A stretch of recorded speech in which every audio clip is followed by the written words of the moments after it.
And then after that, we're going to break for lunch. Mohammed organized lunch for us from a Jordanian-Palestinian restaurant, Ali Baba. Thank you to Mohammed for that and to them. After lunch at 1 p.m., we're going to have structured breakout sessions. The first session is focused on building a fighting socialist movement.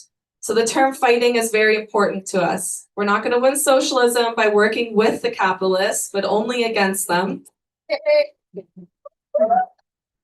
So if we want to win, we have to reckon with what an effective fighting strategy is, what anti-capitalist alliances can be made, and what our priorities are going to be going forward. Each breakout session must designate a note taker, a facilitator, and somebody to do a report back. This means that many of you are going to have to volunteer for a role because everything takes a village.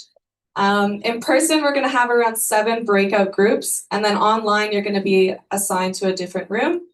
Each breakout group will have to do a brief and structured report back of 3 minutes, and then Tom Baker will identify the key themes and summarize what we heard just to make sure we're all on the right track.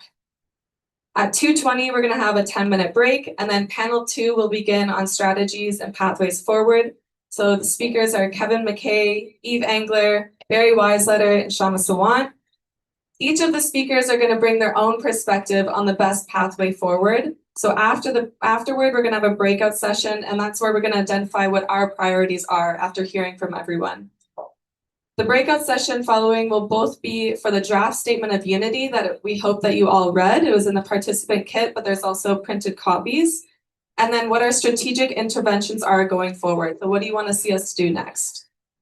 I'm going to give an announcement halfway through that breakout session so we know when to switch topics.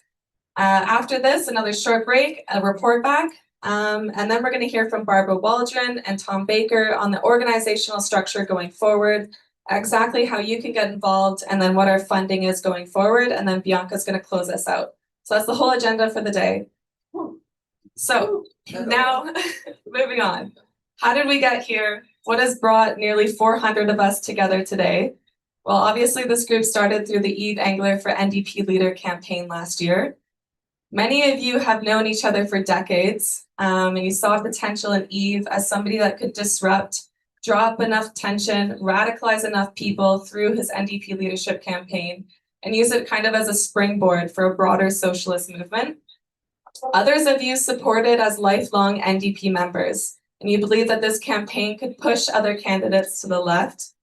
For myself, after I got over my initial disbelief that Eves actually would run in politics, and the NDP no less, I joined the campaign because I believe personally that he was incorruptible. Certainly, Eve's analysis and honesty is very refreshing. He is relentless, truthful, and has a fighting character that alienates some but radicalizes others. He was thoroughly incompatible with the NDP from the very start. He was banned from every single NDP leadership event. He had the cops called on him. He was blocked from running, and he continually exposed the party's mythic and beloved heroes. Beginning last summer, but lasting for months, over 45 volunteer activists and researchers wrote the 28-page policy book, Capitalism Can't Be Fixed, Onward to a Socialist Future. The idea was that leadership races are times to determine the trajectory of the party, so it's our responsibility to put forward bold ideas. Within the policy committee, there was no hierarchy, no credential checking. It was a very democratic process where the best idea wins. We collectively spent hundreds of hours developing, editing, and debating the policies. And yes, while we had lively debate because we were pulling together people from so many different tendencies and groups, it was remarkable how aligned we were on the core values of the campaign. Our eco-socialist program counters capitalism's destructive idea of progress with an economic approach guided not by money or economics, but by social needs and ecological balance. Our policy program is our single biggest uniting document to bring us forward, and that's why we've built this new organization under the same title. The campaign was illuminating in many ways. Despite being in an era that begs for radical change, there is no mainstream political party in Canada that is willing to identify and align against the problems of capitalism, much less build a post-capitalist socialist state. While Carney's sweeping agenda of war and austerity promises to find Canadian sovereignty through Indigenous land dispossession, the rapid militarization of society, and stripping of public services and assets, it was deemed unacceptable to offer an effective counterfront to his assault. The NDP blocked our policy book twice, through Eve Engler and then Bianca Mageni's campaigns. Through an undemocratic vetting process that filters who the members even get to hear from and vote for. In justification of denying Eve, they listed various foreign policy positions of his as unacceptable, and even went as far as citing fake statements. For Bianca, they just simply labeled her a proxy and moved on. Shame. Clearly, anti-imperialism is the last taboo in Canadian politics. The leadership race progressed, but the deadline to become a candidate passed. So without a leadership candidate during the 2026 convention, many of us ran for regional and executive positions within the NDP. As many of you know, I ran for president of the NDP, the very position responsible for the undemocratic exclusions. The convention was used as another platform to put forward our ideas and to persuade delegates. And actually my speech, the presidential speeches, were the only ones that were blocked out in the media. Surprise, surprise. At the 2,000-person convention,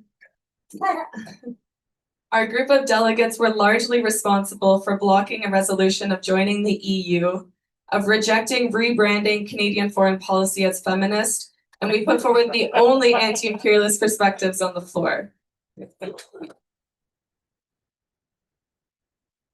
So that's why we brought everybody together today. Capitalism cannot develop society. Canada has lost its productive capacity, has fewer jobs, and the standard of living is in steady decline. But there is potential for movement advancement in every moment, every turn of events, and every rebalancing of power. Yet there's also potential for movement retrenchment if we do not act. So we need a strategic vision, concrete goals, and aggressive courage to see through what may come. For many of us, any illusion of the NDP as a democratic or viable vehicle for socialism has been shattered and a new party is needed. For others, they believe national consciousness is not at that level yet for building a new party to be the effective next step. But we're all here because we rejected the idea that our only options are to mitigate and manage capitalism. None of us are here to come up and say this is as good as it gets. We're here to propose and develop alternatives. The Eve Engler campaign and this conference demonstrate that there is an awareness out there, and it surprised us at every turn how much support we received. We signed up thousands of volunteers, raised $200,000 in just a few short weeks. Even if we were blocked, dismissed, smeared, or ridiculed, bit of an echo. We are here to build hope, expand the political imaginaries of all the Canadians who are led to believe that this is what they can reasonably expect, and provide them with a concrete alternative path forward that unites the working class. Our first political alternative was our policy book, an assault to the regular processes of the NDP, but we need to build a broader, more long-term political alternative. What are our next steps? What do you believe that will be most effective? And what is most important to you? And how can you concretely contribute? These are the questions that today is centered on, so let's get into it. Our first speaker is Clayton Thomas-Mueller. Clayton is a Cree author, organizer, and land defender from Treaty 6 territory in Saskatchewan. He is author of the memoir Life in the City of Dirty Water, and widely known for his work on Indigenous sovereignty, climate justice, anti-colonial organizing, and resistance to extractive industries. He has helped build alliances between Indigenous land defenders, labor, and climate justice movements across Turtle Island, and we are grateful for him to be our opening speaker. Clayton, the floor is yours for 25 minutes.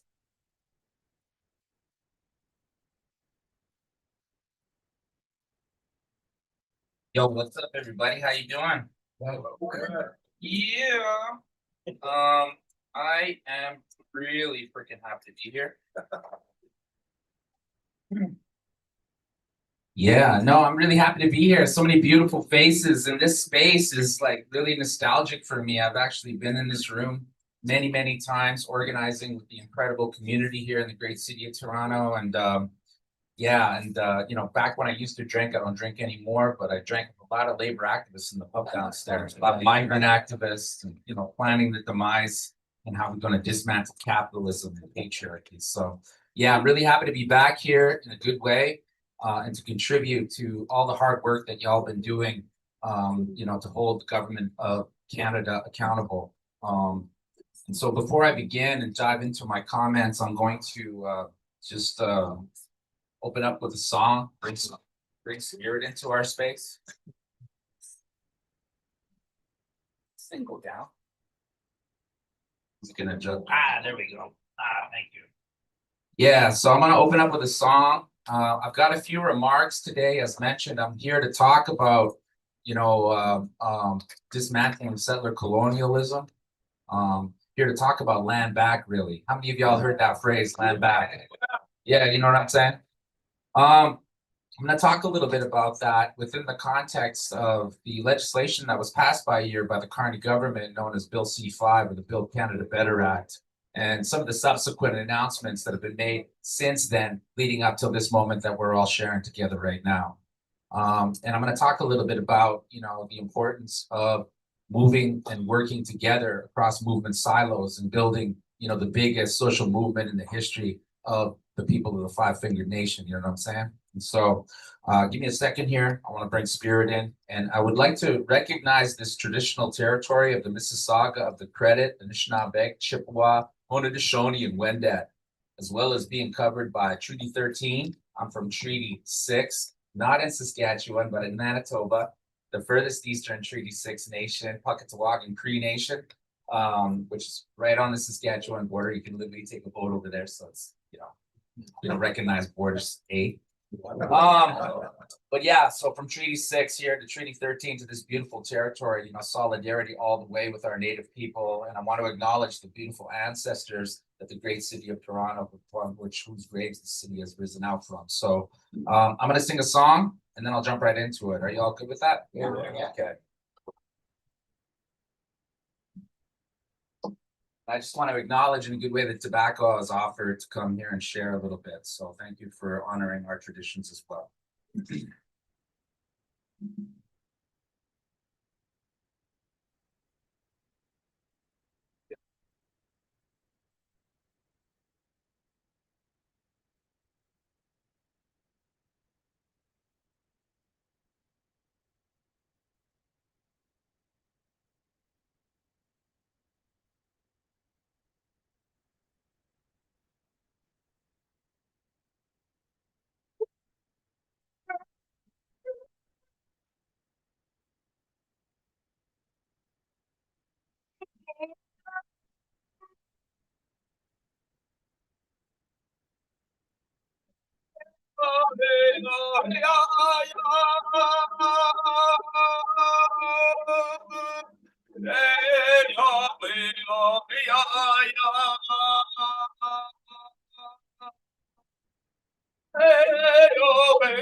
We don't have to fix this mic scenario. There we go. Yeah, so I come from Manitowoc, which is kind of derived from the word, or I come from Manitoba, which is the word that's derived from Manitowoc, which means the sacred place where Creator sat in our language, in Cree language. And I always tell people you can tell Creator sat there because his butt cheeks left Lake Winnipeg and Lake Manitoba. The city of Winnipeg, I always joke around. When people ask me, "Oh, Clay, where are you from?" I say, "Oh, well, I was born in Winnipeg, and it's the center of the universe." But it might not be the center of the universe to everybody. It is the geographic center of the country of Canada. And longitude, latitude wise, there's even a big sign outside the city on the way to Kenora that says that. So yeah, so I come from the center of the universe, and we're facing like everybody across these lands they call Canada, huge challenges right now. We've got a totally sociopathic, banker that's running the country. The austerity policies that have resulted across Mother Earth as a result of Mark Carney's leadership within the banking sector have killed scores and scores and scores of human beings, our relatives all across Mother Earth.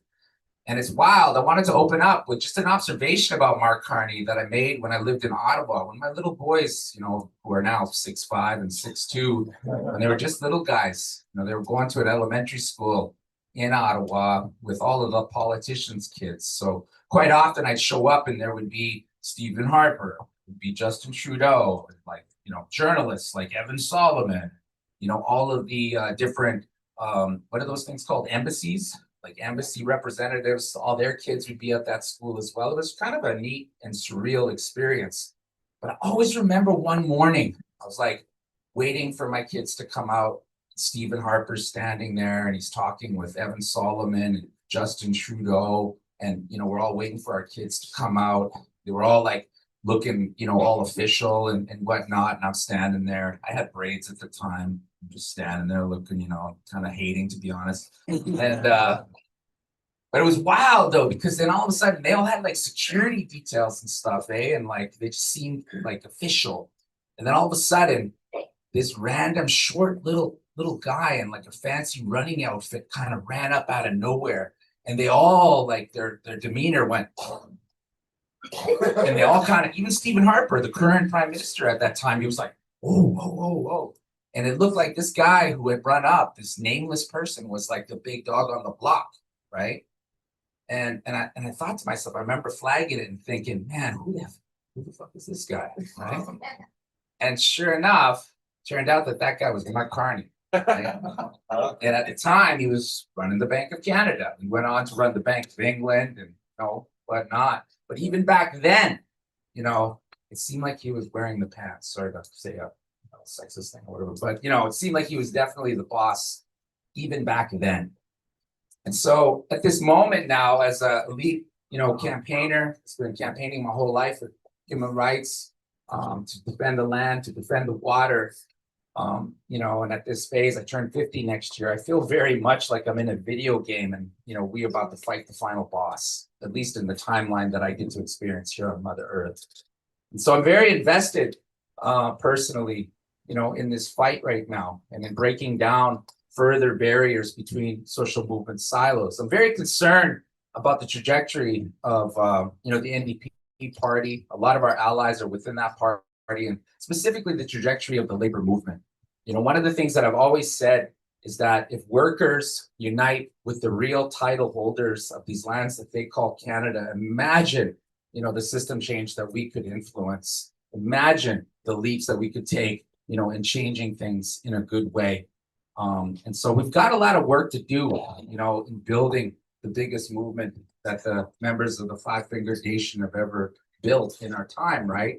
And I say that because, race is a construct, as you all know. Racism is one of many systems of power that they use to keep us divided, but the only thing that separates us from other animals within this shared ecosystem, these little guys, thumbs. That's what makes us special, but other than that, we all depend on the same ecosystem where Creator put us. And so Bill C-5, the One Canadian Economy Act, is a federal law that got passed last June. And it's designed supposedly to boost Canada's economic competitiveness and productivity. So the law focuses on two main pillars: faster infrastructure, national interest rules, allowing the federal cabinet to fast track critical projects using a single ministerial approval, right?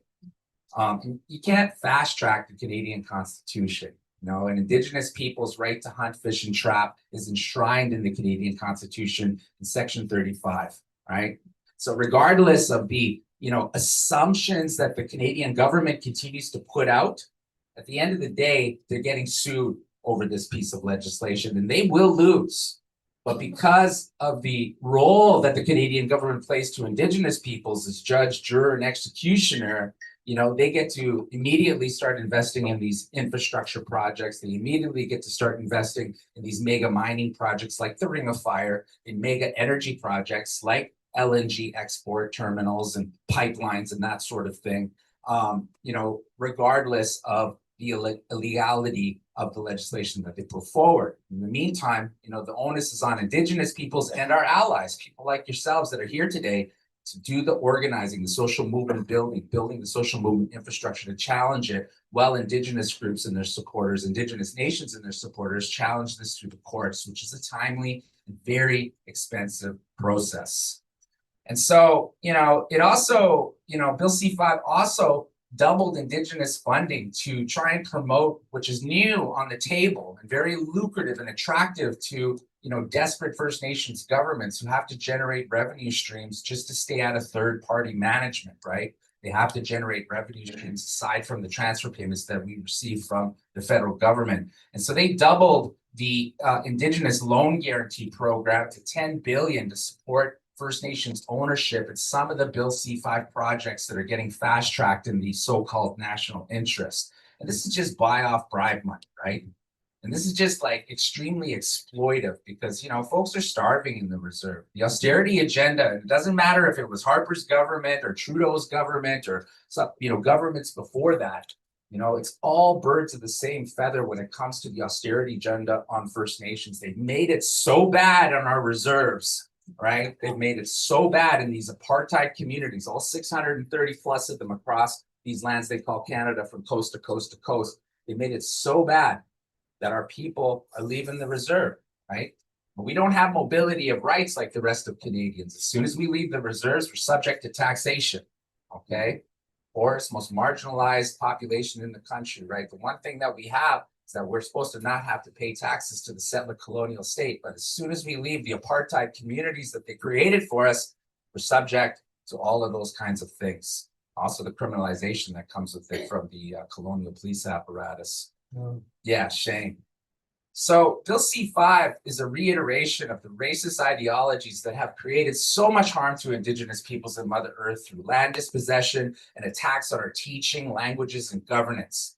For Mark Carney, it's the Harper Federal Omnibus Bill that led to Idle No More, or Pierre Trudeau's white paper.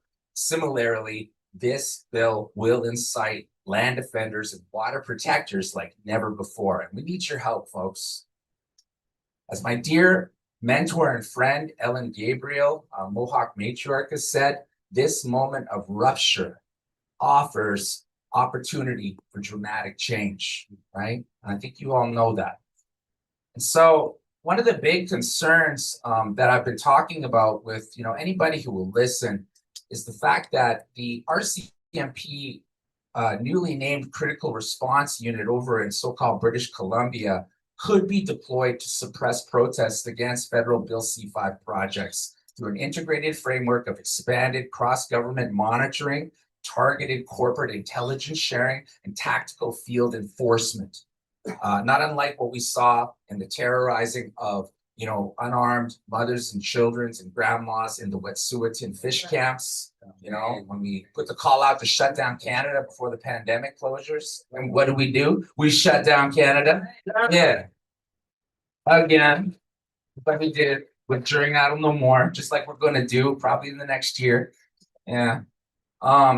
But because Bill C-5 enables the federal cabinet to fast-track resource extraction and infrastructure developments by overriding specific regulations in the name of national interest, Indigenous land defenders and civil liberty groups expect the CRU BC to play a centralized role in enforcement on Bill C-5 projects from coast to coast to coast, right? Now, these projects are supposed to be supporting clean energy, right? Right? But they're not. They're supporting pipelines. They're supporting the Ring of Fire, supporting LNG export terminals, they're supporting, things like the port expansion in the Port of Churchill, the gateway to the newly ice-free Arctic shipping lanes in northern Canada, right? Which the government, Mark Carney specifically, wants to exploit because of his deep relationships with the European Union economies, especially Germany, Poland, and the UK. And so what does that mean?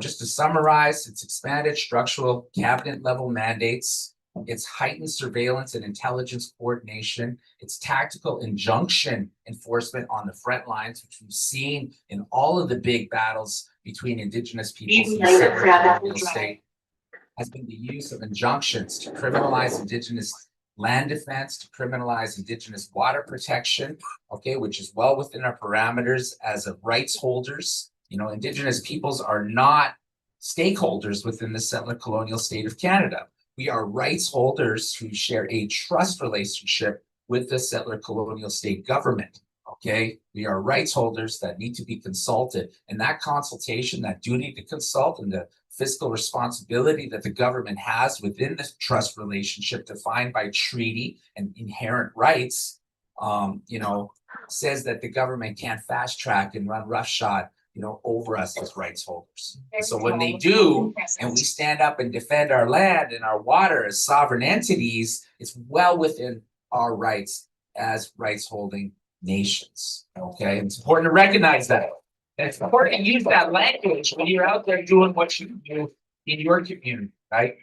That's what being an ally is all about. And so in Manitoba, let's hear from Wab Canoe. I mean, come on, he is good. He is good. You got it for a pipeline promoter. Yeah. I grew up with Wab Canoe. He came and worked with me doing yang intervention work in the 90s in the inner city of Winnipeg when he was 15 years old. And his father was a teacher of mine, the late Thomas-Mueller Canoe. He's a very respected elder, who was the former Grand Chief of Treaty 3. His dad once choked out Jean Chrétien on television. Yeah, he choked him on television. That's why Chrétien did that thing that he's so famous for, where he grabbed that activist. They use the clip all the time on This Hour is 22 Minutes. Yeah. It's because Wab's dad did that to him in the 60s. Yeah, they never got over it. So he had to do that and try and get that victory back. Yeah. But, Wab is, I used to talk with his dad about how Wab was going to be the first Native Prime Minister of these lands they call Canada. So this has been a conversation that has been going on for decades, and he's grown into, quite a formidable leader, and he's put together quite a great provincial government team, and they've done excellent work right across the board. And the temperature, the vibes of Manitoba have changed dramatically. In the city of Winnipeg, it seems to be booming. Now, don't get me wrong, we've got a drug epidemic going on in our city and across the province. Austerity is really hitting the poor and the working class hard, just like it is everywhere across Canada. But there does seem to be a wind of change about. The problem, though, with the leadership of Mr. Canoe is that he's very, very much in bed and close with the mining sector. Okay. Wab is all about, making deals with the mining sector. And so him and Doug Ford in this fake, fight that's been going on between them, it's all just a dance, okay? Because Doug Ford wants to ship critical minerals from the Ring of Fire outside of the Port of Churchill. He also is doing a dance with the LNG producers in Western Canada. And, we now know, we're not speculating, that he's having a conversation with Trans-Canada Pipeline to build an LNG pipeline and LNG compression terminal in Churchill as part of the Port of Churchill expansion. It's a bad idea, especially during the era of climate change. And so, we desperately need, this is not unique to Manitoba. These Bill C-5 projects are going to become regularly announced, fast-tracked its pipelines, its hydroelectric dams. Mark Carney made the announcement that I didn't see a lot of conversation about that that Canada is going to double the hydro capacity, right? And hydro is not a climate-friendly energy. I come from a hydro impacted community, and in their own government studies, hydro is the #1 industry in the Canadian economic sector responsible for renegade methane emissions, which is 66 times more potent greenhouse gas than CO2. We need more. So, yeah, hold on there, buddy. One sec. So, my message to you all here today essentially is that we really, really need your help. The crown jewel in Mark Carney's policy is the Port of Churchill. Germany, for the first time since World War II, has announced that they are, they're rearming. Yes. Okay. They announced last week, Germany's weapons manufacturers, that they've surpassed the United States in their weapons manufacturing, in munitions manufacturing. Every missile that's dropped on Gaza or any other conflict region around the planet has 700 to 900 pounds of rare earth minerals in it, as well as their guidance systems. Okay. And so these minerals in Ring of Fire are destined for the military industrial complex and the war machine, the never-ending climate war machine. We need to put a stop to that. Just like this LNG stuff too, it's all destined, for Europe to replace Russian oil that has been taken away by the conflict. And so, for us, we're going to be organizing a experts Indigenous speakers panel tour in September. In cities and reservations and Métis settlements across Manitoba. We're going to be bringing in Indigenous experts from the Ring of Fire and from BC, from the LNG fights out there. They're going to be working with Manitoba-based Indigenous leadership to try and share information with communities, the real information about what these projects means and the connection to the never-ending war that is spreading across Mother Earth from our inability to act on climate. And so I look forward to questions. I'll be here all day. I'd love to talk to you about the important work happening in our region, connect with work here that's happening to hold Bill C5 projects accountable. So yeah, thanks for having me here today, folks.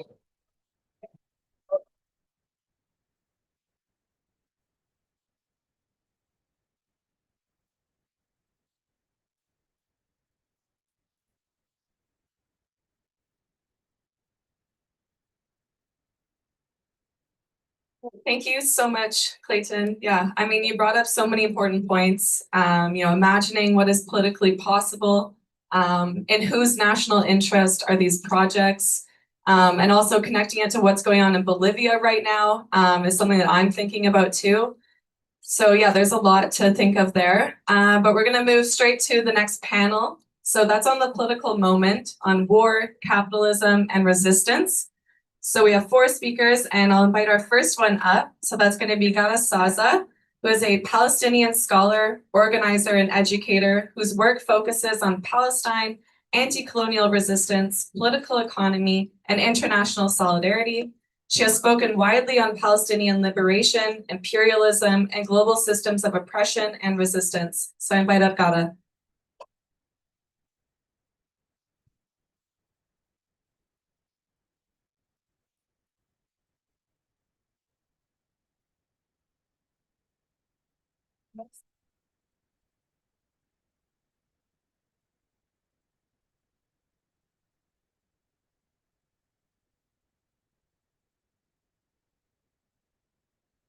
Free Palestine. Free Palestine. Free Palestine. Free Palestine. Free Palestine. Hello, everyone. Thank you so much for coming. Thank you to the NTP Socialist Caucus for inviting me to speak today, and all of you for your solidarity. And it's so hard to speak after that amazing speech. I'm so empowered.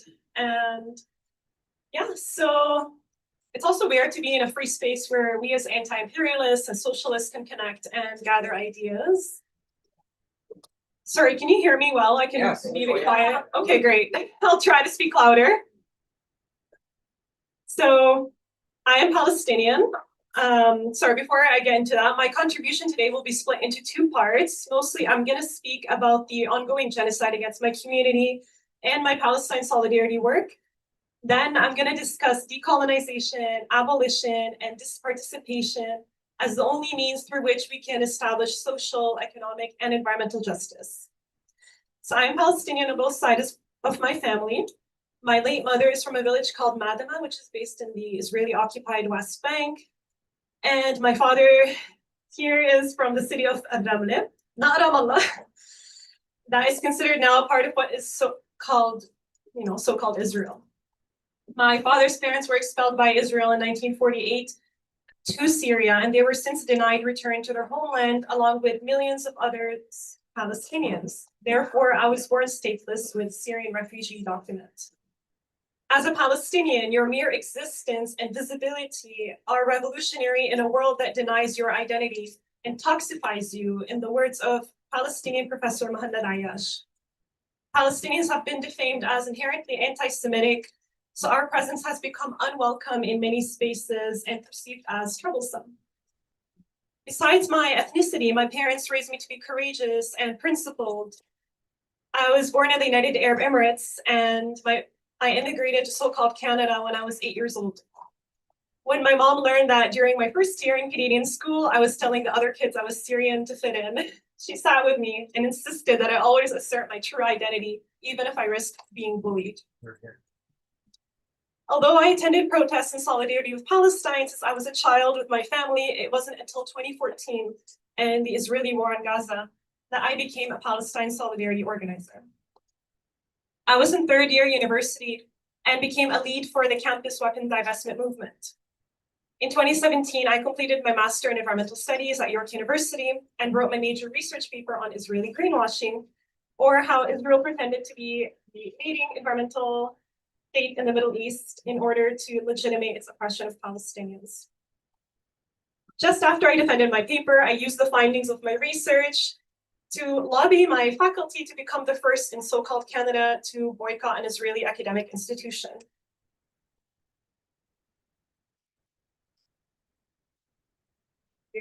However, the biggest Israeli lobby group, CIJA, openly on its Facebook page stated that it lobbied the president of York University to reverse this move. Indeed, the president immediately released a statement stating that faculties had no right to boycott without the approval of the administration. The boycott technically remained. As far as I know, there's no exchanges that happened since, but this was a big radicalizing moment for me, realizing just how difficult it was to realize change within an oppressive system. In 2018, I pursued a PhD in political science at McMaster University, where I continued my advocacy work. In 2020, I was elected onto the McMaster Board of Governors as the representative of all graduate students.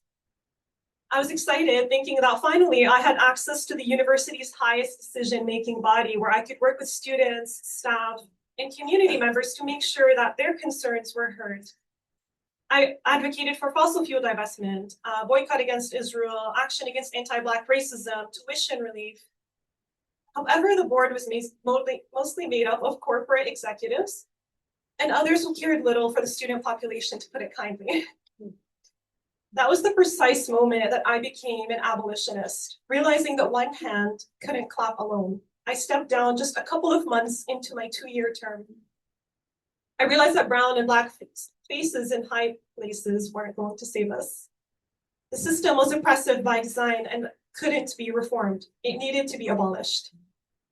Since then, I began engaging in other forms of activism, including direct action and social media advocacy, where I found a lot more success. Just a week after Israel launched the biggest genocidal assault yet against the Gaza Strip on October 7, for example, my brother and I and several other comrades, we went to the policy convention for the NDP, Canada's largest left-leaning party, where we urged the NDP to forcefully denounce Israel's war against Gaza. But our peaceful action was met with brutality. I was grabbed in a headlock, and my brother was tackled to the floor by security at the venue.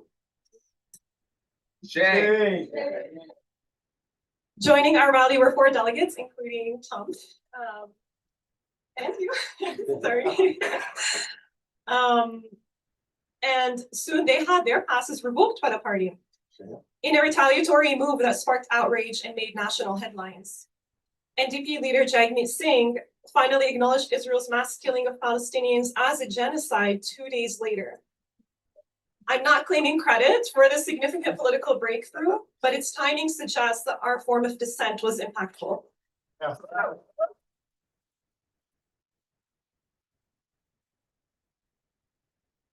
In March 2024, I also led 2 demonstrations against local real estate shows selling stolen Palestinian land in Thornhill, including properties in illegal Israeli settlements.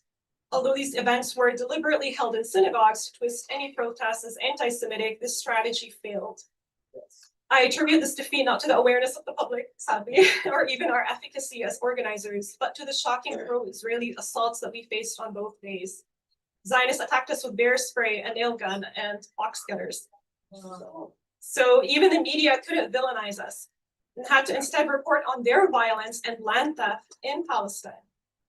At best, the war against Gaza has been described as a humanitarian crisis in the media, but what happened was, with these protests, it was recontextualized as merely an intensified phase of settler colonization of our land. Our protests have inspired similar rallies against Israeli land theft across Turtle Island, highlighting the complicity of Canadian and US governments. The last example of direct action I'll mention is how a week after the Ontario Parliament implemented a ban against the kufiya in spring 2024, I walked with several comrades into the building wearing our kufiyas as hijabs and scrunchies.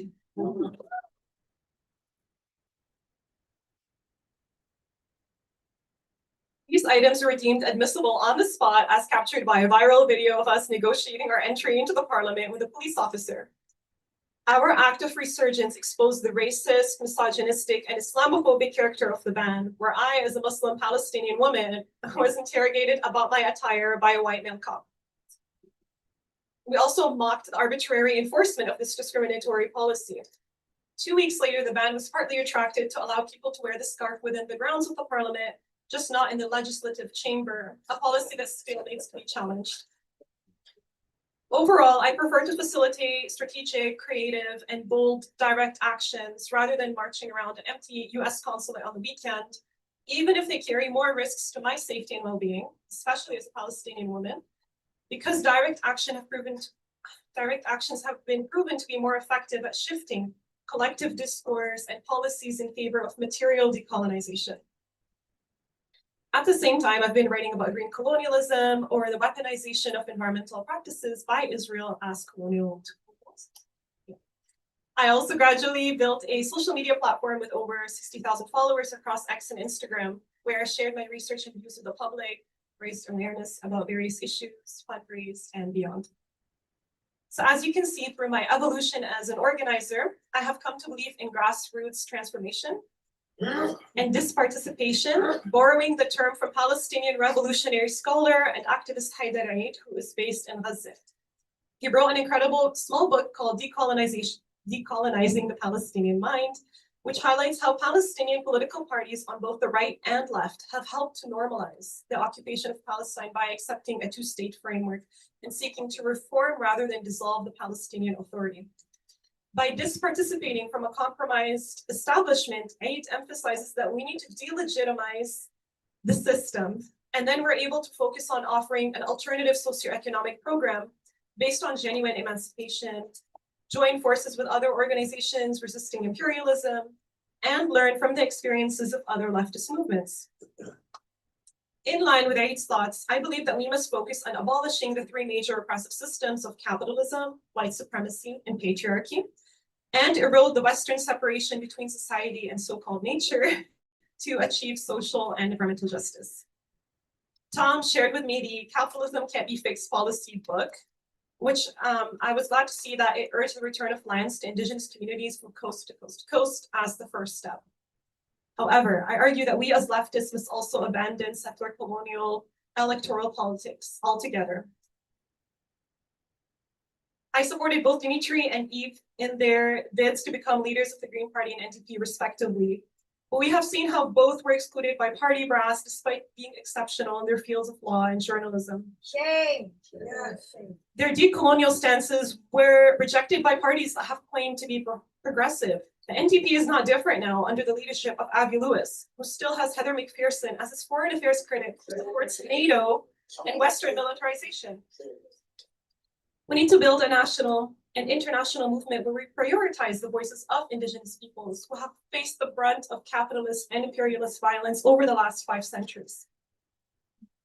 On an international level, we must resolutely support all movements struggling against imperialism and capitalism, including resistance in Palestine, Lebanon, Yemen, and Iran.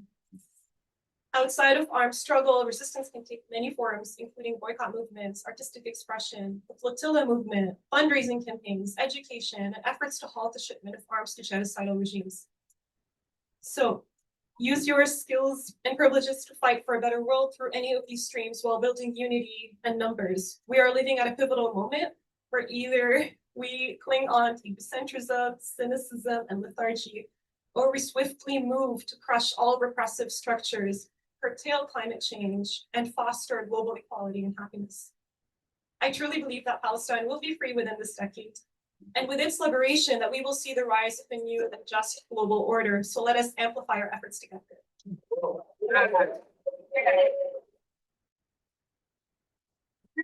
Palestine! Free, free Palestine! Free, free Palestine! Free, free Palestine! Free, free Palestine! Free, free Palestine! Free, free Palestine!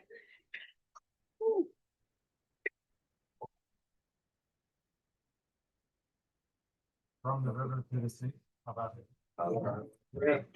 From the river to the sea, Palestine will be free. From the river to the sea, Palestine will be free. From the river to the sea, Palestine will be free. So thank you so much, Gada, and it's so great to see your family here with you as well. That's very heartwarming. And yeah, the type of courage that you talked about is exactly a through line in our group and in our campaign, and it's something that we want to maintain going forward. So yeah, thank you for emphasizing courage, and then yeah, your perspective on political parties is something that we're going to reckon with today and discuss, so thank you. Our next panelist is Tamara Lawrence. Yes, she needs very little introduction, but she is a scholar activist, a member of the Canadian Voice of Women for Peace, and she holds a PhD in global governance from the Vasily School of International Affairs, where her research examined the environmental impacts of the military. She's a frequent public speaker and commentator who advocates for demilitarization, international cooperation, and a just transition toward a more peaceful and sustainable world. So Tamara, please.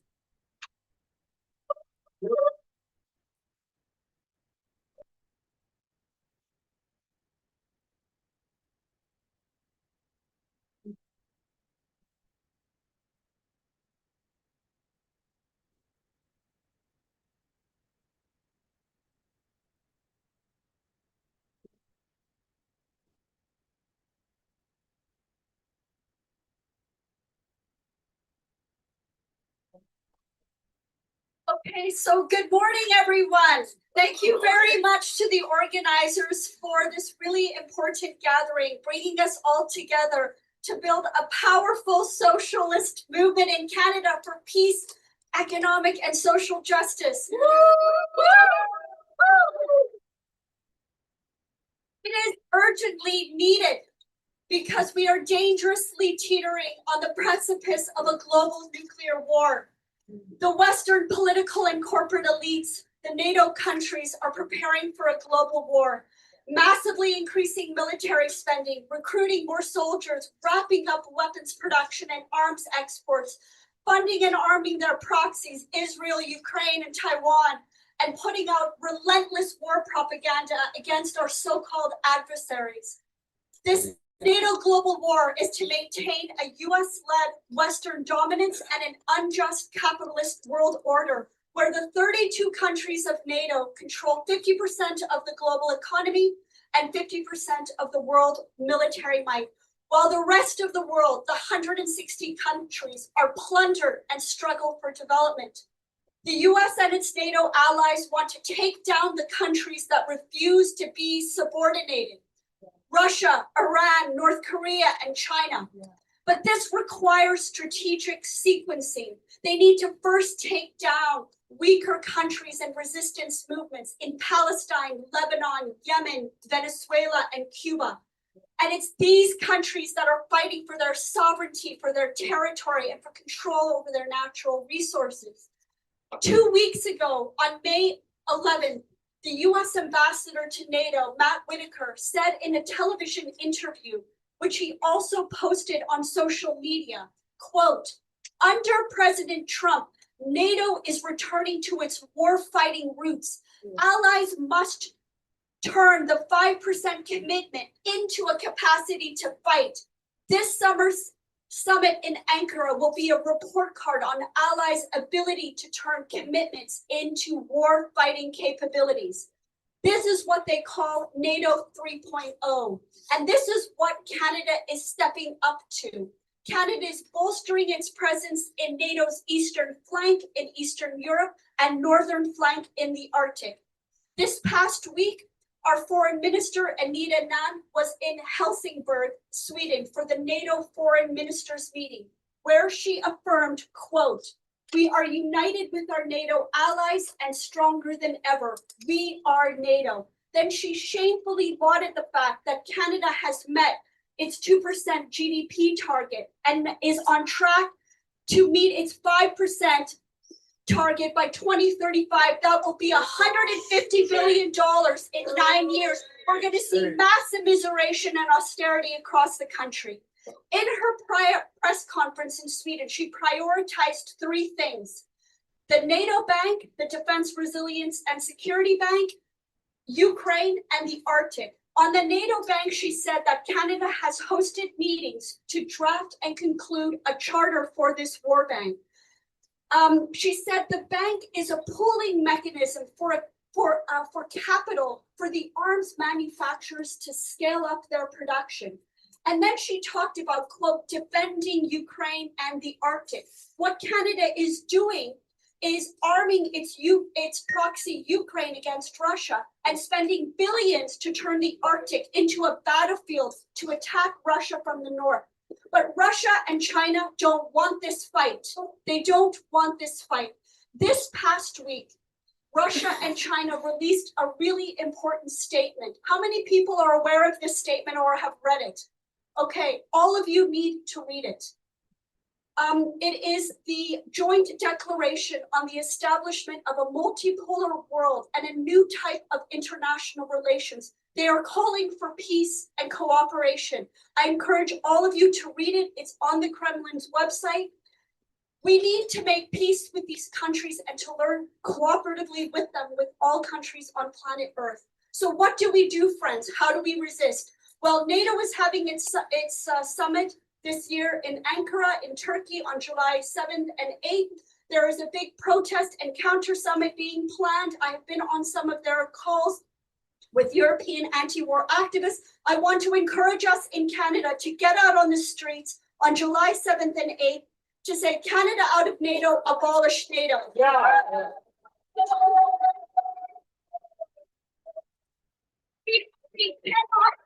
We cannot have a sovereign foreign policy, domestic policy, and control over our budget if we do not get out of NATO.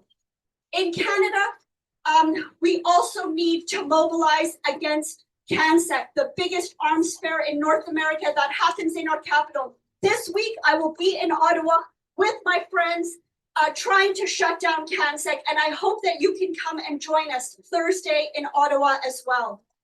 And then, friends, for those of you who are in Toronto, NATO is having a critical minerals conference for war on June 9th and 10th at the Marriott Downtown Hotel. We are not going to scar our earth for more weapons. And then finally, friends, I want to end by talking a little bit about Howard Zinn and sharing a short reading from his autobiography. How many of you knew of Howard Zinn? Show of hands. Okay, some of you haven't, good. And how many of you have read his seminal book, A People's History of the United States, a book that was banned in many states and many school boards across the United States?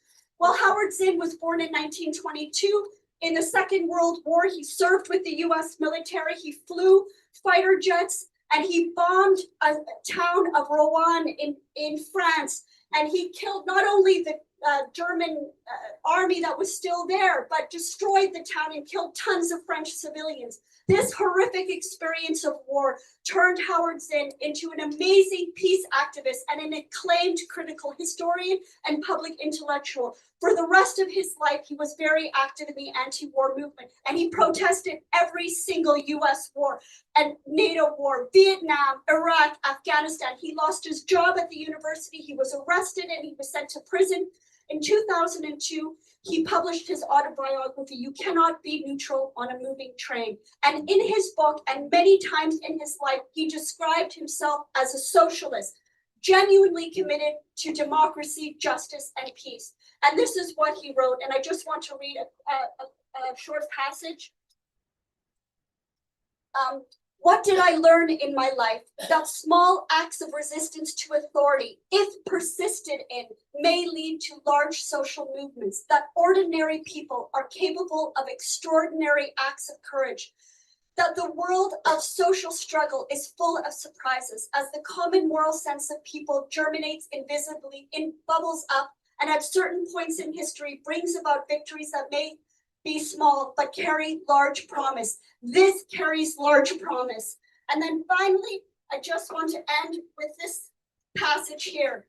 To be hopeful in bad times is not just foolishly romantic. It is based on the fact that human history is a history, not only of cruelty, but also of compassion, sacrifice, courage, and kindness. Yeah. And if we do act in however a small way, we don't have to wait for some grand utopian future. The future is an infinite succession of presents, and to live now as we think human beings should live, in defiance of all that is bad around us, is itself a marvelous victory. Yeah. We will prevail! We will prevail!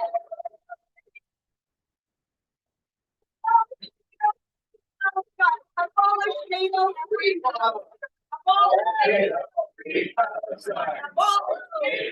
free Palestine. Wow, thank you so much, Marta. Every single time I hear you speak, there's just so much urgency behind everything you have to say and always coming with receipts. So thank you.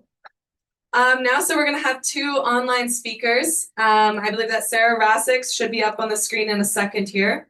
So Sarah is a doctoral student and community organizer who served as a media spokesperson for the People's Circle for Palestine Protest encampment at the University of Toronto. Her political formation is rooted in feminist organizing and a critical analysis of economic coercion as a tool of domination. So Sarah, I'll pass it off to you. Thanks. Can everybody hear me all right in person? Yeah, just speak loud, please. Sounds good. Hi, everyone. My name is Sarah, and I am currently pursuing my PhD now at the University of Toronto. I'm here to share some reflections about on-campus Palestine solidarity organizing as it relates to our panel topic. I want to start by naming that pro-Palestine organizing on campuses has always exceeded the frame of Palestine itself. And I do not mean this in the liberal sense of universalizing Palestine into a generic human rights concern. Instead, I mean to name that Palestine functions as a site where the deeper logics of institutional power and knowledge production are both laid bare and contested in practice. What students encounter when engaging in Palestine solidarity organizing is the architecture of contemporary power itself. This means that what may appear at first to be a single political issue quickly opens onto the broader systems that organize what can be said and ultimately recognized as political in the present. And I think one of the most important lessons from the past 3+ years now of organizing is that many of our institutions have mastered the politics of recognition while remaining entirely dependent on structures of dispossession. Universities today speak the language of equity and of decolonization, of inclusion, of reconciliation. But as Glenn Coulthard reminds us, recognition without transformation simply reorganizes domination in a more legitimate and digestible form. What the Palestine solidarity movement exposes is the limit of institutional recognition politics.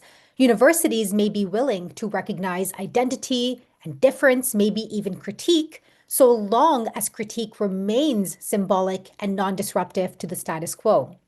But the moment students move from recognition to material confrontation, so think things like demands around divestment, around disclosure, around institutional complicity, maybe around policing, maybe around military partnerships, the liberal mass collapses almost immediately. This collapse reveals that liberal institutions are not neutral terrains occasionally corrupted by bad actors. Rather, they are structurally implicated in the reproduction of both empire and capital. The university is not outside the war and genocide machines. It helps reproduce the epistemologies, the technologies, the financial networks, the political legitimacy through which war becomes governable. And I think Palestine clarifies this, especially for a generation of students who had inherited what Shahzad Raza and Nouman Ali might call a decaffeinated political horizon, a politics increasingly reduced to discourse and visibility and representation and symbolic inclusion. But genocide then interrupts this abstraction. Suddenly, students were forced to confront the inadequacy of a politics centered purely on language or representation when faced with mass death materially enabled by the very institutions that we inhabit. And so what emerged then was a political reorientation. Students began asking different questions. Instead of asking, how do we make institutions more inclusive, there was a shift and we began to talk about and think through what our institutions are structurally serving. And this is where I think the movement became deeply pedagogical in the Gramscian sense. Gramsci tells us that while hegemony operates through consent, that it operates through the production of common sense. One of the major achievements that Palestine Solidarity Organizing has been able to achieve is precisely the disruption of hegemonic common sense. For decades, the liberal order has framed itself as synonymous with democracy and with freedom. But Palestine reveals that liberalism and mass violence are not opposites. Liberalism often governs through selective humanity. The repression of Palestine solidarity movements on campuses reveals how quickly liberal institutions suspend their own principles when confronted with movements that threaten underlying relations of power. And importantly, through on-campus organizing, students also learned something that Fanon understood deeply, that violence is not only physical, that it is also epistemic, that it is also institutional, that it is also economic, that it is also bureaucratic, that there is violence in surveillance, that there is violence in administrative sanctions, there is violence in debt, in precarity, in policing of speech, in rendering entire populations disposable while maintaining procedural civility. What became clear is that the university often functions less as a site of emancipatory knowledge production than as a managerial institution for producing compliant liberal subjects. And yet, contradiction also then creates openings within our movement spaces.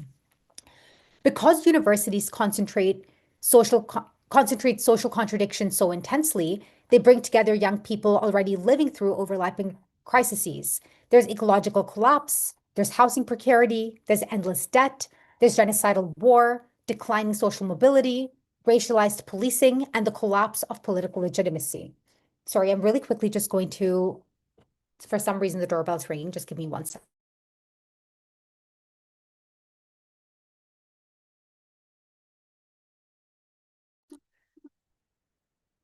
Sorry about that. Palestine became the conjunctural site through which these crises articulate themselves, and this has political meaning. Cedric Robinson reminds us that capitalism has always been racial capitalism. Exploitation is organized through differentiated humanity, through colonialism, through race, through borders, and through disposability. Palestine solidarity organizing became powerful precisely because students increasingly understood Palestine not as an isolated exemption, but as part of a global structure of racialized accumulation and militarized governance. And that understanding produced new forms of internationalism, not the old liberal internationalism of NGOs and humanitarian management, but instead a materialist internationalism grounded in shared structures of dispossession. Students began connecting Gaza to indigenous land struggles on Turtle Island, to migrant detention regimes, to anti-Black policing, to extraction projects, to border militarization, to labor precarity. And this is what Stuart Hall might call articulation. Instead of collapsing struggles into sameness, understanding how different contradictions became politically linked within a broader totality. And I think this is where the movement then exceeded the encampments themselves as well, the student protest encampments. The student protest encampments mattered, of course, but what mattered more was the political transformation that they condensed. Some students I know who entered the encampment, for example, through humanitarian concern, often left with critiques then of capitalism, of imperialism, of settler colonialism, and liberal governance itself. In that sense, Palestine then functioned dialectically. It moved beyond solidarity and became a method through which people learned to analyze power. And this is why the movement produced such disproportionate panic from institutions and from states, because the real fight then, the real danger was politicization. What frightened institutions was the emergence of a generation beginning to connect crises that ruling blocs desperately need to keep fragmented. Climate collapse separated from militarism. Colonialism is separated from capitalism. Gendered violence is separated from imperialism. Race is separated from class. Palestine is separated from the broader architecture of empire. The movement threatens that fragmentation. A recurring problem across certain leftist traditions is the reduction of struggle purely to class abstraction, while dismissing then colonial and racial and indigenous, gendered, maybe even spiritual contradictions as secondary. But the movements that we are witnessing today reveal precisely the opposite. Capitalism does not operate apart from settler colonialism or race or ecology or gender or empire, as it is articulated through them. Federici shows us that capitalism depends not only on waged labor, but on unwaged reproductive labor and the disciplining of bodies. Black Marxist traditions show us that capitalism has always relied on racial differentiation and on free labor. Ecological Marxists remind us that capitalism depends upon treating nature itself as an infinitely exploitable free gift. And Palestine condenses all of these contradictions simultaneously. Settler colonialism, racialized governance, there's militarized accumulation, there's ecological destruction, gendered violence, global imperial management. And this is why Palestine has become such a central political question of our time. But I also think that there is another lesson organizers learned and continue to learn both on campus and off campus, one that is a little bit more difficult, that movements cannot survive on spontaneity alone. One of the limitations of contemporary organizing culture is that we often confuse visibility with power. We mistake virality for organization. We confuse sometimes moral clarity for strategy, sometimes disruption for durable political capacity. But as many revolutionary traditions understood, political transformation requires infrastructures and discipline and institutions and political education and endurance. And this is difficult in an era defined by fragmentation and by precarity and by hyper-individualization. Capitalism today fragments collective life itself. It produces loneliness. It produces competition. It produces burnout and political exhaustion. Hopelessness today is itself politically produced. We are constantly told that there is no alternative to the current order and that history is something in the past, that it has ended. Mass organizing ruptures that affective structure. Suddenly, people begin imagining that institutions are neither natural nor eternal. And I think this brings us to the broader political question of our moment. What kind of future are we actually fighting for? Because if we are honest, we are living through the exhaustion of liberalism as a hegemonic project. The task before movements is constructing political forms capable of sustaining life against systems increasingly organized around disposability. And that requires rebuilding mass politics beyond the university while still recognizing the university as an important terrain of struggle. Historically, universities matter when they stop functioning merely as credentialing institutions and become sites where broader political and social contradictions rupture into consciousness, more precisely into political consciousness. And I think that's what's happening on our campuses today. And I think that that's what's been happening on our campuses for decades. And it has just come forward again with the ongoing genocide in Gaza. Thank you. And I'll pass it on to the fourth panelist.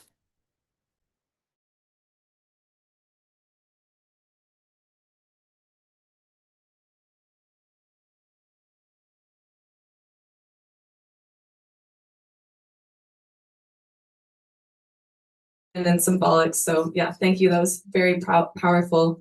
So next up, we have Dmitri Lasceris, who is also going to be joining us online. Dmitri is a lawyer, human rights activist, and former leadership candidate for the Green Party of Canada. He is widely known for his resistance journalism on imperialism, militarism, international law, and global struggles for sovereignty and justice. And he is also the host of the very popular YouTube podcast, Reason to Resist. So Dmitri, if you're online, please join us. Good day, everybody. Can you hear me? Yes? Wonderful to join you today. I wish I was able to be there in person, but this is the best that I could do. I thought a good deal about what I should do with the brief time allotted to me and the other speakers. And I quickly decided that I wasn't going to talk to you today about the existential dangers confronting humanity, because I have no doubt that every person who is part of this conversation today is keenly aware of the existential dangers confronting humanity. What I'd like to talk to you about today is what I've learned in my travels across West Asia during the past 2.5 years of Western-backed genocide in Palestine and Lebanon. And for me, this grand journey or inquiry into resistance began on October 8, 2023. At that time, I was in Greece, and having learned of the Al-Aqsa operation, it was immediately apparent to me, as I'm sure it was to all of you, that what we were about to witness was going to be utterly horrific, and that the Palestinian people were going to be subjected to forms of violence and oppression that surpassed anything we had witnessed in our lifetimes. And to be honest, I never imagined it would be as bad as this, but I understood, as I'm sure all of you did, that it was going to be horrifying. So I racked my brain for what I could do, anything, to be of some kind of assistance, and I decided quickly to get on a plane and to go to Beirut to attend and report upon something called the Day of Rage, which was a huge protest called for by Hassan Nasrallah to take place in front of the United States Embassy in Beirut to protest its support for Israel. And given my limited time, I wasn't able to arrive in Beirut until the protest had actually begun. I got off the plane, went straight to my hotel, dropped off my suitcase, and walked as quickly as I could to the U.S. Embassy, which was a few kilometers away. And when I showed up there was utter mayhem. There were protesters throwing rocks at armed soldiers, soldiers firing in the air, soldiers firing tear gas. There were buildings on fire. A barricade had been set up blocking off access to the embassy. One young man was driven by me on a scooter with his eye hanging out of his head because he had been shot in the eye with a tear gas canister. And what immediately struck me with all that I saw, as terrible as it was the courage and a vigor with which these people were protesting a genocide that had begun to unfold before the eyes of the world. Since then, I've traveled to Lebanon 5 times, including last month when Israel was leveling to the ground villages across the south of the country. I managed to travel to Palestine during Ramadan in 2024. I joined with worshipers at the Al-Aqsa Mosque. One evening, I had the opportunity to visit the refugee camps in Jenin and Tulkarm and elsewhere in the occupied West Bank, spoke to people who were being subjected to atrocities, people whose sons had been taken away from them violently in the night. I managed to gain access to a hill called Camel Hill overlooking Gaza and watched in utter horror as massive bombs were dropped on the densely populated enclave. After leaving Palestine, I traveled to Iraq and saw how the country remains an occupied country. I had the opportunity to interview an Iraqi resistance leader who was imprisoned in Abu Ghraib and who now serves in the Iraqi parliament as the leader of a party that opposes the occupation. In October of last year, I attempted to re-enter Palestine from Jordan, but was barred from entering because the Israeli customs official told me I criticize Israel wherever I go. And upon returning across the Allenby Bridge to Jordan, I was imprisoned the next day for daring to film a report 100 meters from the Israeli consulate. And fortunately, that detention didn't last long. Last February, I attended the funeral of Hassan Nasrallah in southern Beirut. More than 100,000 people attended that funeral, many of them not Shia Muslims, not even people of a religious orientation. And they stood there in defiance of Israeli war plans as they flew overhead at low altitude repeatedly. 3 months later, I spent 1 week in Tehran, days before Israel and the United States began their first war of aggression against the country. And I had the opportunity to go back there in March for 11 days and traveled across 7 cities from the north to Minab in the south, where the Americans demolished a school, killing 168 school children and various very numerous school teachers with multiple Tomahawk missiles. And I had the chance in Iran to actually visit children in hospital who had been maimed by these monstrous crimes. In preparation for this conference, I've reflected on why I have been drawn again and again to West Asia. I can't stop going there. And when I go, I don't go with trepidation. I go there with a strong sense of anticipation. And it didn't really take long for me to find the answer. The answer is that I find the greatest inspiration and hope when I am in West Asia, because what I witness every time that I go there is resistance on a scale that is unimaginable, otherworldly, extraordinary, the levels of sacrifice. People who are young, old, men, women, disabled persons, journalists, what they are prepared to risk in order to free themselves from oppression and to free others from oppression is the most inspiring thing I've had the privilege to witness in my life. Now, in saying this, I don't mean to diminish the anti-oppression work of people in other parts of the world. There are people all over the world who are doing heroic anti-oppression work, but what I see in West Asia is really something on a scale that is wonderful to behold. In the course of my travels across the region, I've come to realize that there is no such thing as resistance that is both effective and risk-free. If you do not assume significant risks in the course of your anti-oppression work, then the chances are that your anti-oppression work is not effective. That's just the sad reality of the world in which we live. The elites, I believe, and I participated in many of these myself, they don't care about your peaceful, orderly, non-disruptive protests. They don't give a damn about your petitions. They couldn't care less about your words of condemnation, spoken or written online or elsewhere. What they care about is costs imposed upon them and disruption to their own peace of mind, their own tranquility, and the diminution of their own quality of life. That's it. That's all they care about. Now, what are the acts of resistance that impose costs on the political and economic elites? Well, of course, there's the kind of resistance that I saw over and over again in West Asia, armed resistance. But of course, for those of us like me, and I suspect like all, or at least most of you who are committed to nonviolence, that is not an option we are prepared to pursue, at least not violence involving harm to human beings. But then there is something that comes close, and that is the extraordinary resistance of organizations like Palestine Action, where they take matters into their own hands and impose direct physical costs on military industrial facilities that are complicit in oppression. Protesting at the homes of the political and economic elite is also a cost. It imposes significant costs. And as you may recall, the entire Canadian political elite erupted in indignation when some peaceful protesters showed up at the home of Melanie Joly a couple of years ago.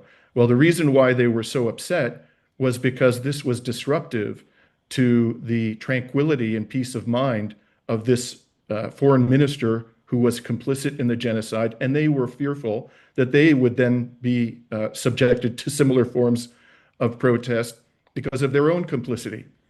Disrupting the speeches of these political hacks in public, embarrassing them, exposing their fake narratives to their face and in front of large audiences of people. That is a cost. And that's precisely, by the way, why they've come after Yves Engler, because his disruptions were bothering them. They were effective. Large-scale boycotts are an effective form of resistance. And I'm sure that you can imagine others. At the end of the day, my message to you, in all humility, is that if they're not coming after you, then chances are that your resistance is not having an effect upon them. Now, you should have no illusions about what these forms of resistance mean. You may be assaulted by the police. You may be charged with criminal offenses and jailed, as happened to Yves. You may be deprived of gainful employment. And yes, you might even be severely wounded or killed. I wish we lived in a different world where we could have effective resistance without having to assume any of those risks. But that's not the world in which we live, sadly. You will know that your resistance is effective only when they come after you. And that's what I learned from my trip across West Asia. Thank you.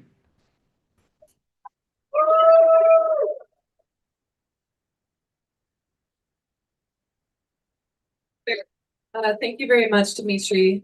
We had the sound off in here. We could hear you fine, but you couldn't hear us, and there was a lot of clapping and yelling while you were speaking. So definitely resonated everything that you had to say. So now we're going to move into participatory section of the agenda. So what we're going to do is 5 people in person are going to come up, and make your remarks, ask your questions to the panelists. The topic is the panel that we just heard, including Clayton. So the political moment, war, capitalism, and resistance. And you can share your thoughts, your ideas, your questions. We'll do 5 people in person. Maybe you can, one person can come up here and the rest can sit on those blue chairs over there. And then it'll be 5 people online that we'll be able to hear from. And we'll just go through that format back and forth, and hopefully it works out. So I invite up people who have something to say to come up and grab the mic.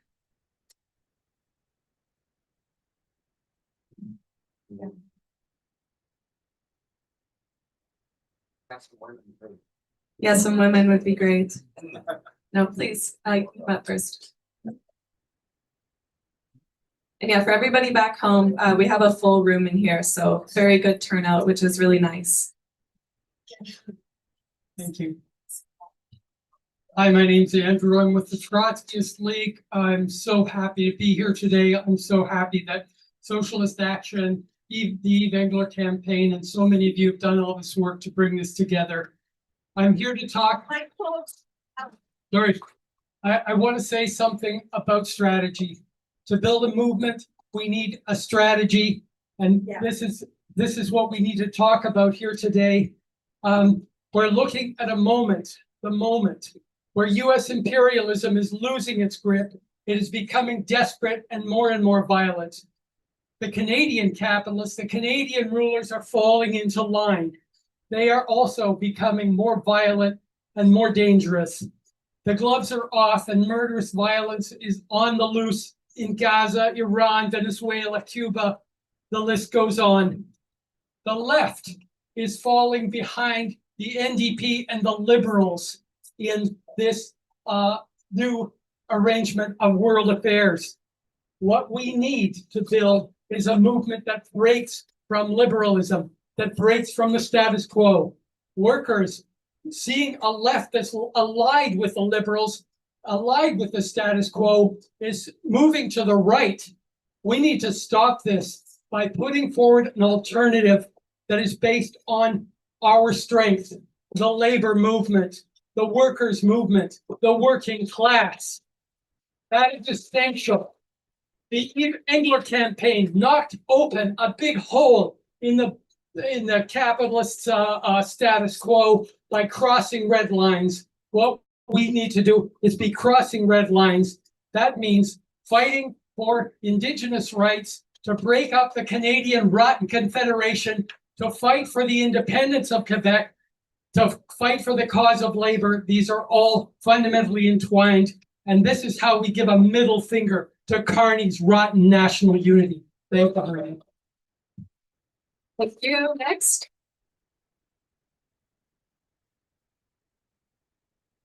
Hi, my name is John. Just a few thoughts with, sorry, usually people sound too loud. Anyway, the problem with the North Pole is that there's no jet stream. Anybody who wants to speak to me later, I'll spend lots of time explaining it to you. We need to look up jet stream, follow the thing down, because the boats going through, the ships through, are producing soot that's landing on the snow that is melting because they're removing the albedo. Okay, so I don't want to go into that. If anyone wants to talk about it, I'd love to talk to you about it. One problem I do have, how the hell do I combat the stupidity, and I mean stupidity, of the Jewish people I know that can't see anything wrong with what's going on with Gaza? I spoke to a friend yesterday. I said, I have problems with the fact they interrupted the flare in international waters. He came back with a whole load of stuff. So that's a question I'd love to know, because he said the whole thing was sponsored by Hamas. Somehow we as a society have to put the reality into the Jewish diaspora to make them bloody well wake up what's really going on. They're going back sort of to Roman times when they were oppressed. There's something really completely stupid with that. And so, this is a great day today. The gentleman just said about strategy. I've been an activist most of my life. One problem I do find is we get lost in fluff. We don't look at, I want to be at the sun. If I get to the moon, that's great. But most people look at the end of the road and fall on their nose. So I'd like to look at not looking at the fluff in front of us, but how we achieve what we do.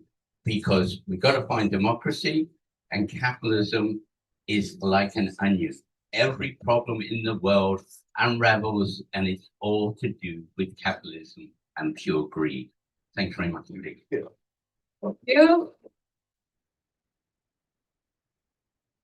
Hi, folks. I don't think I was asked to be a keynote, so giving a grandstand speech, I think I was asked to ask some questions of these amazing speakers that we put together. Hands for our speakers. It's kind of that's can't be fixed, and that's all you need to know, other than I'm a member of 3 unions, 3 jobs, 1 house, 3 jobs, 1 kid. Clayton is still in the room, I think, and Dmitri's online. So let's ask some questions. I truly am here today to figure out, as a labor activist for 15 years, and I still knock on doors to the NDP, and my eyes are still open about the things I didn't know until my candidate Eve Engler was booted out, and then I had to get in there with my camera to keep the police back. And that was in Winnipeg. My question to people like Dmitri and Clayton are, what do we do? Stay outside the NDP, try to push Avi? Like, I'm a project manager, a PMP, and a black belt in Lean Six Sigma. I want shit to get done. Yeah. So I want the experts to tell me, what do you think coming out of today we ought to do? I know we're having them on the facilitator, but seriously, like, what the hell? What do we do?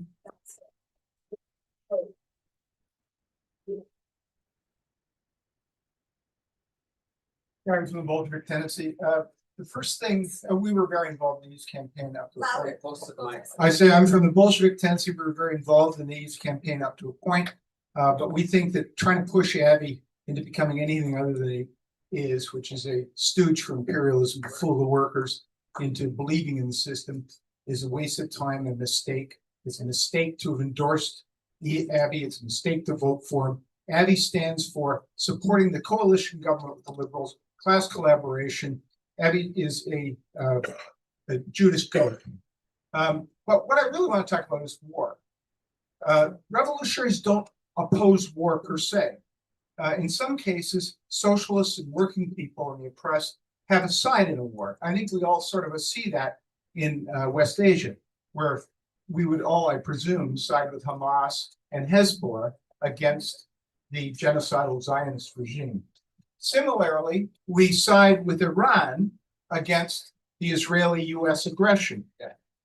And similarly, we would argue it's necessary, Tamara, I think, shares this view, it's necessary to side with Russia against, in Ukraine, against NATO and the NATO puppets. In no case does taking a side with any of those formations mean endorsing politics. We do not endorse the politics of Hamas, of Hezbollah, of Putin, or of the mullahs running Iran. that is a very important, those positions, I think, are very important to building a viable socialist movement going forward.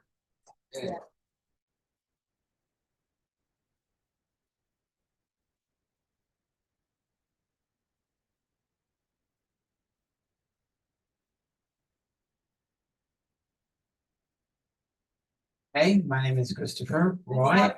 Sorry, my name is Christopher Roy. I'm a member of Amnesty International Canada and Greenpeace Canada. And what I want to say is that the liberal, Mark Carney's liberal government has failed to reduce the greenhouse, the carbon footprint in this province, which the Paris Accord said we must do by the year 2030. Now he has said that he's pushing for last week there was a news conference to develop a graphite mine in Quebec, and I couldn't help but ask myself, what do the First Nations people say about this? Has an environmental assessment been done to on the land where this graphite mine is being built? And also, if there's waste, how will it be disposed of? In the river or in the lake, disrupting the fish population that the First Nations people depend on for food. Also, the government of Manitoba and other provinces have to start investing money in renewable energy products, solar power and wind power, especially in Alberta, where fossil fuel is king, and where Danielle Smith has failed to do just that, to fail to see that the carbon footprint in Alberta must be reduced. So we need to start doing that, because if we're going to reduce that carbon footprint, it has to start now. I also want to say what's happening in Cuba, that we also need to help the people of Cuba, and because right now they're facing a humanitarian crisis that's unprecedented. An organization called IFCO is planning to ship a large container of humanitarian supplies to Cuba. So they need donations. Okay, so look it up. Google IFCO and look it up and donate your money to that organization. Okay. Thank you. Thank you so much. Yeah, now we'll turn to online. It looks like it's Kyle. Please, if you can unmute yourself. Hi, everyone. Is it still morning there? I guess it is. Yeah, good morning. Can you all hear me? Yes. Perfect. So a few of the speakers we just heard from spoke a bit about the conditions that we're living under, the material conditions, in terms of precarity of labor, in terms of low wages. And this problem is now aggravated by things we're seeing now, like debanking of activists and journalists, and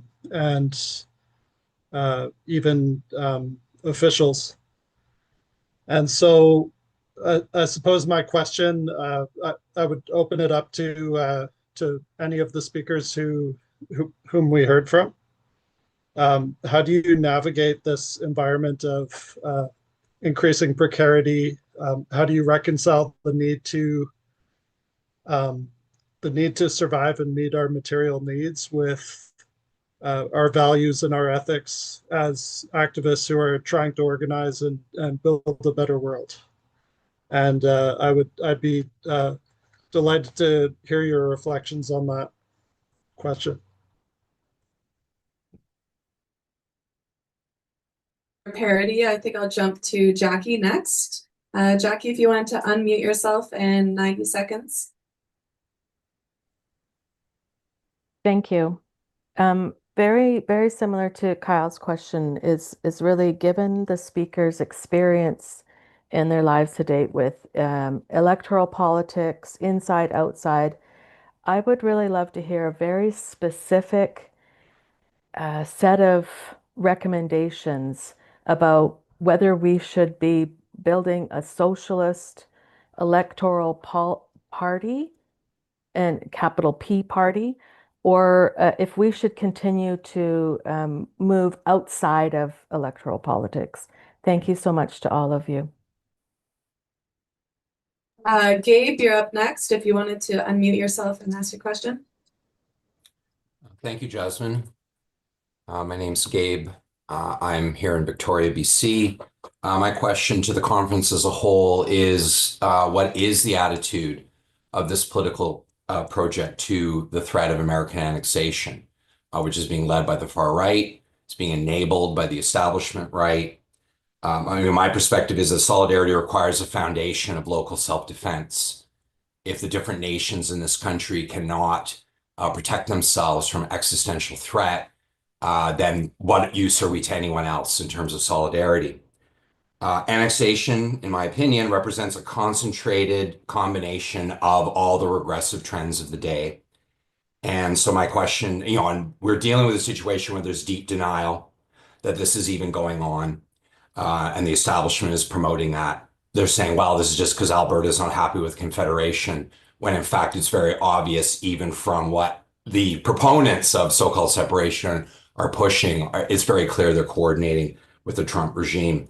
So my question is the attitude of this conference to annexation, whether you think it's a priority to fight. How shall we organize to fight it from the local to the national level? Thank you. To ask your question. And just unmute yourself.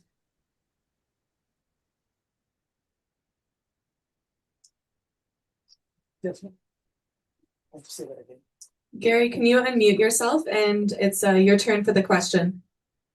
And it'll be 90 seconds. Sorry, is this for me? Is this... Yes. Oh, okay. I'll try to make a few points in 90 seconds. The first is that I heard Dmitri say that he's a pacifist and I'm not. We live in a system of violence, and we have to be willing to deal with that, at least to defend ourselves. So just as workers have organized picket lines, mass picket lines, and taken on scabs to keep them from breaking strikes, and we have marshals in our demonstrations, we have to be willing to defend ourselves.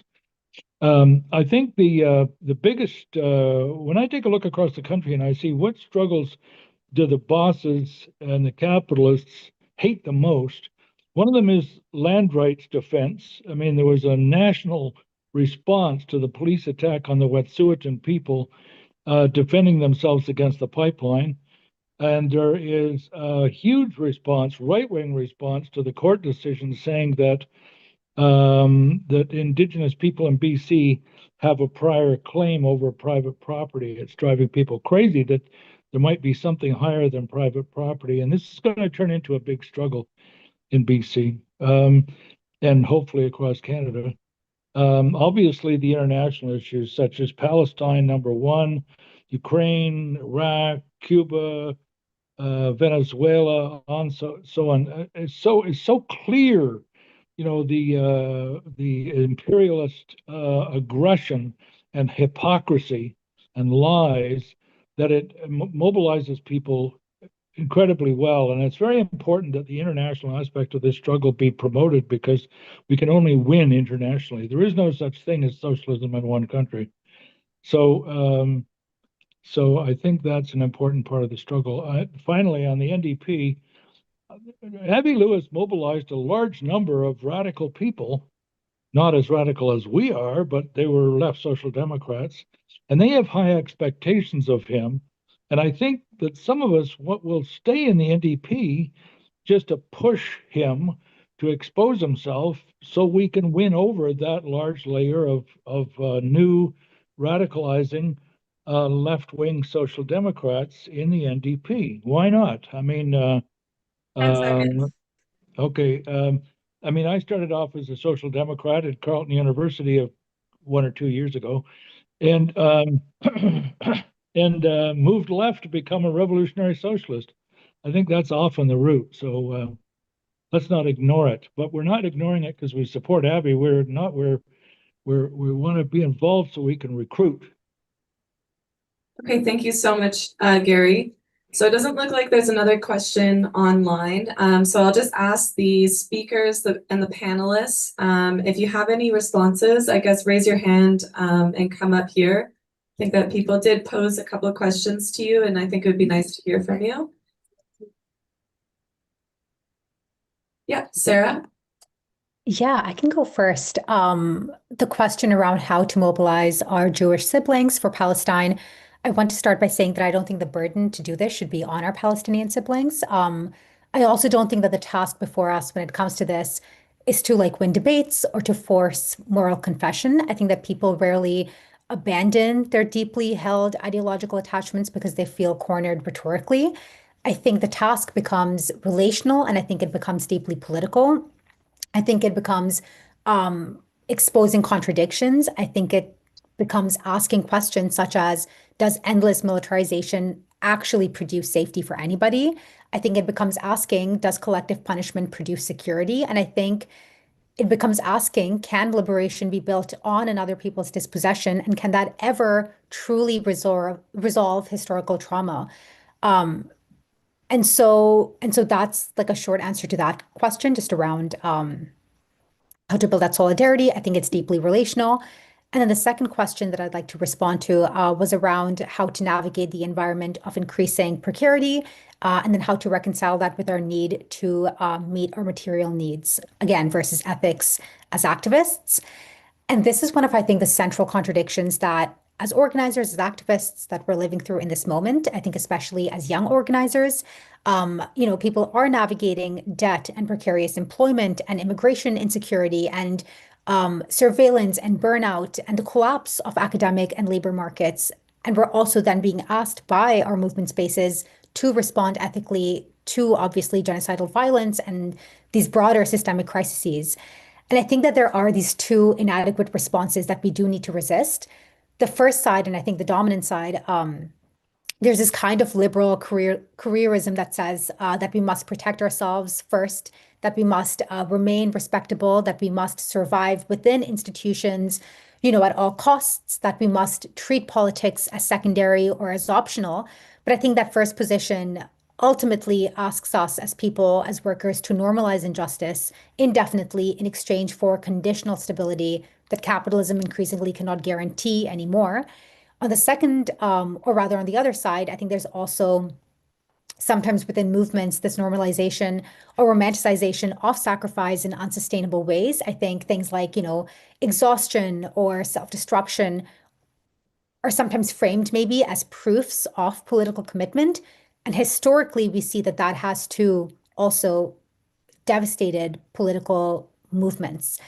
And so I would kind of, I guess, answer that question by reframing or thinking about this. Instead of thinking about it as ethics versus material survival, I think about it as capitalism, as something that organizes precarity precisely to make ethical political action feel impossible. And thinking through what precarity does, again, how it functions politically, how it does discipline bodies and isolate them, and how it does make people feel that speaking out could cost them housing and immigration status. And I think that thinking about our material conditions through that lens can help make it make sense. And so the answer then to precarity, I think, is not solely individual moral heroism. I think it has to do with building collective forms of life that could make ethical action more materially sustainable. So that's a long-winded way to say that I think that instead of having to choose between real life and politics, as if politics is external to survival, we need to think of politics as something that is structuring whether survival is even possible. And I think that that's what my response or what my thoughts to that question. Thanks so much, Sarah. And I'll pass it off to Gada now.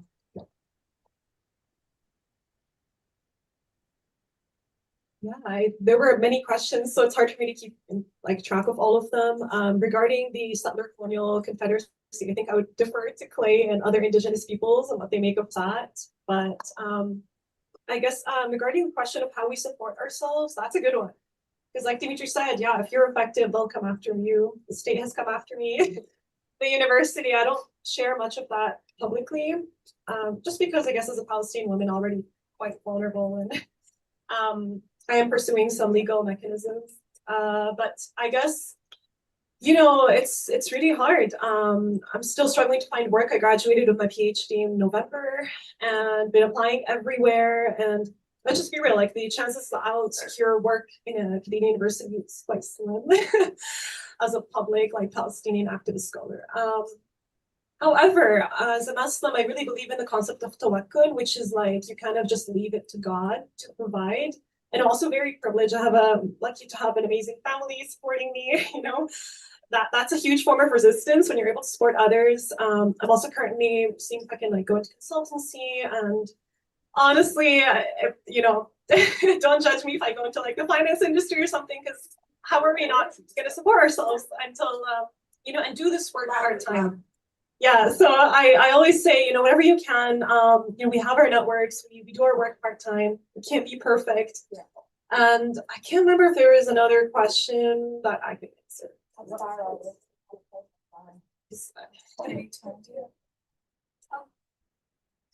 was that question?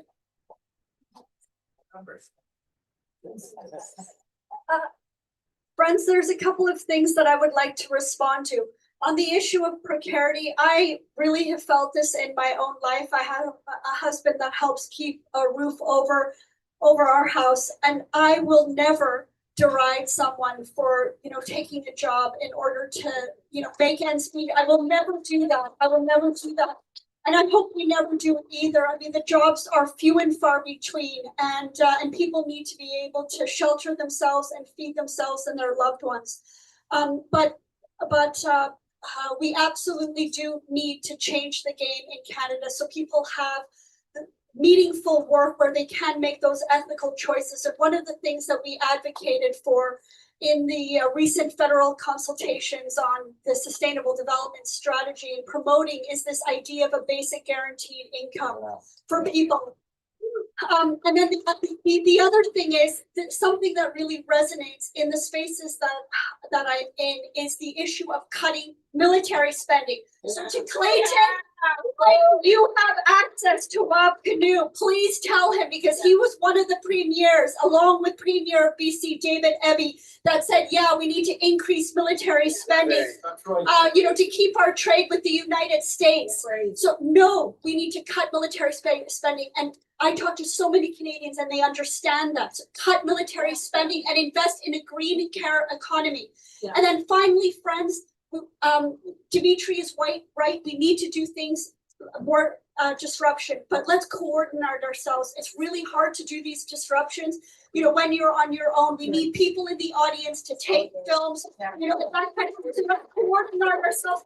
Help us buy tickets. Help us buy tickets to be able to get into these spaces and to disrupt. And then finally, we have to continue to inform ourselves. We need to continue to educate ourselves and each other. And then I just want to share this resource with you. That's really so important.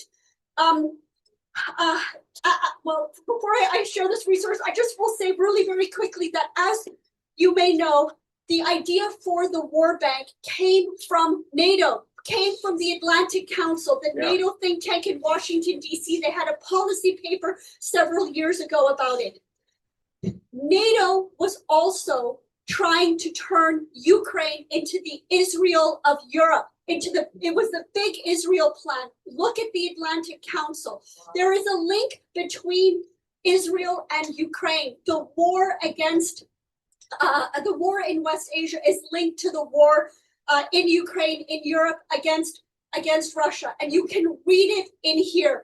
This is an amazing book, friends. It's written by Benoit Paré. He was a French-trained military soldier. He became a member of the OSCE, the Organization for Security and Cooperation, that was doing the monitoring in Ukraine from 2015 to 2022. He also served in UN operations, and what he describes, what NATO was doing on the contact line. I wrote it many times here. It's like Israel. It's like Israel. It's like Israel. What Israel is doing to the Palestinians. That was the plan, friends. But Russia is fighting back, and I don't support violence. But we have to understand what this war in Ukraine is really all about, and we need to end it. We need peace with Russia, peace with China, peace in Palestine, peace in the Arctic. That's what we need. Thank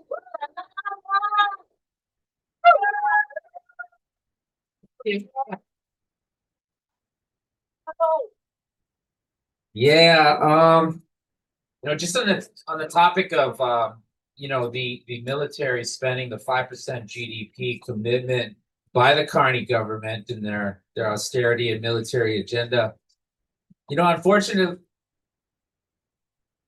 Unfortunately, our premier in Manitoba is very deeply in bed, and a part of what I mentioned is the crown jewel of the Carney Liberal government, which is the Port of Churchill and the newly ice-free Arctic shipping lanes. There's 3 icebreakers to the tune of $12 billion that are currently under construction, under order by Churchill. That'll be operating out of the Hudson Bay. There is massive investment in military bases, 3 of them, I believe, across the Arctic, including in Manitoba. Indigenous peoples, up north are going to be the ones that are feeling the brunt of the impacts of all of this militarization and military spending. This year's budget cut to the tune of billions of dollars funds from Indigenous Services Canada and rediverted those funds to this GDP, NATO spending madness from our most marginalized people.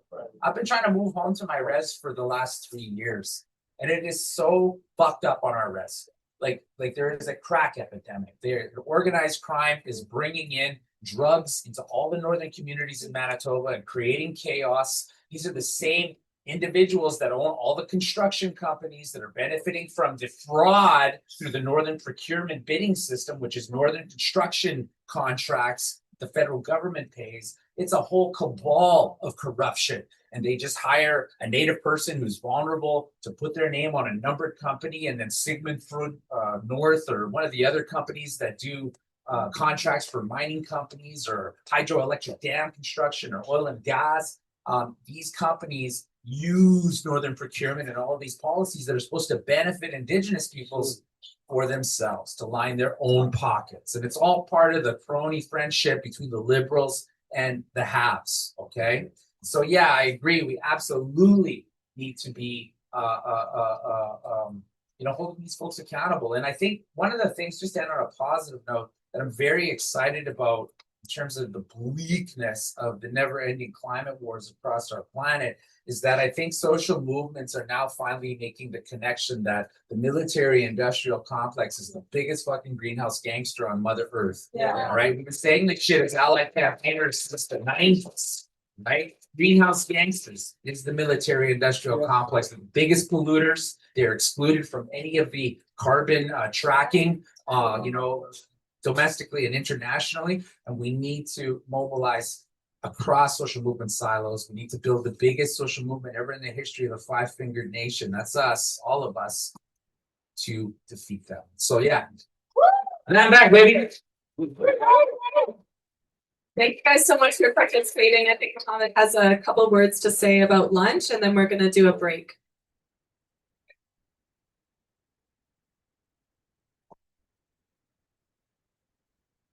Hi, everybody. My name is Mohammed. I won't bore you with the same stuff you've been listening to all morning. It's I have the best announcement for the day. It's lunchtime. Okay, so we had catered lunch from a place called Alibaba. It's owned by a Palestinian family, previously Jordanian family, but originally Palestinian. So I would like to explain to you how to proceed, given that we have very limited space to kind of move around. So the lunch items include salad, rice, potatoes, chicken shawarma, and for vegetarian friends, falafel. And then we have a bunch of sauces like, I think it's called toham. Forgive me if I'm butchering that pronunciation. There's hummus. There's also hot sauce. It's green colored, so please be careful with that. There's pita bread. So a number of us will be serving you from behind the table, including myself. There's Alexi, Jody, Tegan, and possibly one other person. So procedure, please proceed in an orderly fashion. If you take a look at the serving table there, pick up your plate and please be patient. You will be served with anything and everything that you wish to eat. For dessert, no, it doesn't matter. Well, if you do by alphabet, my last name starts with A. Yeah. Okay. If there are any individuals who require mobility assistance, please help them and be mindful of them. For dessert, we have chocolate brownies, cookies, and fruits. Help yourself to everything. And as you move through that enclave over there, as you turn right, you will find drinks, water, and sugary drinks and sugar-free drinks. Please allow everyone to get first serving before you come back for a second. And finally, garbage. Unfortunately, we only have 2 garbage cans, 2 garbage receptacles. One sits in the middle of the room, right by the pillar, and the other one all the way at the back where the glass doors are by the fridge. Kindly dispose of your plates and other utensils in the garbage. And if you see that the garbage bag is full, just remind us. We'll do our best to change them. Any questions? And the rest is easy. You just have to eat. Yes, the bathroom. There are 2 bathrooms. One for gents and the other for ladies. The bathroom keys are located by the door where you entered this room. Please use those to access the bathrooms. That's it. Thank you very much. Let's eat.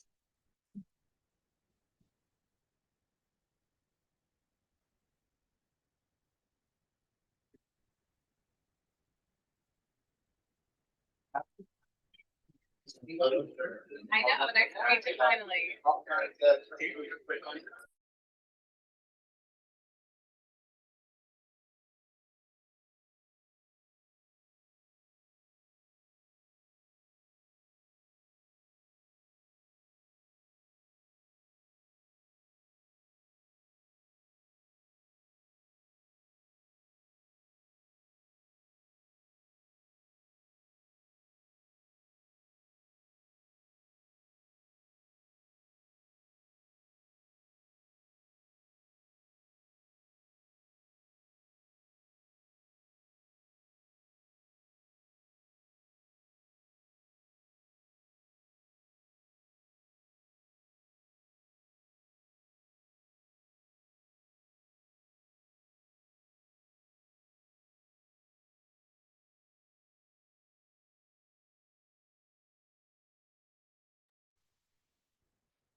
Is this a good level or should I lower it more? Okay. This is okay. And should I keep the music or switch it off? Or is it better with a bit of music or should I just switch it off altogether? Alright, if you want me to change the kind of music, let me know. It's just not elevator music.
about this particular device called Solar Buddies. It's like a little brush where you kind of transfer the sunscreen to applicator and then it brushes on your kids. But the problem with that is that if your sunscreen is living in this alternative packaging, it also can become destabilized and less effective. And believe me, as a mom, I completely understand the want to make sunscreen application as fun and as interactive and as approachable as possible. But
Hey, Fargo?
Oh, I hope you can hear me in the chat.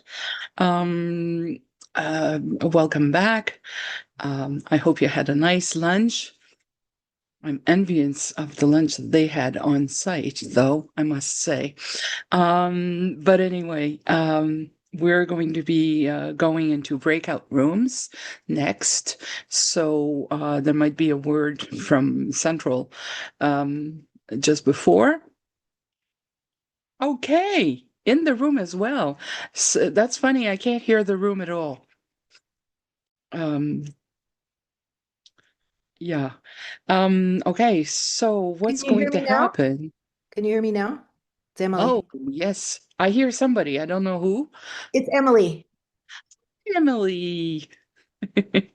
Nice to meet you. Nice to meet you too. I just Yeah. wanted to know how many breakup groups are there, I Lucy? think on our side on Zoom, I think we'll have like 5. Oh, excellent. I was worried about, yeah, Yeah. having And 100 people in a breakout room, so that's good. oh, you know, it's going to be a new experience. It's a good one though. It's an important Yeah. one. Yeah. Yeah. You're doing well today, yeah? I'm doing well. I'm excited about these breakout groups because it's where conferences fall down is we don't have an action plan to follow up. This is where the work is happening from my perspective. Yeah. How about you? How are things in Quebec? Oh, God. Should I even attempt? No, don't even start. I have family. I'm originally from Montreal, so I can, Okay. Yeah.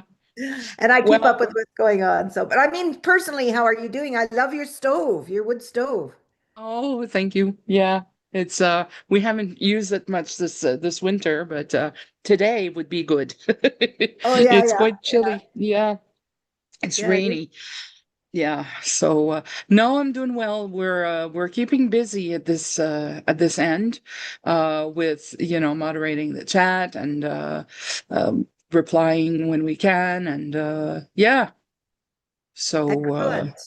yeah, it's a good day. I just had a nice lunch. So yeah, it was great. And now with the breakout rooms, that's going to be interesting. I think that's when we're going to come up with lots of ideas. So Yeah, yeah. Hopefully, yeah. hopefully.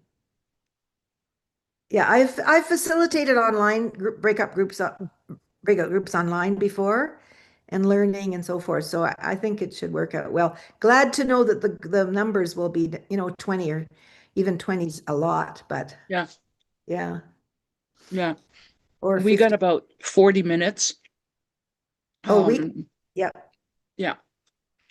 And we have to remember to have a secretary and have somebody to report back and you know. So, sorry, did I just hear the breakouts are going to be 20 members? I don't know. I hope it's smaller because that's like a minute per person. We have 5 breakouts on our end, and I think there's 7 on yours, or maybe a few more. I just let Jasmine know. You might be able to have a few more. There shouldn't be more than 14. Okay. Yeah. We're doing our best. Terrence, no, you didn't miss anything. I'm just chatting. I'm loosely chatting. I think it's good to remember too in our breakout groups that we're asking people to respond to one as we go around the circle. One subject. One intervention, one alliance, one thing to do. Yeah. As because I think that because you can always go around the circle again, right? Yeah. So it doesn't have to be, but yeah, we've got a group of so I think from my perspective as a facilitator, I'm going to emphasize each person speak to one thing, but not multiple. Yeah. And so we'll have every member will have a certain time limit per the size of the group, and we should do one topic that we really are passionate about for that time limit. No, one topic for the group. Yeah, one topic for the group, but when you speak to one item within that topic. Yes. Okay, so we don't actually get to choose our topics. If we're passionate about something, shouldn't we go to a certain group? No, that's not the way it works. Oh, okay, that's too No. bad. Is Sorry everyone about that. everyone's speaking to the same agenda? Did you get the handout? Or get the sheet? Yeah, it looks like we're all answering one question. We're all we might answering have the to, same question, Yeah, per the so- agenda, or is it certain aspects? So where's the agenda here? You should have gotten a hand. Oh, here we go. Jackie Yeah. just put it up. Yeah. Yeah, thank you, Jackie. It's the first breakout is building a fighting socialist movement, anti-capitalist alliances and priorities, or is it broken down further than that? Than the screen? Then it's Than the then- schedule? oh, sorry. Go ahead. I'll leave it to you. Yeah, the question is about what we should do in the next 3 months to bring many more people into a visible anti-capitalist, anti-war, internationalist response to this political moment. Okay, where is that in the agenda? So Statement, breakout sessions. Okay, here it is. Breakout 1. What should we do in the next? Okay, I see it now. Thanks. Was that Matt? I think it was Matt. Okay. So are we convened as Kyle, one big thanks, group Kyle. right Sorry, now? that's Kyle. Yeah, no problem. Okay, I see that now. Thanks. Yeah, so See, Jasmine is coming back to the mic. Okay. She'll shepherd us. Merci beaucoup, Lucy. ça me fait plaisir. Merci, Émilie. Un plaisir. I do what I can. La même chose pour tout le monde. Yep. And that's what builds great movements. See, I'm learning Spanish too, so. Oui. It's okay. I got ¿Qué that. tal con tu español? Oh, ya español. Oh, habla español. It's great. Yeah. It's I'm wonderful. trying to learn Italian. Oh, that's Yeah. tough. Yeah. I still can't speak it. It's been 4 years. I still can't utter a single word without But you switching know, back to German. If So you use it, you go back. I thought I couldn't speak any Spanish. Then I went to visit my granddaughter who's doing her master's degree in Barcelona. But then Wow. in her neighborhood, everybody speaks Catalan. So I was like, okay, Right. Yeah. drive me crazy. Gaverice Paruski? I'm No, sorry? I don't. Do No you speak- Paruski. My Gaverice- ancestry is Ukrainian and Polish, but no Paruski. Okay. Oh, look at all these lovely facilitators. Hi, fellow facilitator. Yeah. I'm not 84 sure participants. I'm not sure whether folks can hear us at home or not, but I just wanted to let the people online know that we have.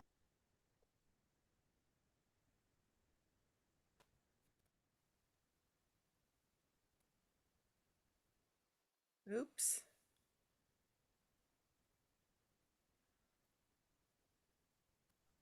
Bianca, if you're still speaking, you accidentally muted yourself. Oh, okay. So just for the people in the room, I wanted to let you know that the folks that have volunteered to facilitate, we have 5 groups online and we have 5 facilitators. So we have Ted, we have Lucy, we have Jackie, we have Emily, and we have Kyle. And so each of you are going to be assigned to one of those rooms when we begin. Has the room started yet in terms of breakouts? I'm not sure. I can't hear them.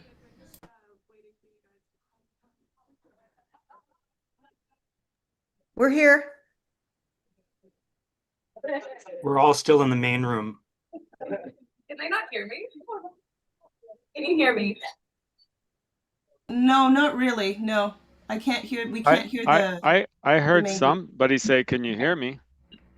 Yeah, but it's not clear.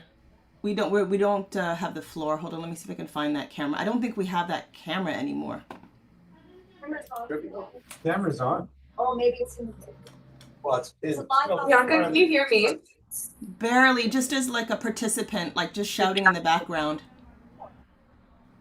We don't have the camera that we had before. Fargo's. I mean, we can see it. It says capitalism can't be fixed, camera 1. Is it maybe need to be spotlighted? No, it's not that one. It's actually it's Kiri. Kiri, it's yours that we can't hear properly. We could hear really clearly before. We're actually getting the mic through Kiri and the camera through cam 1. So the cam 1 is working perfectly actually. It's Kiri, it's your audio is not good.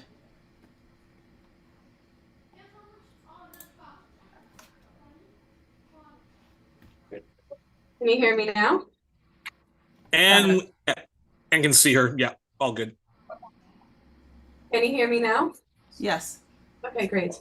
Okay, great. So we have a brief announcement first. If you wanted to make your announcement. Is it loud? No.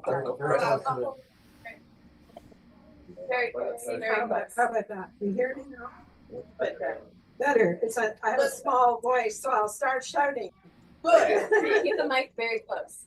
Yeah, I just wanted to let all of you be very welcome tonight at Brent's house at 6 o'clock, streaming of militarism and the climate. We're showing two. I didn't give it to him. He took it.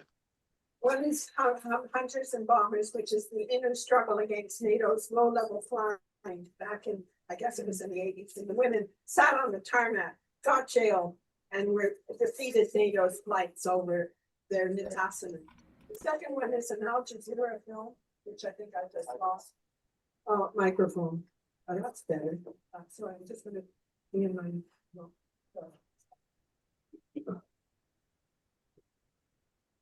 So tonight, the other one is Militaries Are Fueling the Climate Crisis. It's an Al Jazeera film from 24.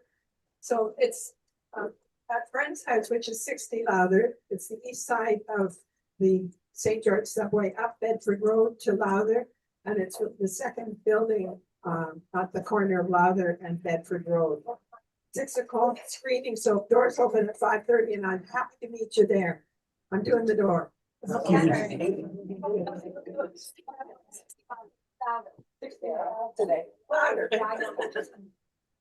I also don't have the exact details, but I think Eve does. But Kushta Freeland is in town tonight. And there's a ticketed event. I think it's at like 7 or something like that. So, you know, just down the road, 2 blocks away. So. At the Miles Nagel Community Center. Oh, Jesse Brown. Canada Land is Kushta Freeland, and it's 2 blocks away. It's tonight. I feel like there should be some disruptors there. Wild suggestion. Do we have any disruptors in the crowd? Eve, they're looking for you. Be careful. All right. So now things are going to get like a little bit more chaotic and a little bit more dynamic. We're going to start doing breakout sessions. So for everybody online and maybe some people in person, we had a participant kit, and you can see the questions for the breakout sessions in there. But yeah, so to start, it's about building a fighting socialist movement. That's been the theme of this event. How can we build anti-capitalist alliances? What are our priorities? And the prompt for everybody in this room that you're going to talk about with your group: what should we do in the next 3 months to bring many more people into a visible anti-capitalist, anti-war, internationalist response to this political moment? So each group should have a facilitator, a note taker, and somebody to report back. You can do dual roles if that works for you. But each group should report back with one concrete intervention or action that we should prioritize, one group, constituency, or alliance that we should bring in, and one thing this organizing needs to do well in order to be credible, welcoming, and effective. And then the report back from your group will be 3 minutes maximum. So you need to be very succinct. Yeah, so I don't know. We'll share it on the screen, the question for you to be discussing. But again, what should we do in the next 3 months to bring in more people into this political moment and mobilize them to build a fighting socialist movement? Yeah. So I think we decided on 9 breakout groups. There's 90 of us physically, and Bianca's just told the online participants that they're going to do 5. So if you want to break off into groups of 10, it'd be great if you mingled and left your people and spoke to different people of different groups. So if you're sitting beside people you know, maybe switch. And if you can find a little corner in the room, that's great. If you want to go downstairs and time yourself very well and come back in 30 minutes. There's a room behind the Abolish NATO banner. Okay, yeah, behind the Abolish NATO banner, there's also a room. So, yeah, we can do 1 or 2 groups in there. So we're gonna come back, I mean, we're 15 minutes behind the schedule. So we're gonna come back, let's say at 2. So how many? 10, yeah. What's your question? Yeah, Bianca, if you don't mind putting the question, or Kiri putting the question on the screen, so you can find it in the participant kit. It's question number 1. How do we bring in more people into an anti-capitalist, anti-war, internationalist response? And report back with 1 intervention that we should prioritize, 1 group we need to bring in, and 1 thing that we can do well in order to be credible and welcoming. Yes. Okay, go. Do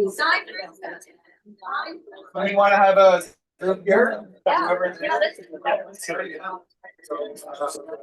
Sarah, you want to join our group here? 1, 2, 3, 4, 5, 6, 7, 8.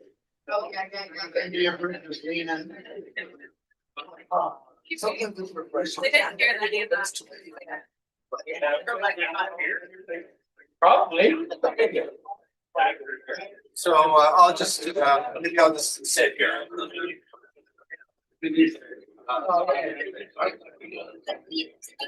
Yeah, well, yeah. You stay where you stay. You're going to over here. Yeah.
Can you hear me?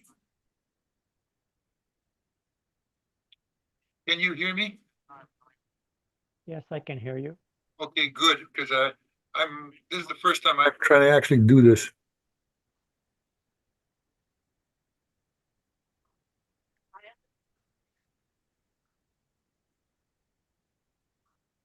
So if we can hear you, that means you're not in a breakout room yet, so I'm gonna assign you. Okay. Me too. Me 3. This is room 3?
Edouard, are you still there? Hello? I just took off my audio, I realized. I'm waiting to be placed. So am I, Marie. Okay. I wonder if they know we're waiting. Well, You'll just have to be patient. I think because you came in a little bit later, it's not letting me, but I'm going to try. thank you.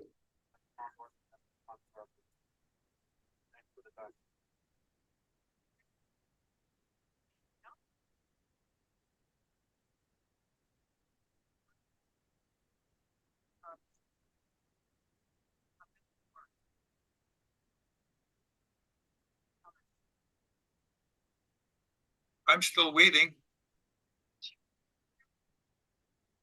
I'm sorry, I'm having trouble putting the rest of you in groups. I'm going to do my best.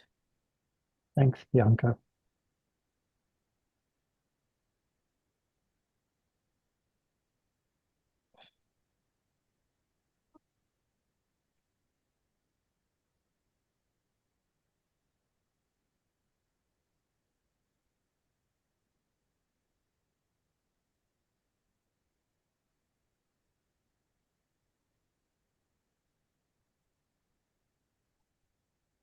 Mm.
Can you? I can't hear what he's saying. Can you?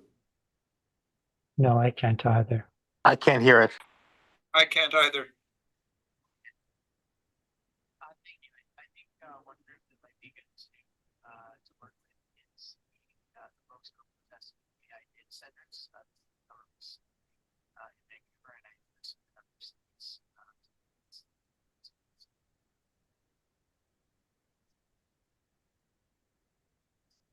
Can you hear me? Is this Carrie? I can hear you a little bit. My mic seemed to come on. I'm Edward. And I'm Marie. We can hear you, but we can't see you though now.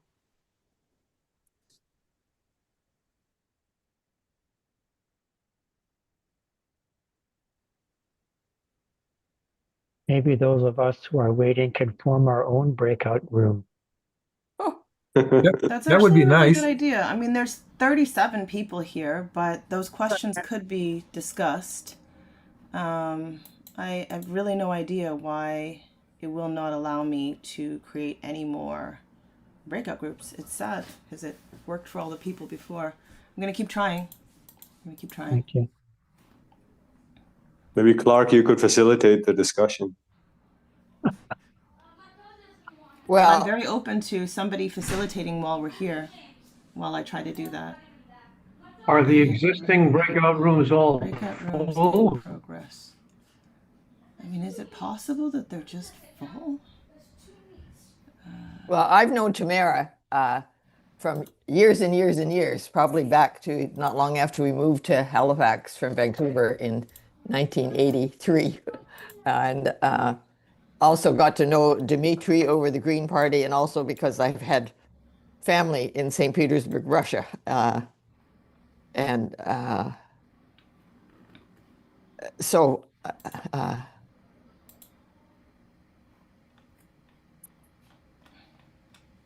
so connected up to a lot of these issues. And I'm very happy that we're seeing, well, Dmitri leading the Reason to Resist. Are you familiar with Dmitri's website called Reason to Resist, the rest of you? Yes, I am. Yeah, it's excellent. I am too, but my sense is we should be dealing with things that we can do now instead of just dealing with other things. Well, what are you thinking of in particular? It says join. I figured out how to do it. You're good, but I have to do it one by one. So you're each going to be slowly but surely put in a room. You're going to see people disappearing. Okay. Slowly but surely. So I click. Do we click join? You do click join. Yes. Okay.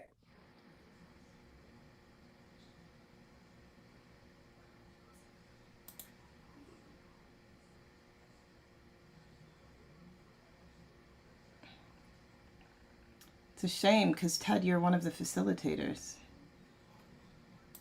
Here, what room are you facilitating?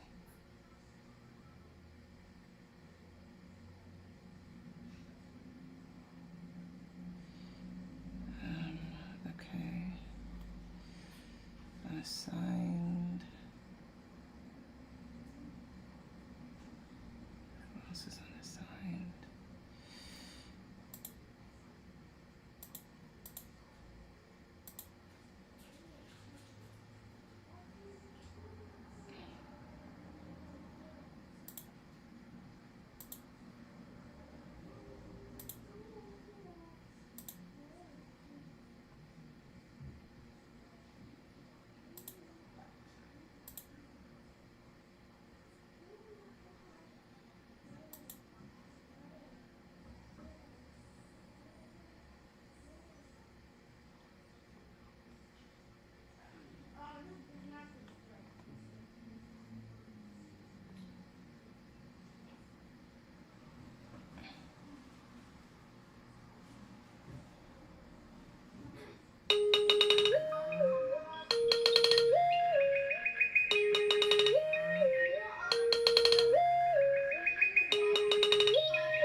Testing, testing.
Did you hear me tapping?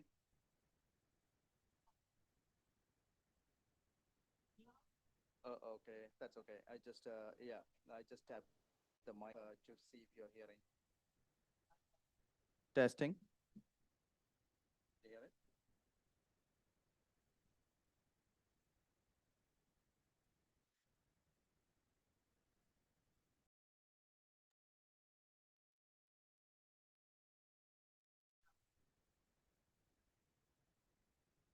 Hello?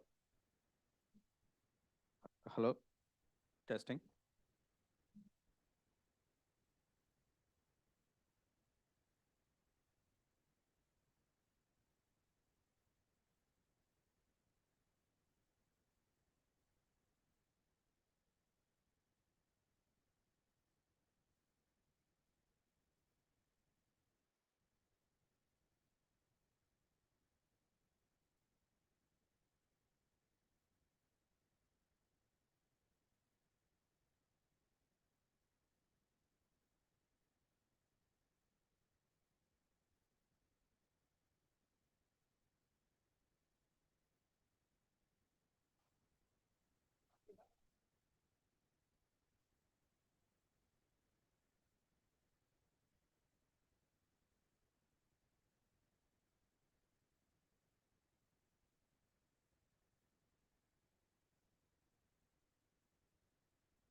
Test.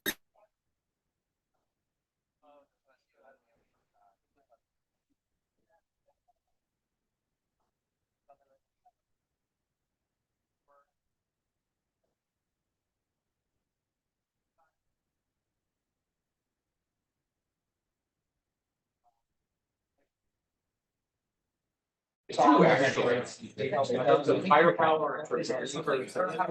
I can hear the room now, Kate. Doing last one. This on the five. Yeah, there's a lot of echo when it coming through, so I have to unmute myself when you speak.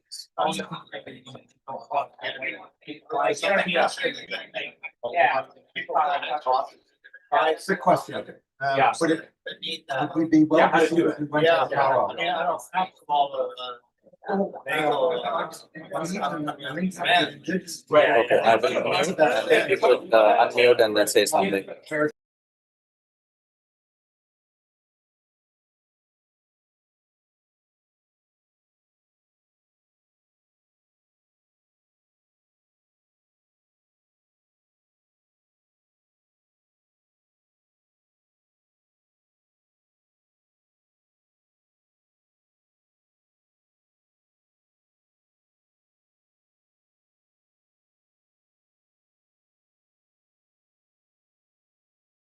Theory can be rigid and it's necessary. Yeah.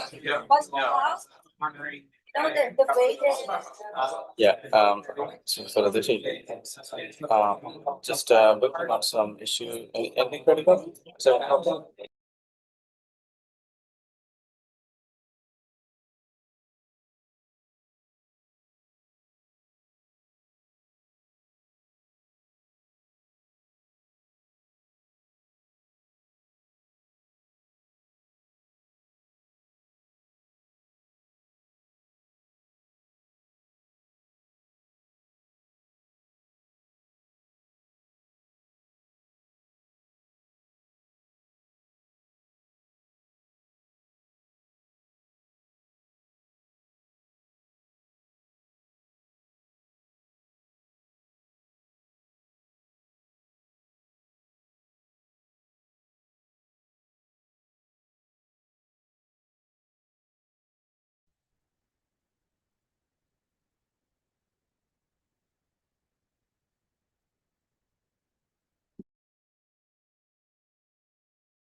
I guess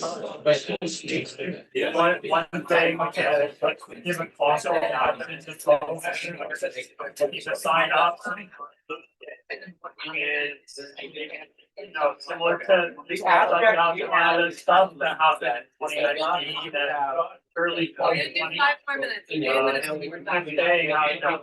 There's coming a time where there might be a movement like that again. Where a lot of different protests. People don't necessarily know how to do that. So that could be a thing. We're connected to have done that before. And talk about how you can do that effectively. We don't have you and your friends know how some kind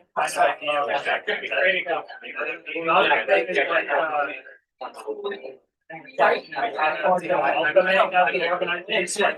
So, you know, get a lot of critiques. I think the breakout should fight it.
Buddy, finish up, maybe chairs back, please.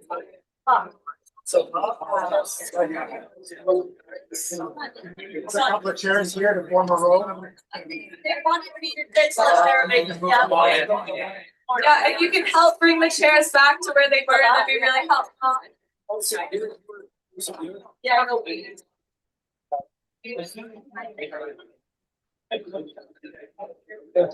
All right, quick. Everybody at the back, if you can come grab your seat so we can get started. Eric, they hear you online? I'm just going to double check.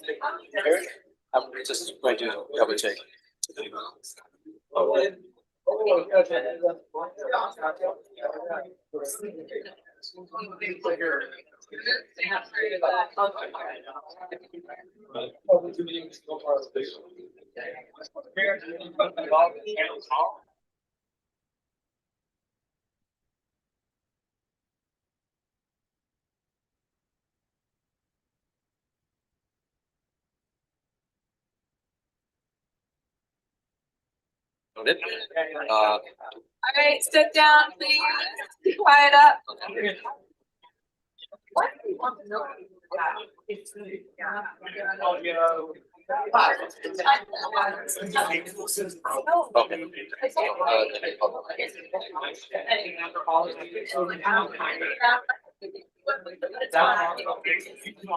That's also because you have two levels at college. So All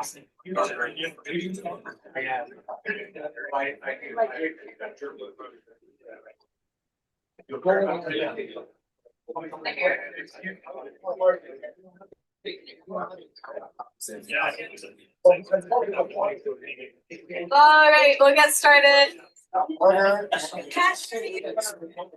ladies and gentlemen, any lady would like to speak. All right. Shut up! That was good. Who's that? That got you paying attention, Tom. All right, so we're gonna do 3-minute timed report backs. If you can be concise, that's great, and hopefully we'll all, yeah, it'll all be synthesized hopefully quite nicely. So I'll just call up Julius right away. Okay, thank you. Thank you, Chair. Okay, so we had a great, very thorough discussion in our group. So in terms of actions, we think that a priority needs to be for this campaign to be visible. We need to be visible in posters. We need to be on the streets. We need to be visible in setting up booths at different conferences and committees in communities that we want to have an impact in, on social media, on the streets, and the protests.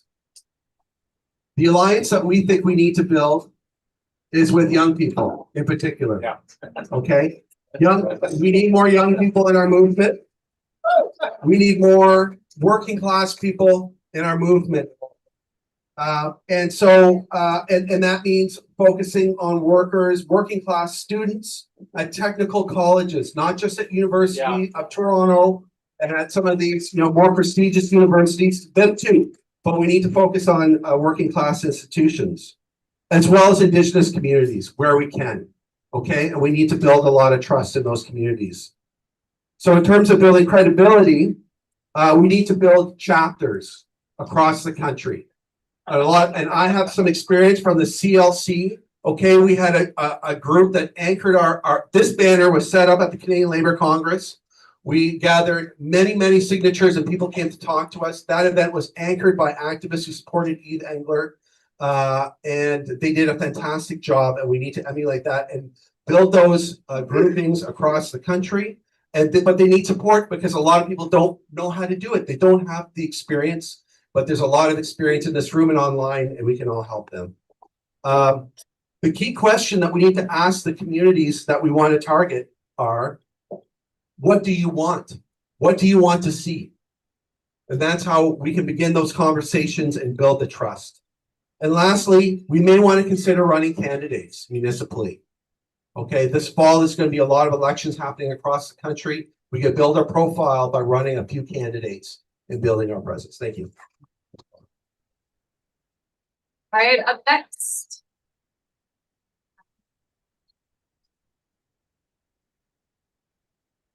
Hello, everyone.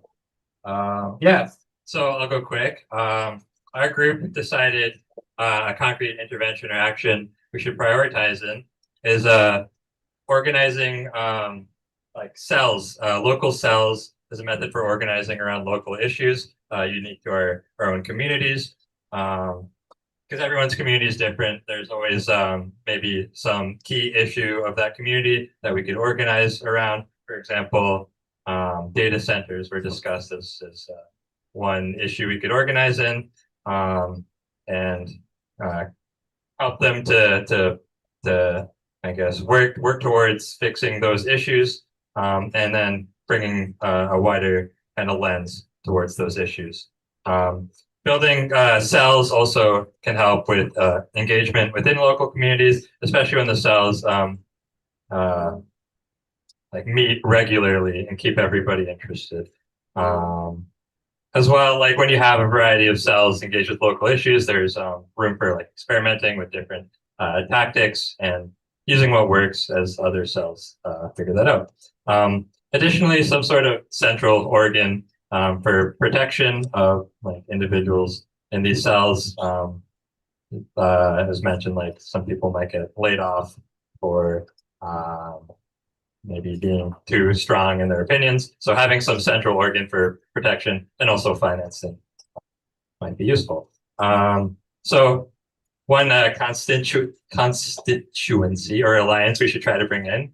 We also kind of agreed with bringing in youth groups or teenagers. Teenagers have like the largest stake in improving society as they are going to live in the society the longest. In addition, they tend to be very interested in disruptive actions. We did also discuss some difficulties in building online propaganda, as most online social media outlets are owned by tech organizations. But ultimately, we decided not to abandon the online front. So we didn't vote though. It was a good discussion. So when it comes to like maintaining our credibility, becoming welcome and effective, we had a variety of strategies. We wanted to like drill in the difference between piggybacking on movements versus joining the struggle. I hope that wasn't the timer. Like example, organizing around data centers. We do want to genuinely engage with, oh, thank you. Okay. Engage with the issues. In addition, low membership fees and stuff like providing lunch for everyone, we found very welcoming. Yeah, all the report back people can come up here. There should be about 6 more people just to keep things going. Hello, my name is Naomi. I am from North Hugon, Six Nations, Oklahoma. So for our groups, for the next 3 months, like specific, actionable, realistic steps that we could do is we're thinking about contacting our friends and family, so people in our like immediate circles, and especially the kids. So families, we want to like be bringing in our families, having them do these things with us. So that just as well goes aside with like talking about like this, like capitalism can't be fixed every single day, and incorporating those things. Sorry, this capitalism can be fixed into those different areas that we do in our life, like different organizations, events that we attend. And so, yeah, so link your activities to this movement, plan to bring people together, especially that July 7 and 8 NATO demo. And yeah, and need to influence sympathizers, so youth. And youth, you know, they teach us to seek our ideal world. So I think bringing them in and using them, not using them, but having them be part of our group community. Collaborating, yes. And to be listening to the groups that we attend, those other people in community on the streets that we see, because we want them to listen to us, so we should listen to them as well. And that's everything.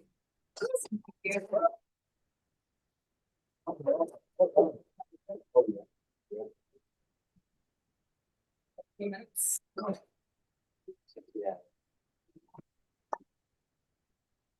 Hi, my name is Jivaka. We were speaking mostly. So in regard to the question, we were kind of talking about like a few different items. One of the main key thing is trying to communicate with other sources that we are aware within the locality. It could be online, like such as social media, or in person if you're in any local groups as such.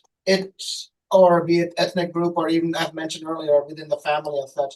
I think what gets a lot of people turned off, they hear the word socialist or the movement, and they immediately shut off, and that's the tricky part. But what they don't know is that sometimes these other groups, be it the ethnic groups, or even lifestyle choices, they are still connected to that. So we can actually work around and talk about these things. For instance, like we were going through different groups that we have seen, like Stop the Coalition, Peace Coalition, Toronto, TTC, and Credit Union, and even one example, like someone mentioned, like the animal perspective group, where people won't think, okay, you're just maybe if you're a vegan, that's just a lifestyle choice. They don't know that but a lot of the vegans, they may not understand that this actually started off as a movement against factory farming, or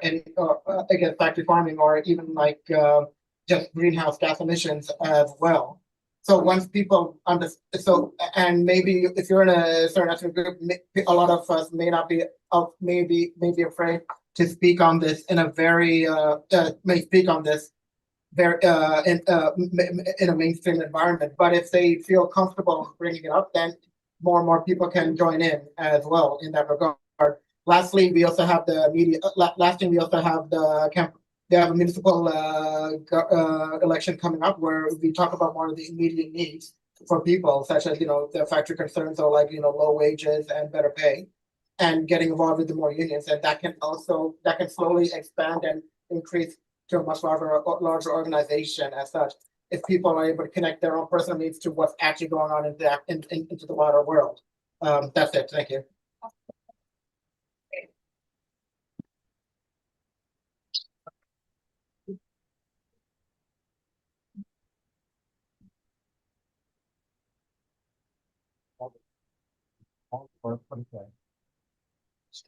Make sure it's very close.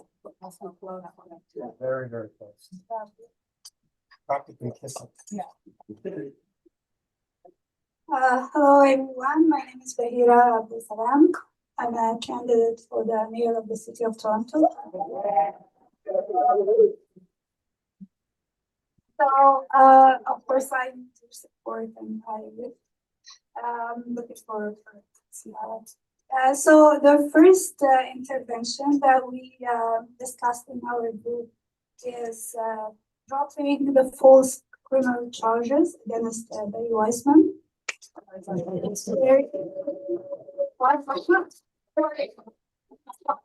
Sorry. So yeah, it's very important, because the first thing that we need to do is taking care of our own people and being united. So the second thing is that we discussed is the groups that we are going to reach out to. The unions are very important. We are going to intensify our efforts to reach out to unions. And there was also capitalism can't be fixed. Oh. Yeah, so the second thing is supporting the dental hygienist campaign.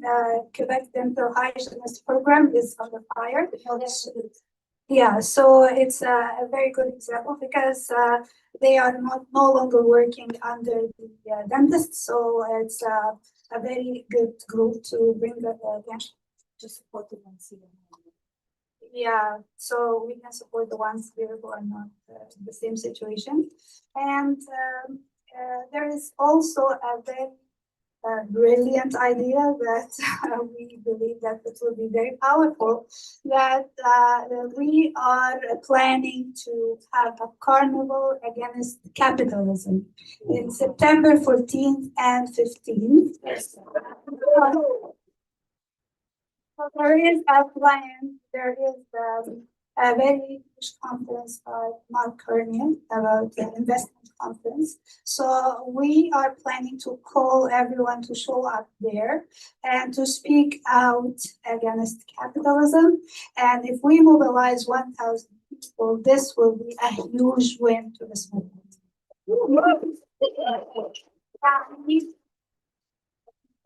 So we need also to have a sub-conference for that to organize that. Well done.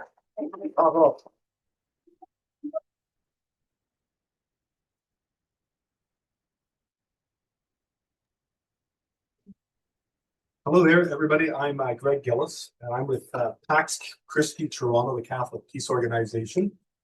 And thank you.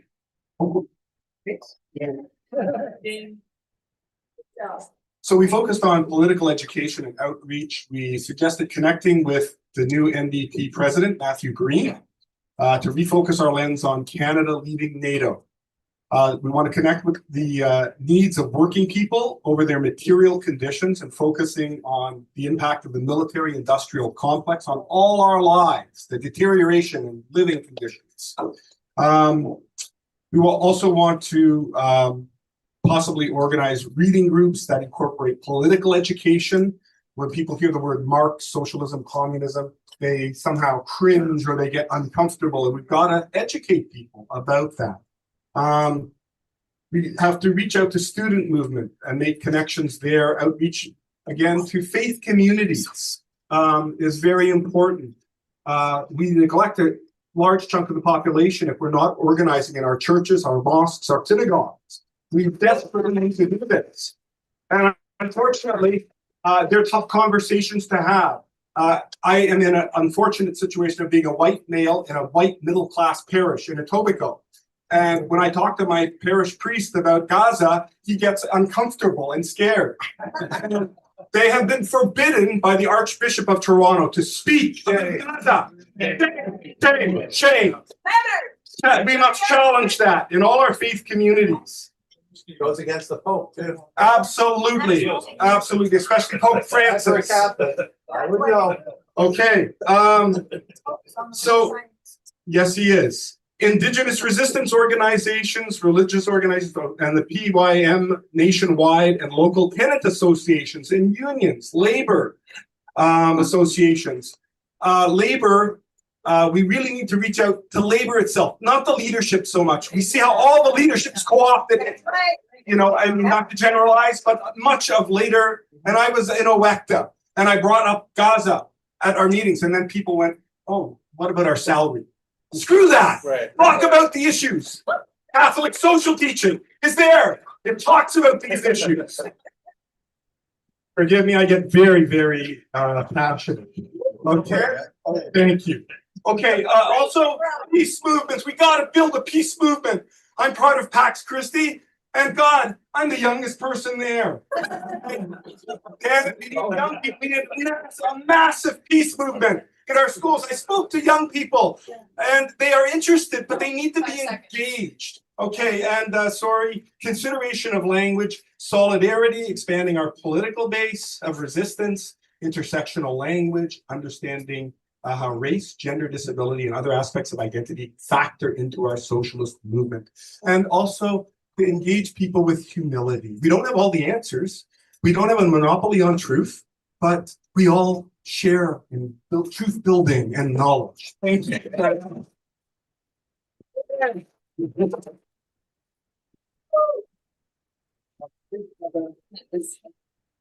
Hi, I'm Philip. Most of what our group talked about has already been said, so I won't repeat that. But we did discuss, the main theme that we discussed was coalition building. So with other siloed groups, peace groups, environmental groups, anti-war, pro-Palestine, we have to make connections with those groups. So that was the main focus of what we talked about.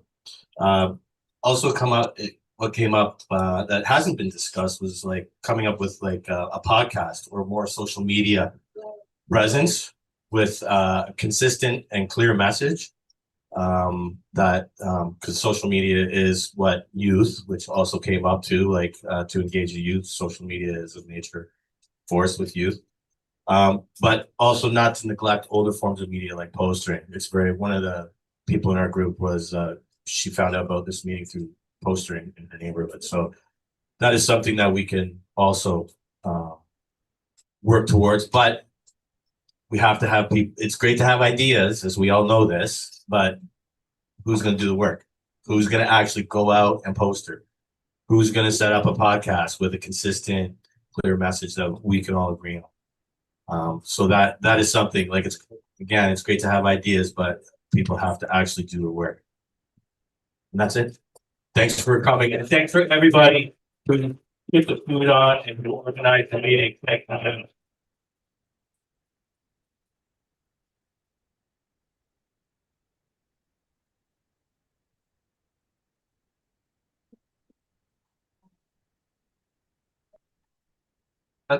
Hello, I'm Trevor from Socialist Action. Our group spoke about so we kind of answered the first two questions. We kind of mingled them together, but we found the Eve campaign. A lot of our initial success was from leafleting and postering, especially around Palestine.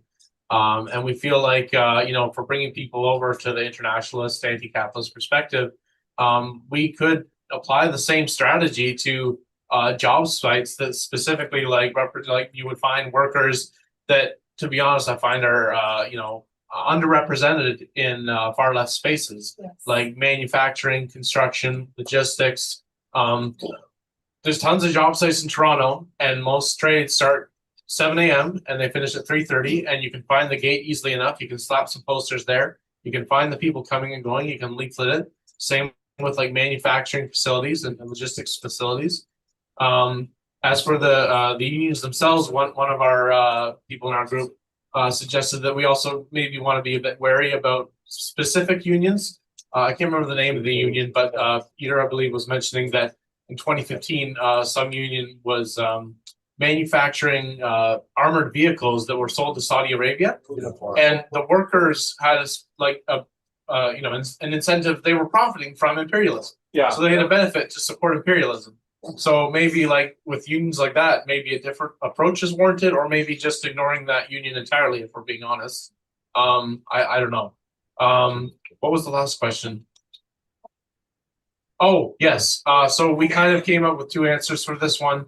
I'll first mention, so we it's kind of a given, but I feel like it's necessary to say, given the history of the NDP, especially at the Niagara Convention in Ontario.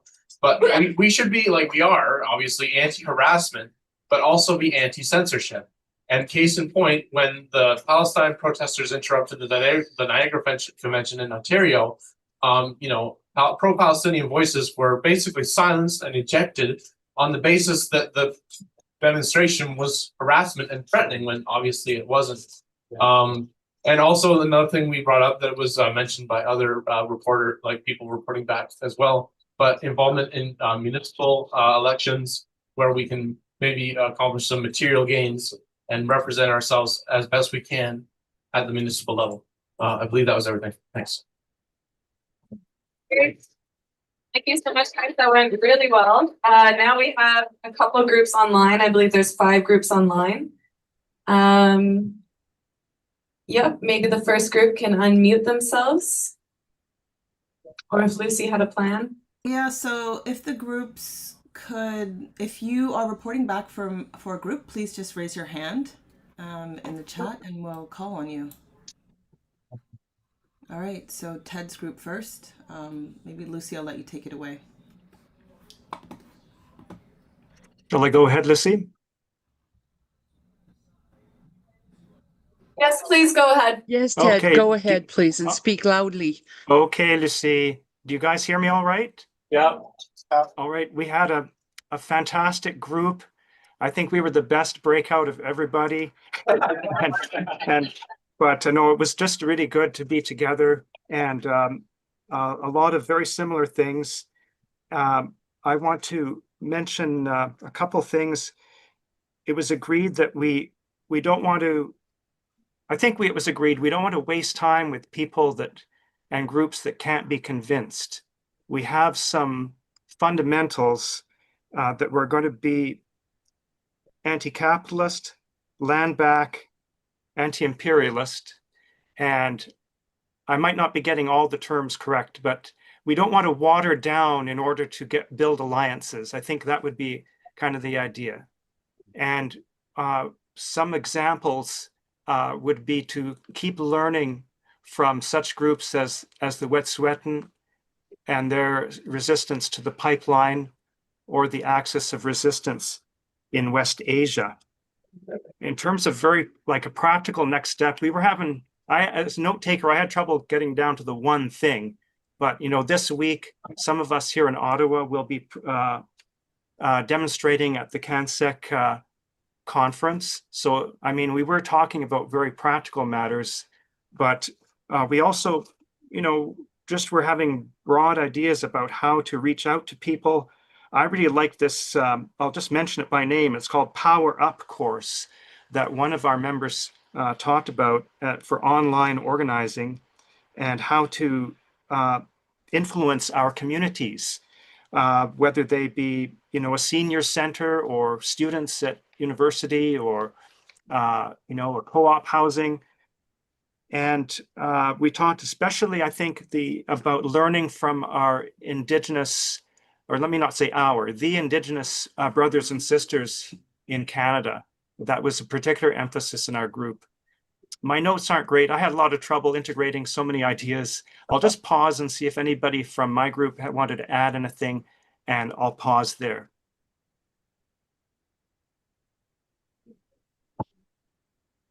I think we're good then. So I'll pass to the next one, next breakout. Yeah, thank you.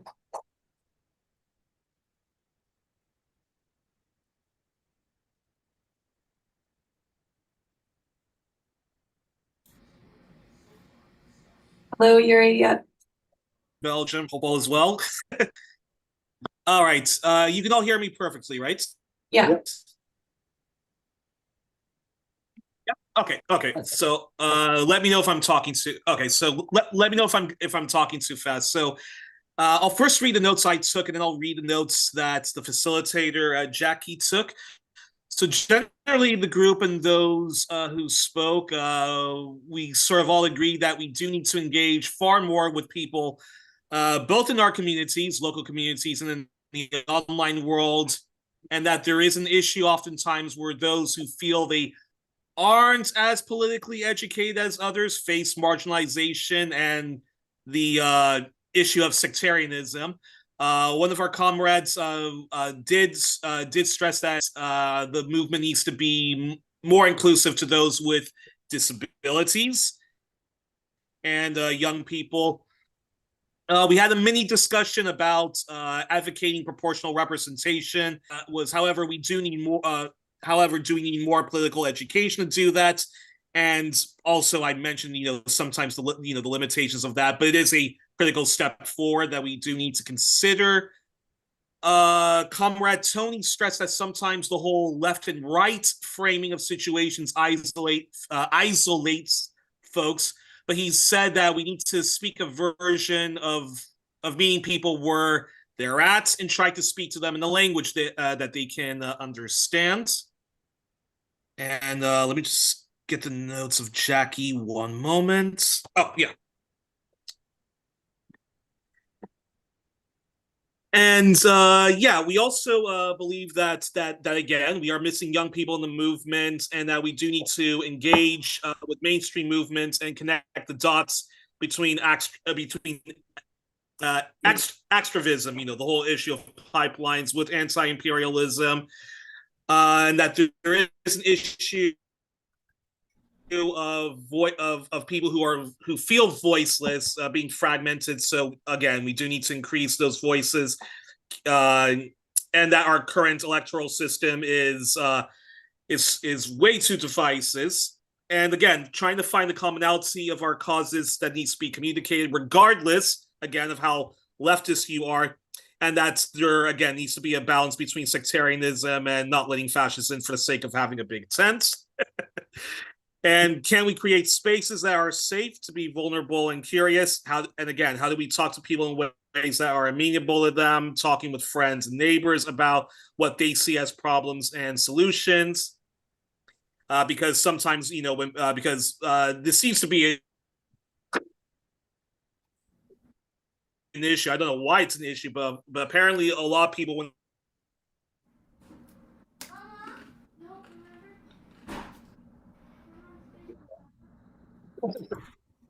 they hear the word socialism turns off. Are we supporting local co-ops, small businesses, and small farms? Connecting in third spaces is important for those who find it challenging to organize in public spaces. So how do we work through those and sustain those? There's that. Look, Mama. There's that. Shall I continue or all good? Maybe just wrap it up, and if everybody else can turn off their mics, except for Yuri. Okay. Well, actually, that's yeah, and then again, a lot of we have to think about thinking about proportional representation, but also looking at the limitations to that, and that's where political education is an absolute necessity, and engaging with folks, and then yeah, I think that's about it. Thank you. Awesome. And I hope I did justice to Jackie in the group. All right, next up.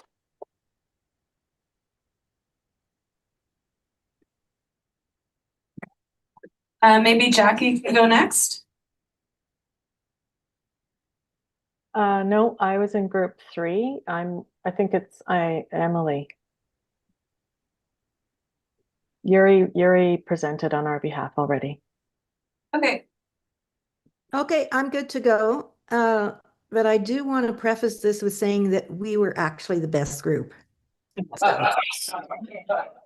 And you'll see why, because we followed the instructions.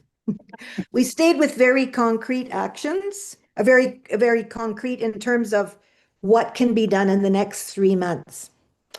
So, and that means what action, what alliances, and how do we maintain credibility. So in those, I'm addressing my summary based on those 3 components. So for actions, it seems my interpretation is that of our notes was that there are 2 aspects. One is that a pamphlet be developed that explains what the organization is about. Secondly is to develop a plan on the use of alternative media, that we can be using that more effectively, which would include publications like Canadian Dimension, which someone pointed out is not a publication anymore because it's online, but using a variety of forms of using alternative media. So that's the action component for the first 3 components. The second one is building alliances. So there was a view that building local 2 components, working locally as well as nationally and internationally possibly, but also working with existing groups, and such as tenants groups, other political parties, electoral reform groups, which there are so many. I say other political parties. The other idea is running candidates in municipal elections, local unions, etc. So working locally to build solidarity, working with existing groups. So the final one that was spoken about with maintaining credibility is, taking into consideration those other 2, of course, is listening is really important, and engaging in discussions. So we may what we have in our educational pamphlet may not be in full agreement with other people, but it's important to listen, and then secondly engage in discussion, because there's a whole lot of reasons for that. So we had quite a bit of discussion about that, and from experienced activists who've learned along the way that the importance of listening to where people are coming from is important for, so how do you accomplish that in 3 months? one of the things that came up. I think we had a bit of about how do you do that? You inculcate that into a principle, an operational, I'm using planning word here, operational principle of the organization, that listening is important, not just hitting people over the head, but engaging in discussion requires listening. So I'd like to invite any member of our wonderful group that got an A+ for this assignment. If you'd like to add anything?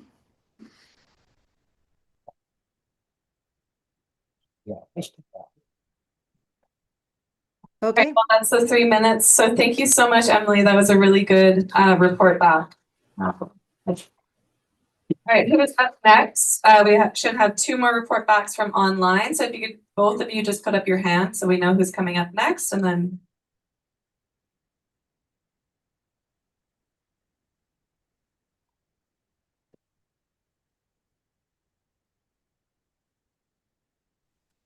Kyle, go ahead. Okay, great. Thank you. Okay. All right. So I'm unmuted. Everyone hears me? Yeah. Great. Yeah. So our group, I'm happy to say we're on the same page as many of the other groups that have reported back to this point.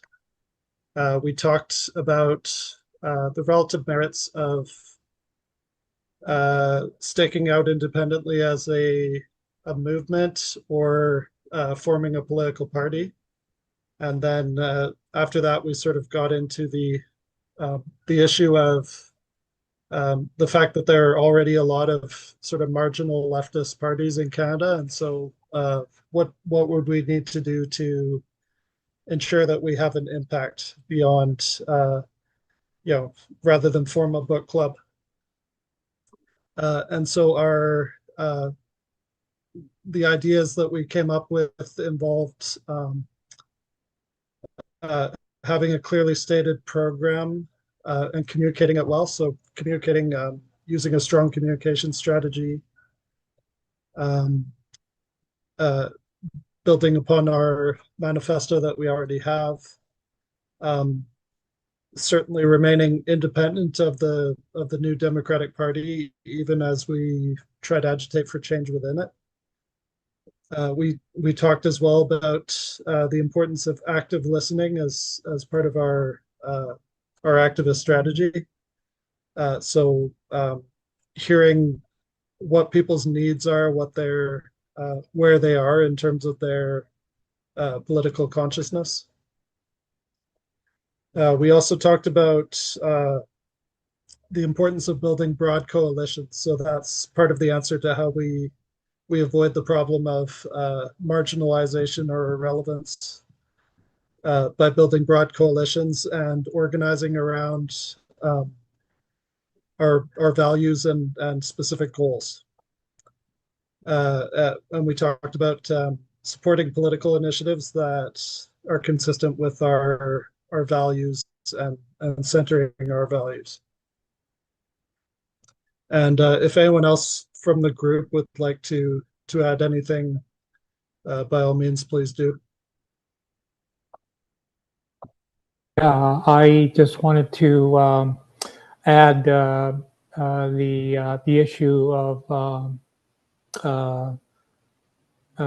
issue of citizens' assemblies, and I was asked.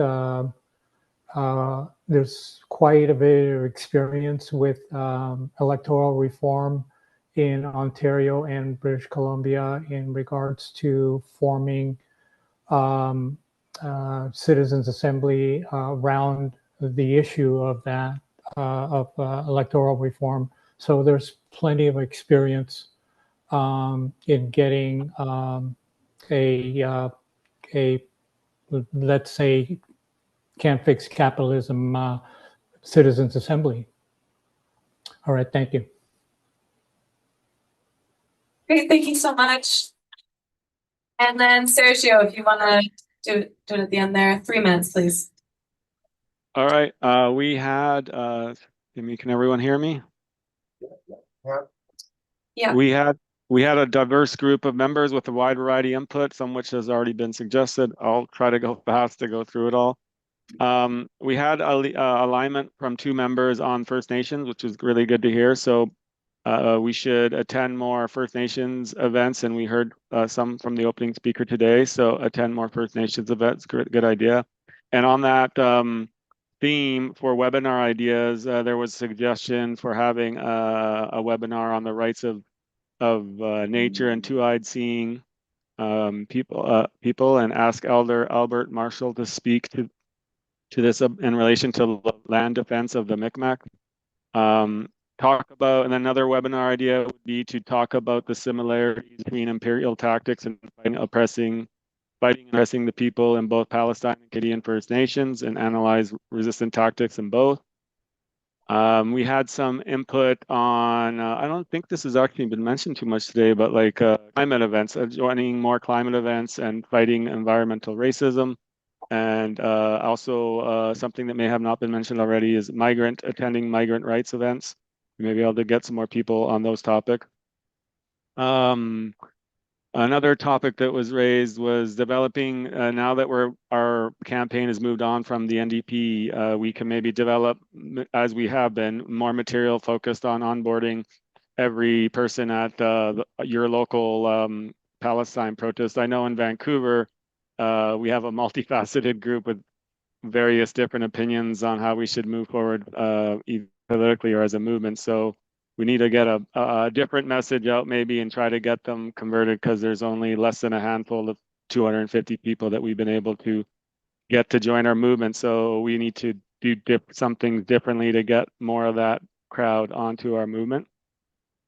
Another input was to speak to members of the LGBTQ org and engage with Queers for Palestine. This was mentioned. We had input to engage with the AI data center protests that are happening across the country. So that would be something per your local, what are the hot protests in your local area? And then another input was to engage with the disability community. If we can start bringing in some of their concerns for daily life and access to living expenses and financial freedom, if we can address those concerns in some of our material and get them on board, that would be good moving forward. And to wrap up, we had some suggestions just on moving forward, and then maybe in the next 3 months, we could, in 3 months from now, we could have another event like today, but possibly in another city. I was suggesting maybe a West Coast city to have more people on the West Coast join. And then another suggestion was to look at models that work and have infrastructure to, bring people more in. Okay, if you could just wrap it up, Sergio, please. Okay, and dedicated memory. Oh yeah, so if we could have more sessions, I think we could wrap up with is to have more sessions. Just allow people to speak their mind. Maybe don't have a topic, just have input from more members, and just have dedicated member sessions for everyone to speak their mind and make sure all voices are heard. Yeah. That's oh yeah, sorry, we had one more point. Social media, video, we need better video, and I think this was mentioned, but in support of that, improving our brand with single branding and messaging, and to engage more people across all the social media landscape. Great, thank you so much. Congratulations, everyone. That was a huge success. A lot of notes. Tom Baker, did you want to come up? But I have a little bit of things that stood out to me. Definitely on the social media thing. If you know somebody that does social media, graphic design, all of that, please get in touch with me or capitalismcan'tbefixed@gmail.com, because we're looking for somebody and we've had a really hard time with that. Also, if you're here and you have a following on social media, maybe just like DM me or Capitalism Can't Be Fixed, just so we can, in our report back from this event, we can shout you out that you were here. It's good for us, it's good for you. And yeah, Tom, did you want to come maybe talk about some themes that you heard just to very quickly? I'll take the great. I have to admit, Emily's group wins. I thought I did a great job summarizing a lot of the things we're talking about. So the idea of profiling the organization more through pamphlets, alternative media, videos, all the creative ideas that came forward. That's what we need. Building alliances at local, national, and international levels. I know we have some American comrades with us today online, and we want to continue to reach out to them as well. And the groups in our communities, tenants, the unions, the workplaces, speaking to municipal election opportunities that may occur in some cities. And the idea of listening and engaging. I really think that, as I said, Emily's group seemed to put this together in a little more strategic way. Excellent ideas. I was trying to identify divergences, areas where maybe there was more than one approach, or whether there was some debate, or I didn't detect that really in a great extent. Maybe that's a good thing, but we shouldn't be afraid of drilling down and examining different ways of doing things, for sure. I think there was some very creative stuff came forward, and I think the report backs were excellent. I'm not going to reiterate any more than that. Thank you. All right, so we're just going to take a 10-minute break, and then we're going to come back, and it's going to be the panel. So yeah, we'll just take a break. Please eat more.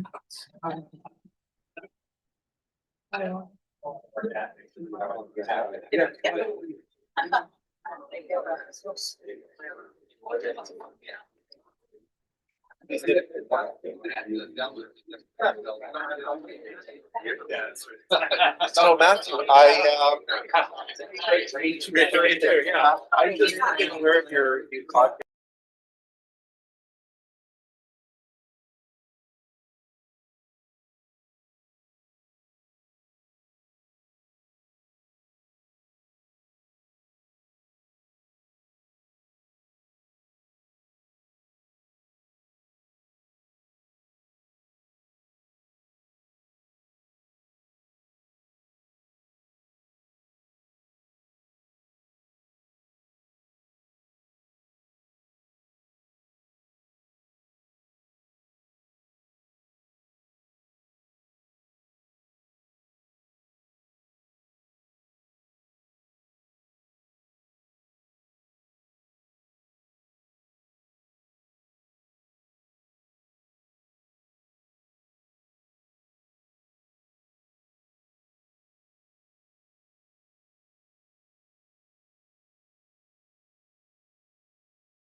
Even since best ask if you can't just chill.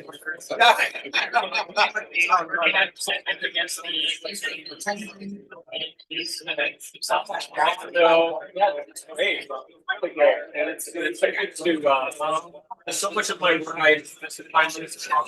I don't get out a lot. One of my kids has a lot of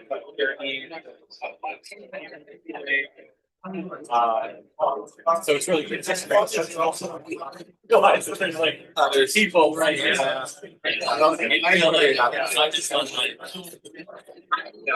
It's very broad. Yeah, there are many different individuals that are here, and it's not a cooperative sort of you're saying like want to engage in this. So yeah, and it feels very fun. Yeah, and then there isn't really a CP presence. There isn't really, and then there's a revolutionary party of Canada that I don't really see them online. Yeah. I think that's sort of been around, but like I think they're ultimately projects. Oh, okay. All right. I think they're involved. So they're here. Yeah. Right. Right. Are they right? I don't know. I don't know. Well, oh yeah. So it's yeah. I mean, they're actually small groups. Not as widely engaged. Like I'm part of, I remember social staff. Yeah. We've been much more engaged. Organized. Yeah. But there's other things like.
Kiri, can you unmute?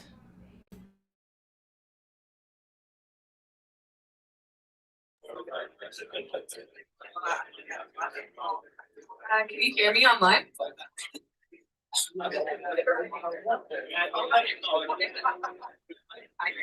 Hear you online. Okay, great. Thank you. All right, in the back. Hi, Nathan. Everybody, sit down, please.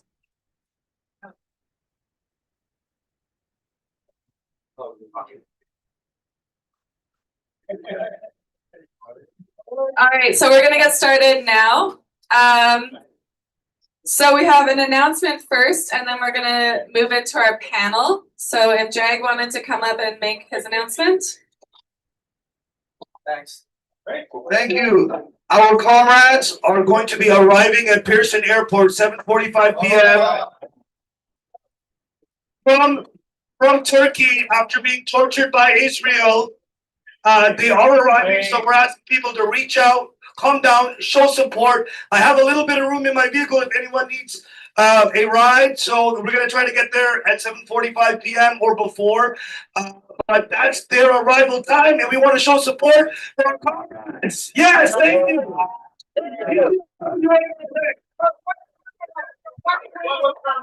One more three. Sorry, no, three.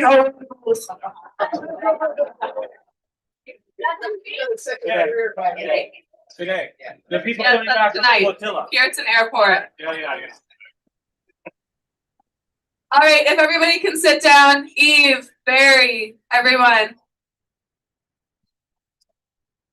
Hans, Zach.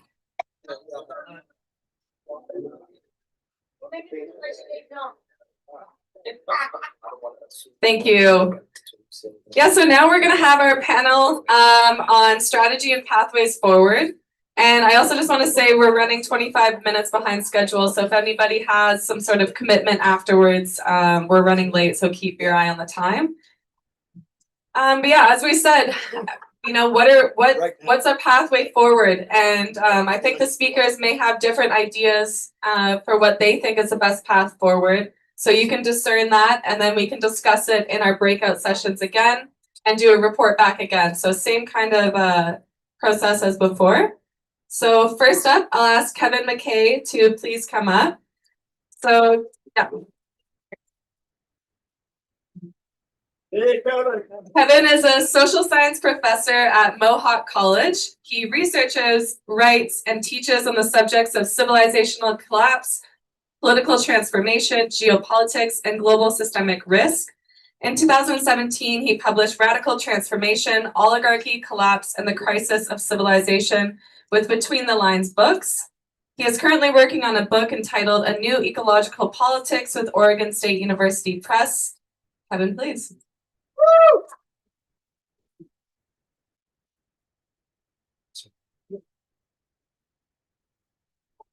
I think I'll raise this up a little. Actually, that's a max. Maybe you can. Okay, all right, folks. It is wonderful to be here, and I really mean that when I say it. This is the kind of gathering that needs to happen. So it's interesting that when I was thinking about notes of how to move forward with a movement like this, a lot of what I was going to talk about is kind of happening right now, which is amazing and very inspiring. I will start out by saying I am contractually obligated to say that, although I happen to be a professor at Mohawk College, I in no way, shape, or form am representing the institution. HR wants me to say that every time I've had several meetings with them where they made that very clear. I know, right? Yeah. They're totally progressive, really. It's just, you know, they're really not. So, folks, what I want to talk about is, first of all, just a little bit of why we need socialism, why we can't fix the current system that we all exist within. And then I want to talk about a few ideas about building a movement for democratic eco-socialism. And I want to jump back and forth between two different contexts. So one is our internal conversation amongst ourselves. At an event like this, we're organizing, we're coming up with ideas, we're strategizing. So this is a really important space. But I want to talk about the other space as well, which is where when we are trying to reach beyond our community and trying to speak to those people who are as yet unmobilized, right, into a movement like this, into our way of thinking. So, because I think it involves different strategies and different processes and different spaces, right? I think we can all appreciate that. So first of all, folks, you know, I think what we all understand in this room is that oligarchic neoliberal capitalism is actually at the root of the widespread system crisis that we're facing. We've talked about it: imperialism, genocide, growing inequality, climate change, ecological destruction. And I did write a book on civilization collapse. And I think, folks, a lot of people who study this stuff internationally, it's a foregone conclusion. They think that we are, in fact, headed towards a massive civilization level collapse, right, if we keep going down this path. In fact, I would say about half the people in the field, half the academics have already given up, okay? But those are the academics that don't study social change, right? And so I think they're missing a really important piece of the puzzle. Is what I argue, and I say this all the time in my classes when I'm teaching, is that change is what we do as human beings. We change all the time. And we've done incredible things in the past in terms of social change. We can do so again. So anyway, that is missed in that academic field. So it's clear that successfully confronting this crisis requires that Canada move towards socialism. I just think there's no alternative to that. And to be more precise, I would say that Canada needs to become a democratic eco-socialist society. So this will require a radical transformation of political and economic systems at all levels of our society. This is not reform. This is not social democracy. The stranglehold that the oligarchic class has over our political and economic systems needs to be broken fully and finally. So this will require a movement, obviously, able to build the social and political power needed to transform the Canadian state and to overcome the resistance to the oligarchic class. And I think this is something that socialists know, that I think at some point social democrats forgot, which is that if you actually meaningfully challenge the centers of power, they will push back, right? They will strike back. They will do everything in their power to crush your movement, right? We know this, and so we can factor this into our organizing and our movement building in a way that I think that reformists just can't. So, to me, the challenge is envisioning and realizing a socialism that puts political and economic power back in the hands of the people, that enables us to live in harmony with natural systems, but that also preserves some of the liberal democratic values that I think a lot of us do cherish. Things like democratic participation, free speech, freedom of assembly and dissent, and of course, as someone who works in academia, academic freedom as well. So how do we balance these things? How do we build a socialism, but how do we also make sure that there is, like I said, freedom and all this these liberal values built into it? So the first thing is building a common front among socialist organizations, and this is already happening. It's very exciting what this event represents, what Yves's campaign represented, and especially the organizing that happened after and the deep organizing that happened during the campaign, not to simply run a campaign and challenge the leadership and call out the duplicity of the NDP political structure, but to take the time to build that policy document, to have that national discussion. That's the kind of deep organizing that needs to happen. And so, really the next thing that needs to happen, and again, I already see it reflected in the documents today, is constructing a basis of unity. And this is incredibly important. If you want to build, obviously, sort of like a movement of movements among the socialist community in Canada, that basis of unity is critical. And I think what's already in the documents is a really, really great start. And I think there will be, Tom mentioned, there will be sticking points moving forward. And that's okay, as long as we can create within ourselves democratic spaces, honest spaces, where we can have real conversations about those differences in analysis and strategy and tactics. We need to build relationships, folks. And this is something that I heard discussed in our breakout group, and I heard it reflected in other groups as well. To really build a movement capable of fighting and taking back power, it can't just be a coalition, right? I'm from the labor movement too. So just a little background, I was the vice president of my faculty local at Mohawk for years. I was part of a 2017 bargaining team, which won academic freedom for college faculty across the province. Thank you. It was very exciting. I wrote the language. It was super fun to be a part of that. 5-week strike, not so fun. But coming from that world, folks, we talk a lot in the labor movement about building coalitions, right? But it tends to be kind of transactional, right? It tends to be like, oh, what's this one issue? And we'll get together and we'll hold a joint rally and a joint press conference, and that's about it. But friends, I think we know that we need to build deeper relationships. And that takes time, and it takes building trust, right? And so one of the things that was talked about in our breakout group, and one of the things that I've seen, I also run a community development organization in downtown Hamilton. And we've done a lot of work with different communities of struggle, right, throughout the city. And we learned a little bit about how to build relationships, not just coalitions, and what it means to really show up for another group such that they understand that you're not just trying to opportunistically hop on their train, but you're actually walking with them in their struggle, right? And it's a simple thing, like, just to sum it up, like we would show up to an event if we were going to another group's event. And we wouldn't show up there to be like, yeah, we want to speak from the head of the stage. We'd be like, you know what? Where's the food being served? Where's the garbage being collected? We're going to stay after. We're going to put the chairs up. We're going to sweep the floor. Like, we're going to do the work to prove to that other organization that we're there for the long haul, right? That we're really sort of we're actually wanting to support what they're doing. So that's important, folks. Building relationships, also collectively developing and aligning our analysis, goals, strategies, and tactics. This is something that a lot of movements don't really do. Like, we talk about these things in sort of abstract ways, but there really is a science to movement, that when you study social change, you study successful movements from around the world. And I think it's exciting that a group like this can get serious about this, right? Like, what's our analysis of the world? What's our understanding? You know, I'm a Gramscian, I got to admit, the idea of naming the moment, right? Like, what moment are we in? And then also, what are our goals? What world do we want to see? I think we have to be very clear about these things. And then obviously we have to coordinate activity. And again, this is partly what's happening here in this room today. One of the things I want to mention about movement building that's really important is there needs to be multiple levels of engagement, okay?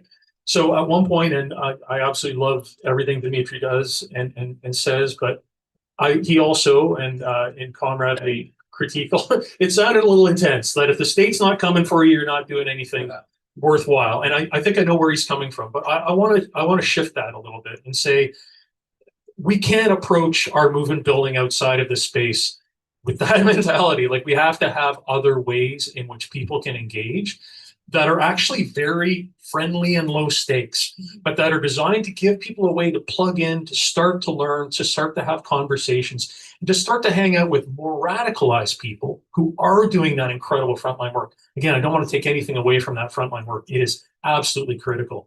But folks, I think we know that we have to build out, right? We have to bring more people in to build the kind of mass movement that's capable of actually taking power in this country.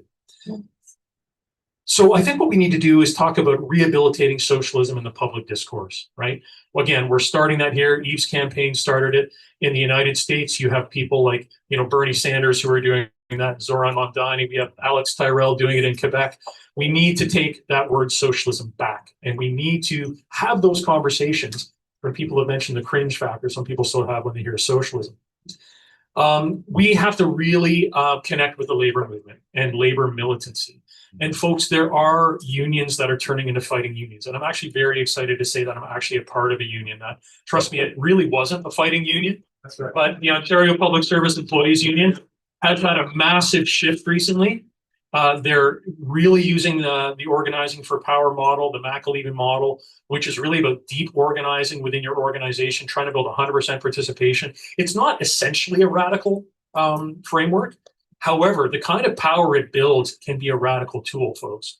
And the idea of a sector-wide labor strike becoming the vehicle for a political strike is very, very real, folks. We all hear general strike. We love to hear the words, right? But I'm telling you, there are some unions that are actually starting to build the capacity for this. Very exciting. So we need to keep that outreach going.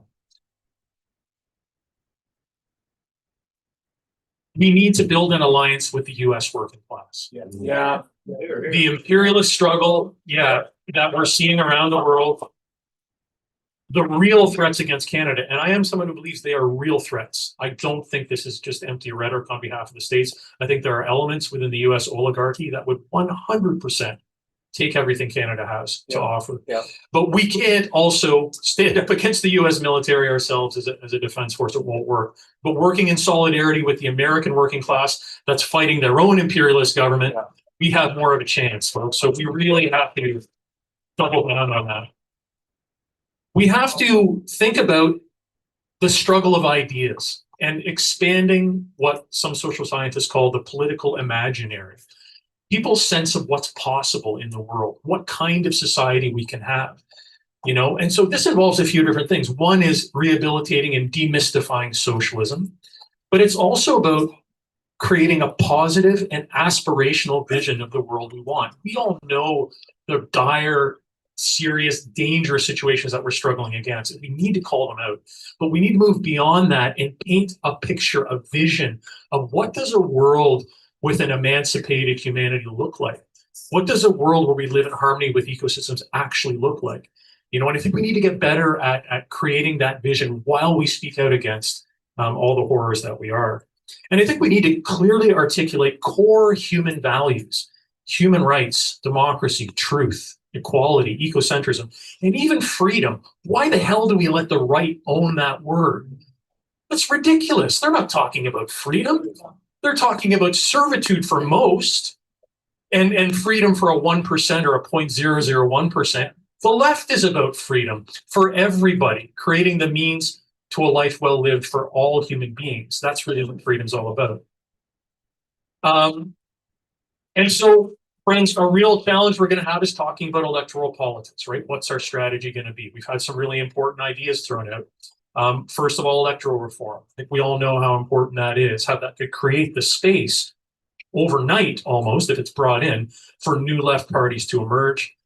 We know, I would say that I'm hopeful about Abby Lewis in the NDP, actually, but I know I'm not naive. I know the pressures he's under are going to be to basically be yet another centrist, uninspiring government, which, funnels, or government, I wish. But anyway, leader, who leads to the quiescence of the working class. We don't want that. But, when someone like Matthew Green is appointed head of the party, like this is not nothing, folks. There is an interesting opportunity here.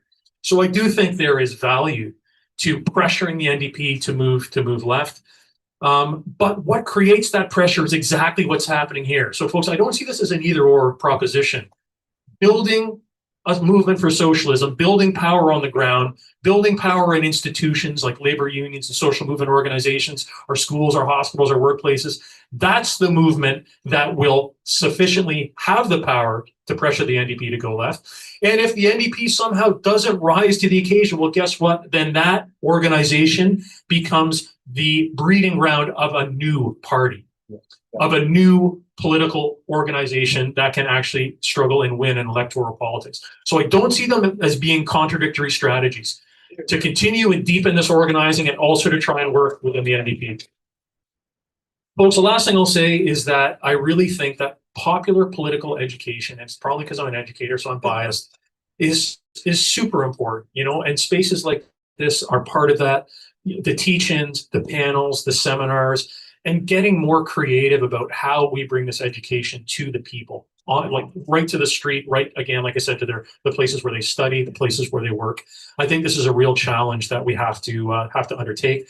And the last thing is, we're already doing this, folks. In building this movement, it's so critical that we are a part of the struggles that are the struggles of today, like the moral question of our time, which is a question of Palestine, right? And I know we understand that, and I know we need to, when we work in those spaces and move in those spaces, in good faith, to say yes, liberation for Palestine is also liberation from the capitalist imperialist world order, right? And to make those connections for folks.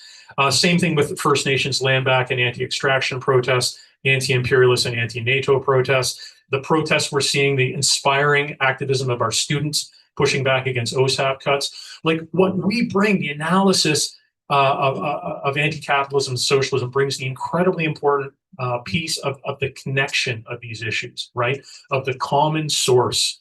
A lot of times it's like people are running around putting out fires and not thinking about who's setting the fires. Well, capitalism setting the fires, and socialism, we're the firemen and women and comrades. Firefighters, thank you.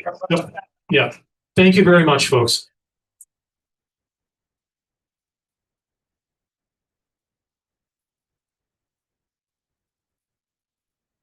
Yeah, thank you so much, Kevin. I feel like that answers a lot of some of the questions that were brought up earlier as well. So it's really nice to hear your perspective. Next up, Eve Angler. Really needs very little introduction, but Eve is a Montreal-based author, activist, and political commentator, known for his extensive work on Canadian foreign policy, militarism, imperialism, and corporate power. He has authored over a dozen books examining Canada's role in Haiti, Palestine, Latin America, NATO, mining, and international intervention, has been a long activist in the anti-war and socialist organizing. Eve. Thanks, Jasmine. Thanks everyone for coming out. Thanks also to people who did the organizing, Mohammed, Barbara, Jasmine, Barry, Bianca, Hazel, other people who've done all this, put this on. It really is amazing. And there was a lot of work that went on in the background. So thanks to everyone who did that work. On the question at hand here, I'm kind of torn on the path forward question. When you look at the wealth inequality, when you look at the ecological devastation, when you look at the global imperial order and war, even when you look at domestically with Mark Carney and this radical military spending, trampling on indigenous rights for more pipelines, pursuing a pro-billionaire policy.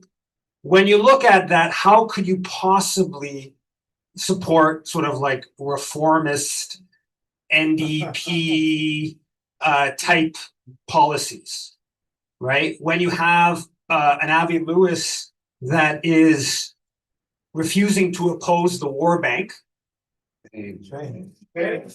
refusing to defend the United Nations Declaration on the Rights of Indigenous People when it's tested in BC, when he refuses to, when he reappoints Heather McPherson, it's hard to say, well, the NDP is something positive. Having said that, I do believe that Avi Lewis is a big step forward from Jagmeet Singh, from Thomas-Mueller, or than if Heather McPherson would have won. I think his stuff on public options, his stuff on more investment in public housing, his position on appointing Matthew Green, I think these, replacing Lucy Watson, I think these are positive. They are real, concrete, positive improvements. Lucifer is gone.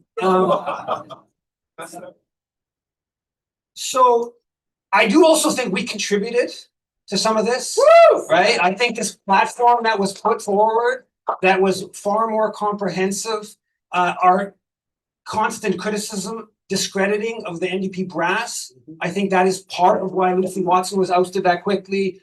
I think we have shaped that.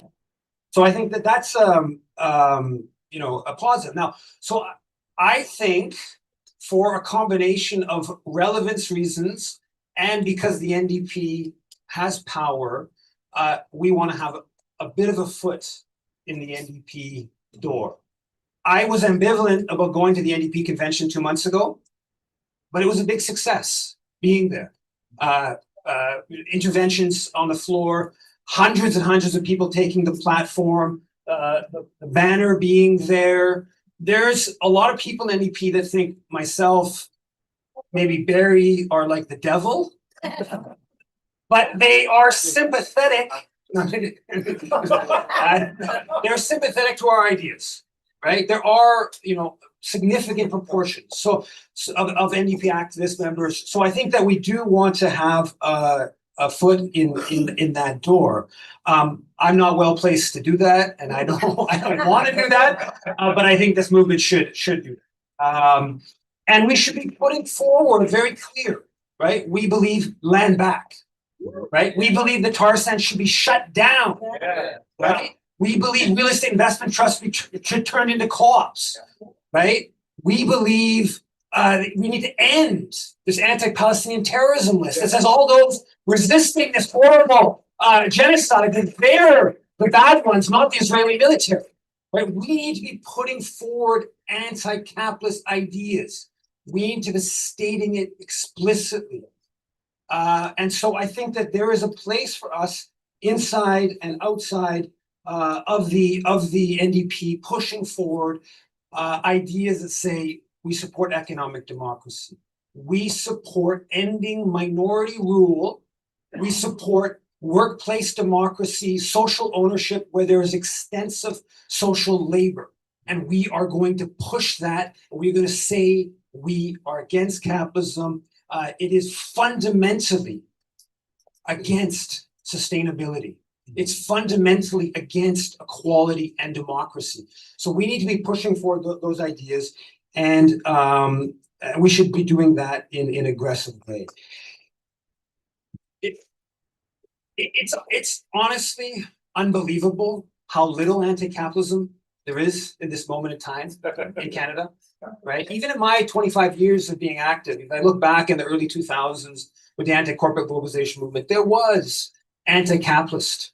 With Occupy, there was a bit of anti-capitalist, maybe not as explicitly anti-capitalist, but there was anti-capitalist ideas. So we really need that back on the agenda, and we need to be the force doing it, because it's unbelievable that there's one Canadian that has $150 billion, while there are 250,000 people at some point in the year sleeping in the streets, right? That's unbelievable. How is that possible? Right? The logic of capital is constant expansion, constant growth, and that is simply unsustainable. It is not possible to continue that path and have a planet for our future generations to survive on. Now, concretely, what I think, two things out of this conference, concretely is it's September 14th and 15th, Mark Carney has announced this big global capitalist summit here in Toronto. The press release says this summit will convene the world's largest investors, including top CEOs, entrepreneurs, and prominent global business leaders.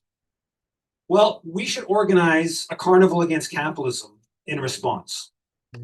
So, and concretely, we should bring together the socialist forces that exist in Toronto, put forward a call out a couple weeks from now, say, convene to prepare for, is it a demonstration, is it a day-long conference, maybe it's adding a second, a follow-up to this conference as part of to establish an organization, maybe it's tied to that, but to have a mass, let's hope you get maybe 1,000 people in the street, something like that, against this investors summit.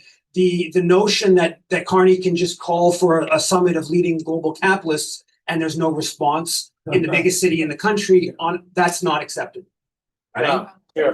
So that's one proposition. And the second concrete proposition that I think is important to come out of this is that we need to find the funds to pay to hire a part-time coordinator to keep this campaign going, and specifically Jasmine, to keep this campaign, to get dozens, maybe 100, $10 a month, $20 a month, $5 a month sustainers that can actually pay for a very modest part-time salary to continue this work for months, years, and the like.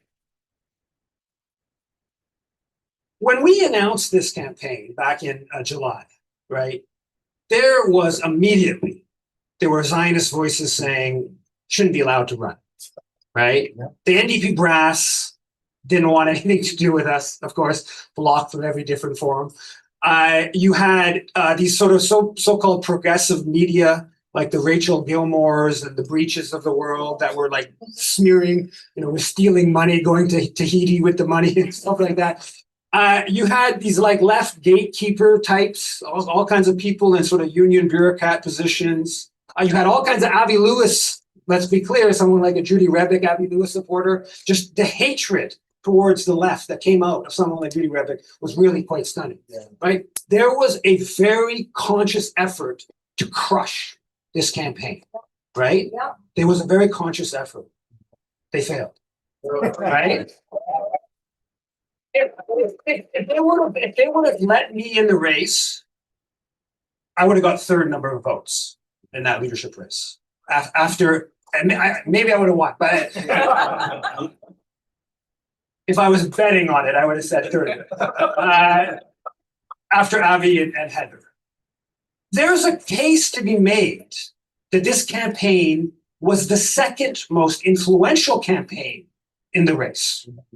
Right, with the impact the platform had, with the criticisms of the vetting process, with the discrediting of the NDP brass, that in fact we were more influential than Heather McPherson, who just kind of ran on I'm a good politician and I'm sort of nice and whatever kind of politics. So that's I don't know what that means in a big picture level, but that is something. There was an effort to attack us. The platform, since it's been released in October, I believe it is the most widely read anti-capitalist document in Canada. So it has circulated. There is an impact like that. So here we are, however many hundreds of people in person and online, day-long organizing conference, continuing forward, we are, mobilizing. There's differences of opinions on the inside, outside, whatever. Whether we set up a new or formal new organization, continue as we are. I think it's really important that we're always moving forward, that we're always outward looking, that we're always mobilizing for something. We're either challenging a summit, putting forward a campaign, organizing a demonstration, being active at different conventions. I think that's essential. I think it's essential that if there is an organization that's created, the organization is less important than the policies and the ideas and advancing those. That's what's important, is the change that we all want to see. Again, thanks everyone for coming out. And I think that onwards, we're still standing despite powerful forces wanting to crush this. There is anti-imperialism, there is anti-colonialism, there is anti-capitalism. There's a lot of support for these ideas. Let's keep going.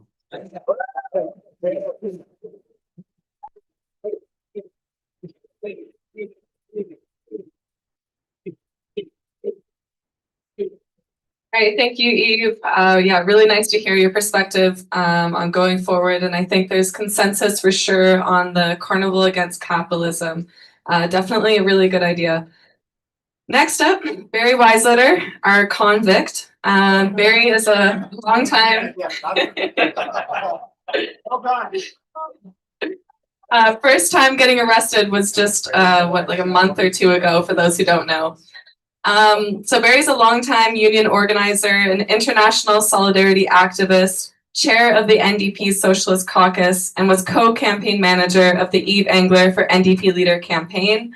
He is a writer and a member of the editorial board, The Red Review, and Federal Secretary of Socialist Action. Barry.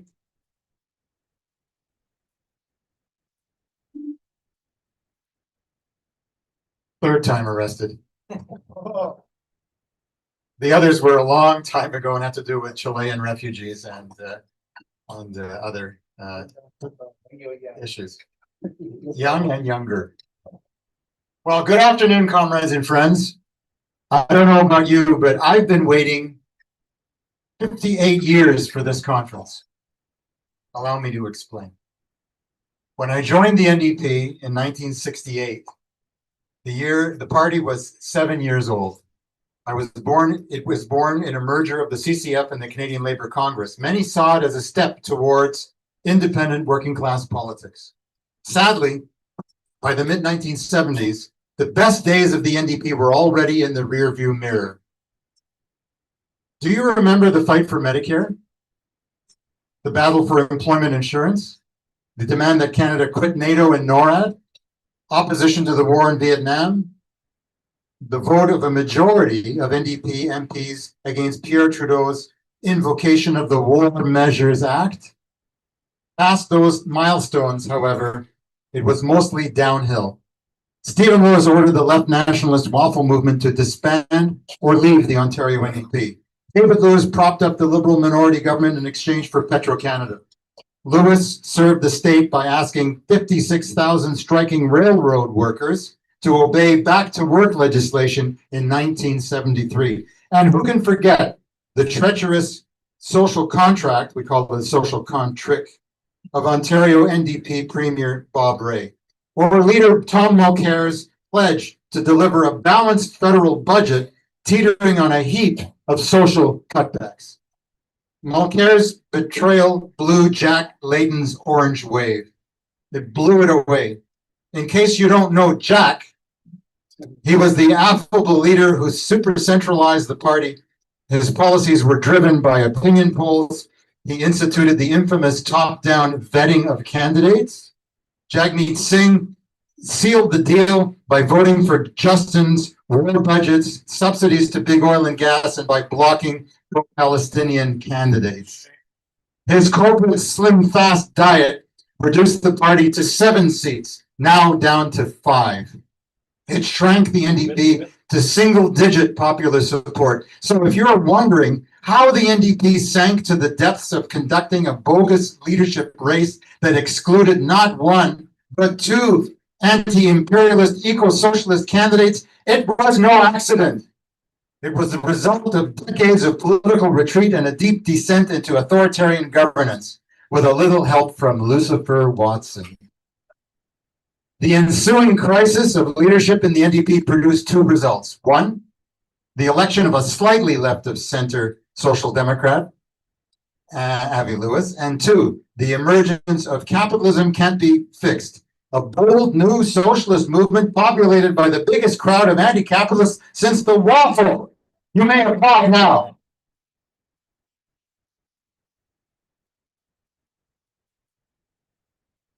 How did the new socialist movement take shape? It began with a phone call. Jagmeet Singh's resignation triggered a leadership race. In the NDP's weakened state, a huge space opened up for socialist politics, bigger than anything seen by the NDP Socialist Caucus since its formation in 1998. That's 28 years ago, but who's counting? As you know, politics abhors a vacuum. Who would fill the void to the left of the NDP? I called Yves Engler, Canada's foremost anti-imperialist author and campaigner. I asked him to be the Socialist Caucus candidate for NDP leader. His first response was, "No, Jose," but he kindly agreed to give it some thought. So I called him a week later, and to my delight, Yves said yes. The time is right, we agreed, an insurgent campaign could gain real traction. Well, thousands joined the effort. Donations poured into our coffers weeks before the official start of the contest. From the beginning, the NDP election CEO, Eric Hebert, withheld information and played games with the rules. So with no obligation to direct funds to the party prior to vetting, we decided to hold back. It was a wise decision. The rejection of Yves' candidacy by the secret non-elected vetting committee was proof. The same happened to Bianca's bid. She was rejected on a grossly sexist grounds, derided as a proxy. Bianca, only the first Black woman to seek the NDP leadership since Rosemary Brown in 1975. So what did the approved contestants say about two undemocratic exclusions? Not much. At the federal convention in Winnipeg, the Capitalism Can't Be Fixed campaign was a cause célèbre. 100 people signed up to join the Socialist Caucus. Delegates snapped up copies of the iconic policy book, which of course you've seen widely. They spent $900 for buttons, t-shirts, and other literature. And Lucifer, good old Lucifer, called the cops, but failed to get them to arrest and remove Yves from the convention center or to dispose of the Socialist Caucus display suitcase. Why a suitcase? I'll tell you since you asked. Because they wouldn't let us set up a table. So we opened up a suitcase. She did revoke my delegate credential. It was just one more exclusion, topped by the termination of Yves' party membership. Avi Lewis, we say, you should formally reverse those decisions right now. Capitalism Can't Be Fixed awakened a giant. We are here today to launch a new socialist movement, a structured movement, not something amorphous. The draft statement of unity presents a clear vision. We are committed to socialism, that is, public ownership of the commanding heights of the economy under workers and indigenous control. Since socialism in one country alone is not sustainable, anti-imperialist internationalism is a vital element of our vision for global freedom. The major parties cater to climate criminals. They cater to financial elites and war profiteers. We aim to work alongside anti-capitalist social justice and anti-imperialist fighters, including those in the ranks of the NDP and other organizations. We aim to establish working committees of volunteers drawn from all across the country. A steering committee made up of chairs of the working committees will coordinate the movement's activity in areas including campaigns, political education, and fundraising. This is how to foster the development of democratic participatory structures and collective leadership from the ground up, not from the top down. We are heading towards a founding convention of the socialist movement, if possible this year. When ready, the movement will become a political party that can choose to run candidates at all levels while being an insurgent force in the streets and workplaces, committed to the abolition of capitalism and the establishment of a cooperative commonwealth. In discussing strategy and pathways forward, let's consider the distinction between strategy and tactics. This question has bedeviled the workers' movement for over 160 years. The great leaders of our class, including Marx, Engels, Lenin, Trotsky, Rosa Luxemburg, Clara Zetkin, Antonio Gramsci, and Fidel Castro, devoted much attention to it. Leon Trotsky explained that strategy refers to long-term goals, while tactics are the immediate actions and methods used to achieve them. He said that revolutionary strategy is a system of actions that lead the proletariat to the conquest of power. Tactics are subordinate to strategy. Revolutionary strategy is predicated on working class political independence from capitalist parties and the capitalist state. It excludes lesser evil politics. Urging a vote for a liberal candidate supposedly to defeat a more right-wing conservative candidate is an example of lesser evilism. In the USA, a vote for the Democratic Party is another pitfall of lesser evilism. The various bourgeois parties are equally the instruments of corporate rule. To support any one of them is to foster illusions in the capitalist class and in the capitalist system itself. But what about supporting the NDP when it props up a liberal minority government? Props up liberal, eco-toxic, pro-war budgets? Well, hitherto, the NDP has been a party based on ties to the labor movement. Those ties are now weakening, but they did make the NDP a working class party despite its pro-capitalist program. The tactic of support, therefore, is critical support. As Lenin famously said, 1% support, 99% criticism. Critical support is designed to expose the treacherous NDP leaders and to fight for socialist policies independently. It's like backing a union against the bosses. It's like walking the picket line with workers on strike, regardless of any differences with a particular union leader. The ideas of critical support and the United Front are designed to win the masses to a revolutionary workers' agenda. Without a conscious majority of the working class taking charge of society, sustainable transformative change is simply not possible. What is the pathway forward to win a majority for class struggle politics then? Campaign building. Campaign building. A campaign is an organized course of action to achieve a goal. The goal may be to stop a pipeline, to halt healthcare cuts, to freeze rents, to end the genocide in Gaza and the West Bank, to remove Canada from NATO and NORAD, and to keep the imperialist hands off Cuba, Venezuela, and Iran. Two ideas for potential campaigns come to mind, and they've been expressed during this conference. One is to protest against the Global Investment Summit in downtown Toronto in September. I like that expression of carnival against capitalism.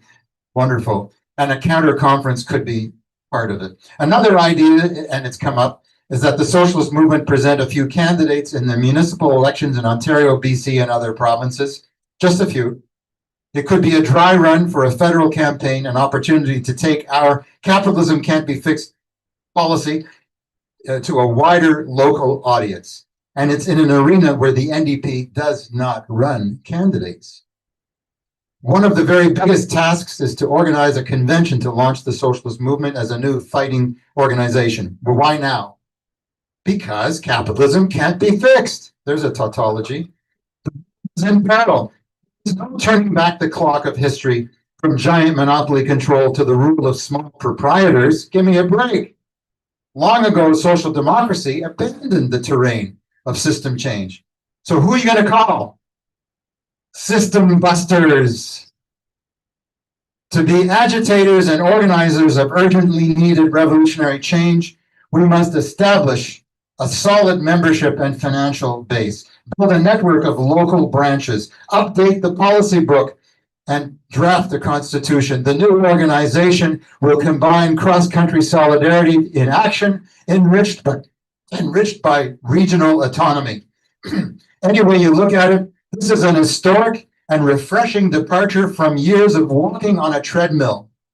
No doubt it will be the most challenging, innovative, and inspiring thing we've ever done. I can't wait to get started. How about you?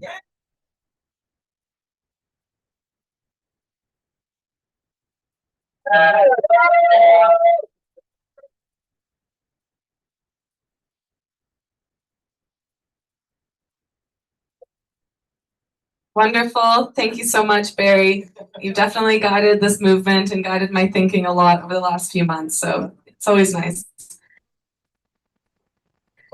Shama Sawant will be our next speaker. She'll be joining us from online. Shama is a socialist politician, economist, and organizer best known for her years serving on Seattle City Council as a member of Socialist Alternative.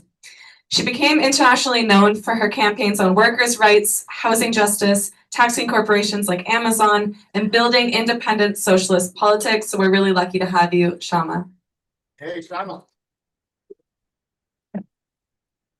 Thank you so much for including me in this important discussion.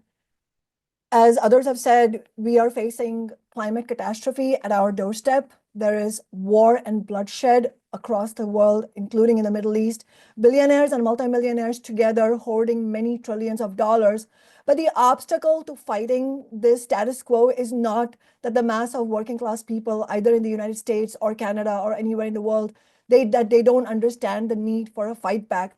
In fact, especially Gen Z, but overall, most of working class internationally, and this is true even in the United States, in the belly of the capitalist beast, most people, most working people, as I said, especially Gen Z, they get that capitalism is a steaming pile of shit.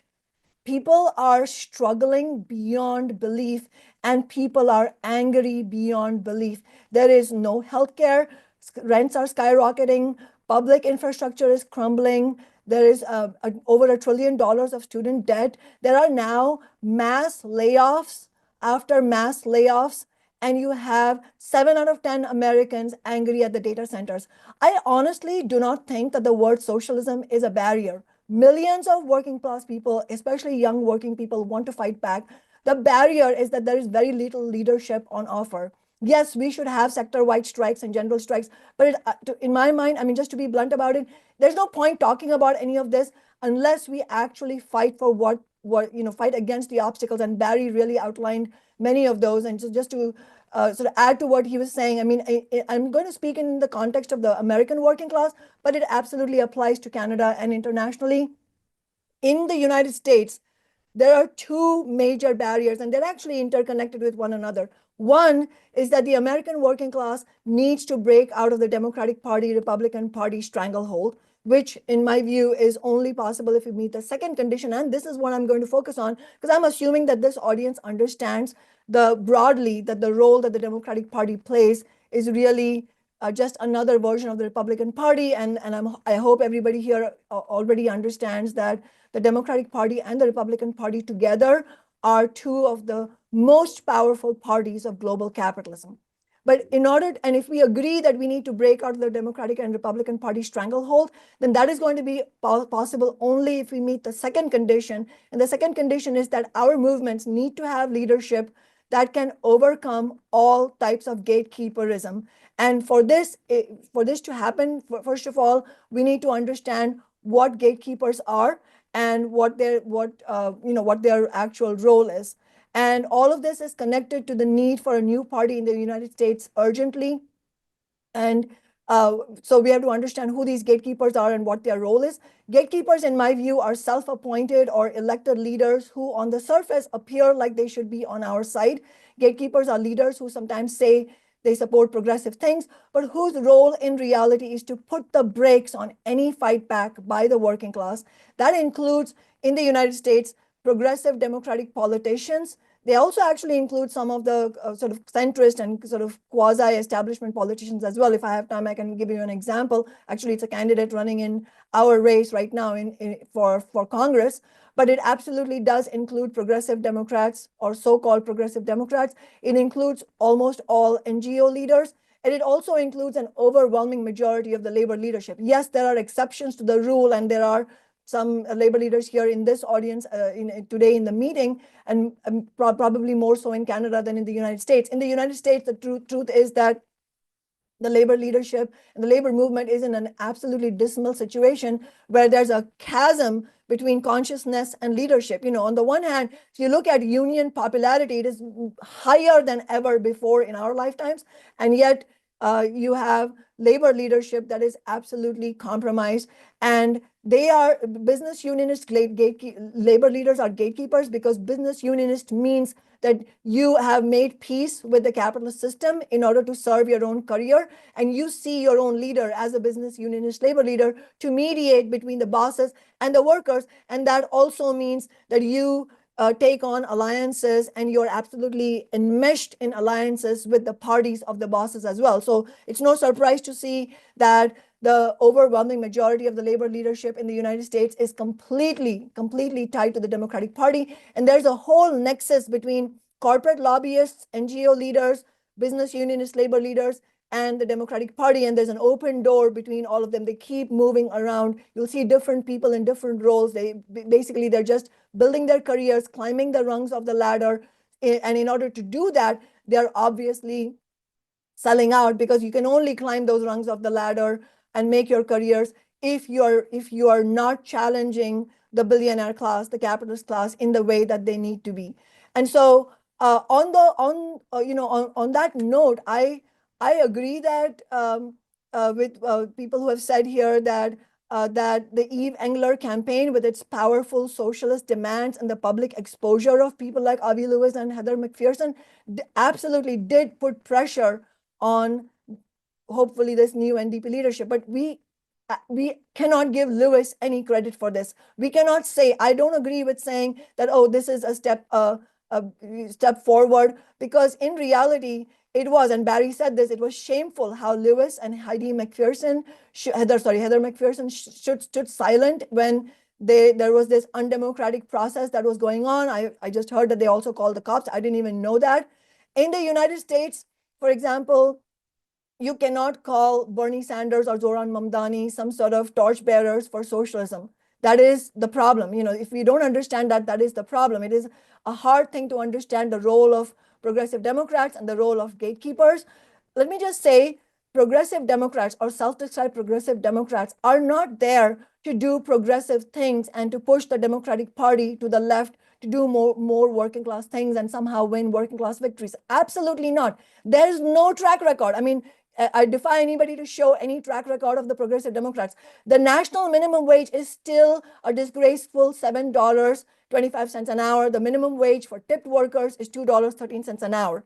We, on the other hand, using our fighting strategy, we won what is now the nation's highest minimum wage, which is $21.30 an hour, with one elected office in Seattle, because we refused to use the gatekeeper strategy, and we actually had the clarity to fight against the gatekeepers.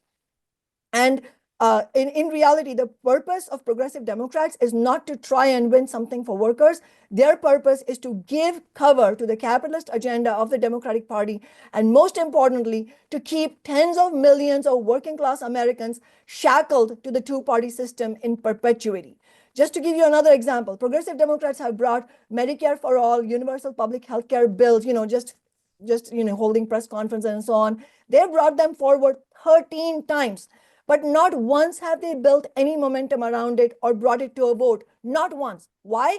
Because actually bringing it to a vote will directly expose the rest of the party politicians. And obviously, we are not talking about just bringing it to a vote. The way we did it was we brought legislation forward, which directly exposed the progressive Democrats on the Seattle City Council. And in order to actually win those victories, I used my office to build mass movements of working class people rather than having cordial relationships with the Democratic Party. What has Bernie Sanders done? He propped up Hillary Clinton, then he propped up Joe Biden, then he propped up Kamala Harris, and he propped up Biden and Harris in the age of the genocide in Gaza, the Holocaust of the 21st century. What is the red line that people won't cross if you're willing to cross the line of the genocide? Bernie Sanders completely disintegrated the tens of millions of people worth movement that was energized by his campaign in 2016, and he has spent the last 10 years, 10 years since then, trying to take people back into the Democratic Party. And what's actually happened is, for the most part, people are demoralized. They are checked out of politics, or they have, tried voting for Trump, and now they're disappointed there as well, because Trump is no friend of the working class. He's a con man, he's a billionaire, and he's a horrific reactionary Republican. And so when we are campaigning for our campaign, we run into people all the time who are not willing to talk to us until they find out that our campaign is an independent revolutionary socialist campaign, because they're so disgusted at both the Democratic and Republican parties. I also want to mention Zoran Mamdani. Zoran Mamdani spent his days after his primary election, which catapulted him into superstar status, which he could have used. He could have used his profile to actually build mass movements, to mobilize the tens of thousands of people who were campaigning for him to actually win victories, like prevent the rent increases that happened while he was running. Instead, he was busy phone calling billionaires like Michael Bloomberg, who is also an arch Zionist.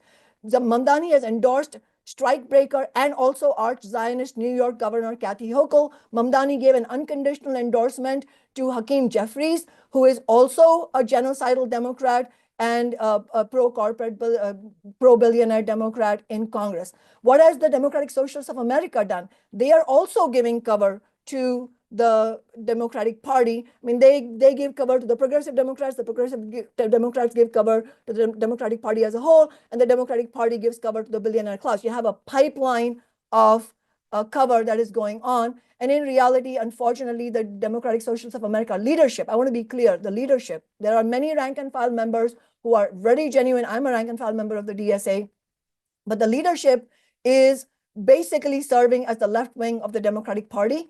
And it's startling to report, I don't know, some of you might have already heard, but it's startling to report that the Seattle branch of the Democratic Socialists of America actually had a vote, and they refused to endorse our socialist campaign. Our campaign is running against, I'm running against a genocidal Democrat, a Democrat who has voted to create ICE and fund ICE, a Democrat who has slashed funding from Medicare and Medicaid, and my campaign is calling for an end to all US military aid from the Israeli state, an end to all weapons and tech for genocide and imperialist war. We're fighting for free healthcare for all funded by taxing the rich.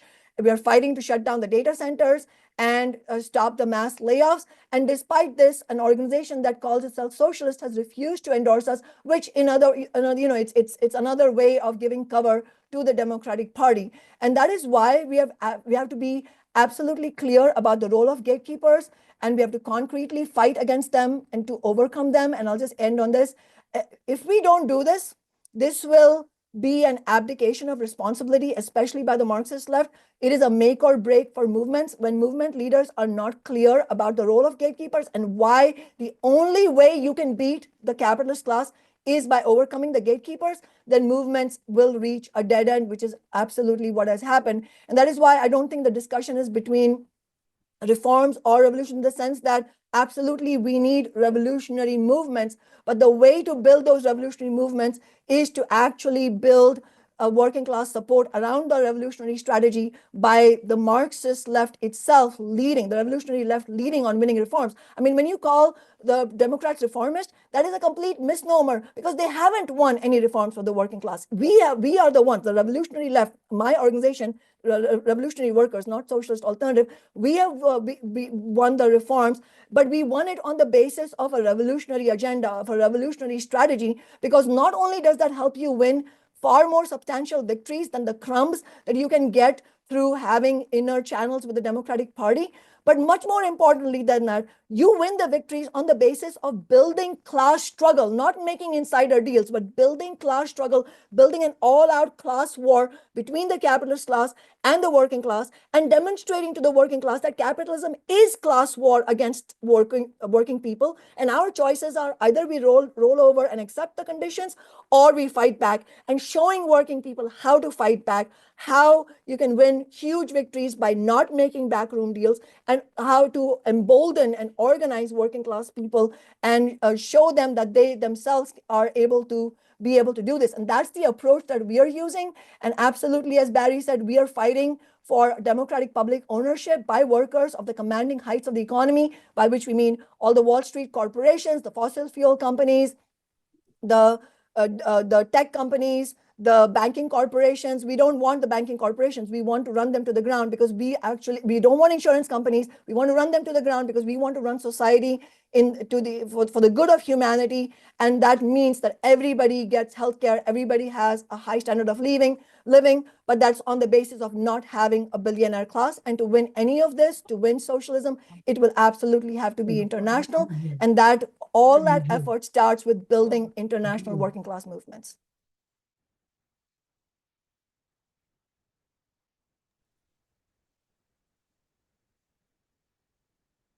Thank you so much, Shama. You've contributed to our policy platform. You've been on our webinars. I've learned so much from you. So yeah, thank you so much for your contribution. Shama for Congress. Yes, Shama. Absolutely. All right, so now we're gonna have another breakout session. It's gonna be 30 minutes long. Ideally, you're gonna spend 15 minutes on one thing and 15 minutes on another. So I'll let you know when we're halfway through. So one half is going to be on the Statement of Unity. So this was part of the participant kit. I think a lot of you got a copy of it when you walked in as well. It's a draft. Like it needs to be fixed. We expect a lot of changes. So don't be shy. And yeah, what's going to make it better? What would make this draft statement a stronger basis for an outward-facing organization? And what would the concrete next step be that should flow from it? So statement, work on that. And then also the next political intervention, what you think should be the next logical step of this group. And you can also report back on a way that you specifically can commit to this organization. What can you do? What skills do you bring? What are you offering to do? Because, you know, again, we're not just here to talk. We have a lot of stuff we need to do, and we need people to step up as well. We have a small group doing a lot of the heavy lifting right now. So we'll give you 30 minutes. You can do the same group, or you can mix them up. And yeah, that's it. Yeah, what was the second one? Yeah, we'll put them up. Kiri's gonna put them up. So one suggested improvement to the statement, one concrete action or political intervention to prioritize, and one way that you can specifically help carry the work forward. 30 minutes. Yeah, I'm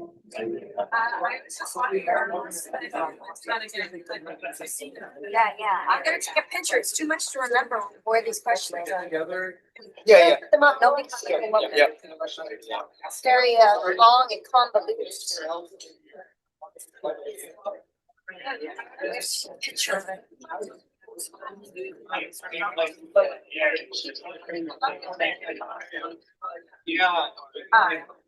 So 25, we'll be back. So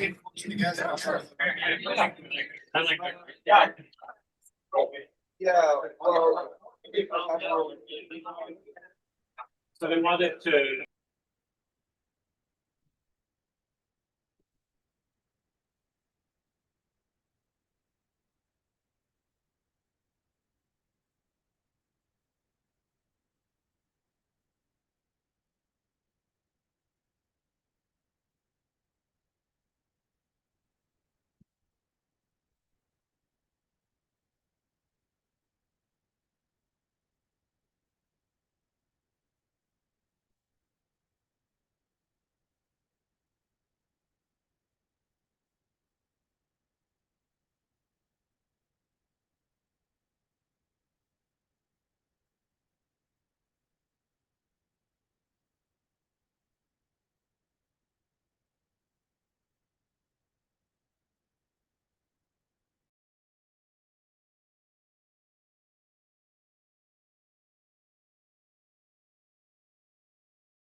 Oh, I actually listening.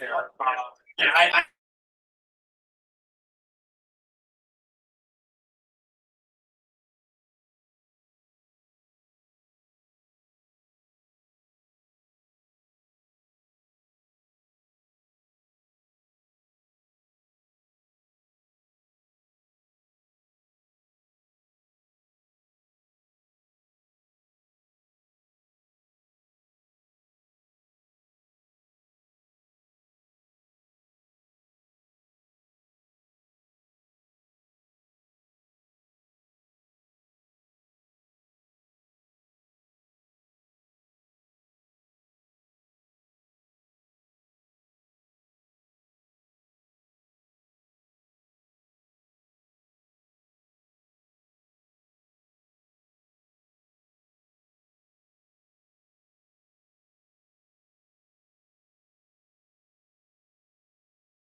They are.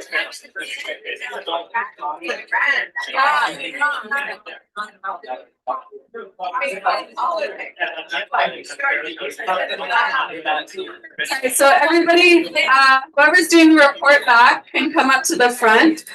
We're gonna do 2 minutes per group maximum for the report back.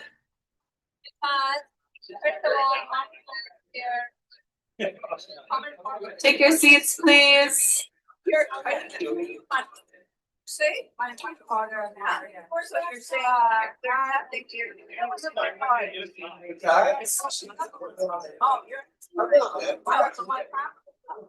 but I expect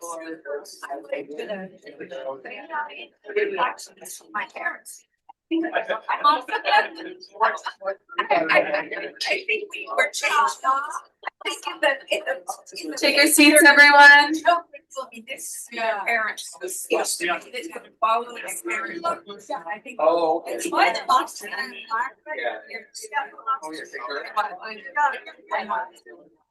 Something like that. Oh. They hit it all, and I don't know why. All right, I think we'll get started just because there's lots of people that are getting food and everything. So if the first person wants to come up and do the report back.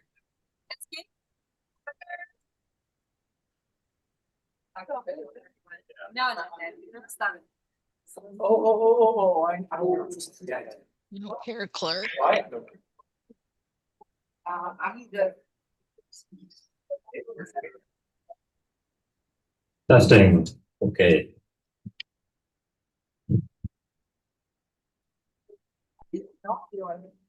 All right. If we're all ready here, I'm gonna go ahead and talk about our discussion. So our group, in general, we kind of struggled with deciding what a statement of unity should be. We decided to kind of focus the purpose of the document to be what this group stands for, rather than a statement of unity, which I don't think we came to an agreement on what that meant, ironically. So we decided that the statement should be shorter, simpler, and then have a limit to the amount of jargon used, jargon including words like imperialism. If we want this to be an outward-facing document, just keep it simple, stupid.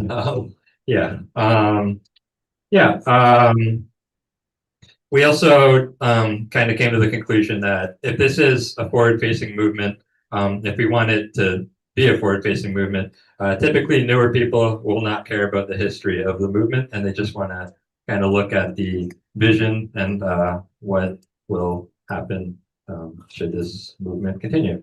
So a limit to history, a limit to jargon, just shorter and simpler. One concrete action, campaign, or political intervention we decided on prioritizing. When it comes to the document, we thought we could prioritize how it's written so that someone on the street, say a conservative, liberal, whatever, etc., someone who votes for those blocks might not be alienated. We want a document that they'd be able to read without being threatened by what's within it, if possible. One way people in the room can plug in or help carry the work forward. We decided that just continual input on the document as it's formed. So maybe email out the next draft of it and provide input that way. Yeah, is right on. Yeah. All right, next up, and then the next report back, people just want to line up here. That'd be great. Hey, everybody. Hey, so our group, we talked about similar things. We also identified the 8th paragraph, which discusses like the history of the NDP and the relationship with the unions. Maybe just make it a little bit shorter, provide a little more clarification. The way it's written it was a little confusing for me.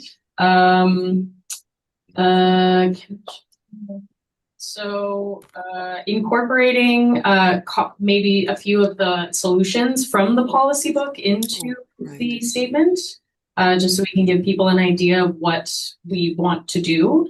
Some suggestions were highlighting environmental policy, economic planning, and a transition to green jobs for those that do work in extractive industries. A concrete action that we decided on was a pamphlet that would be a condensed version of the policy book, something that's shorter, easy to hand out, easy to read, and also focusing in on the student movement. Particularly in Ontario, the fight against the OSAP cuts has kind of been taken away. Like the power has been taken away by the Ontario NDP and the CFS, and has just sort of funneled it back into like parliamentary politics, which is not going to get Doug Ford to change his mind. And then something that we can do going back into our communities is we identified using social media and new media to our advantage to step up educational, political education and outreach. And the other thing we identified was stepping up as leaders in our immediate communities and having one-on-one conversations with those we're closest to help them understand our movement and what we're trying to achieve. Next up.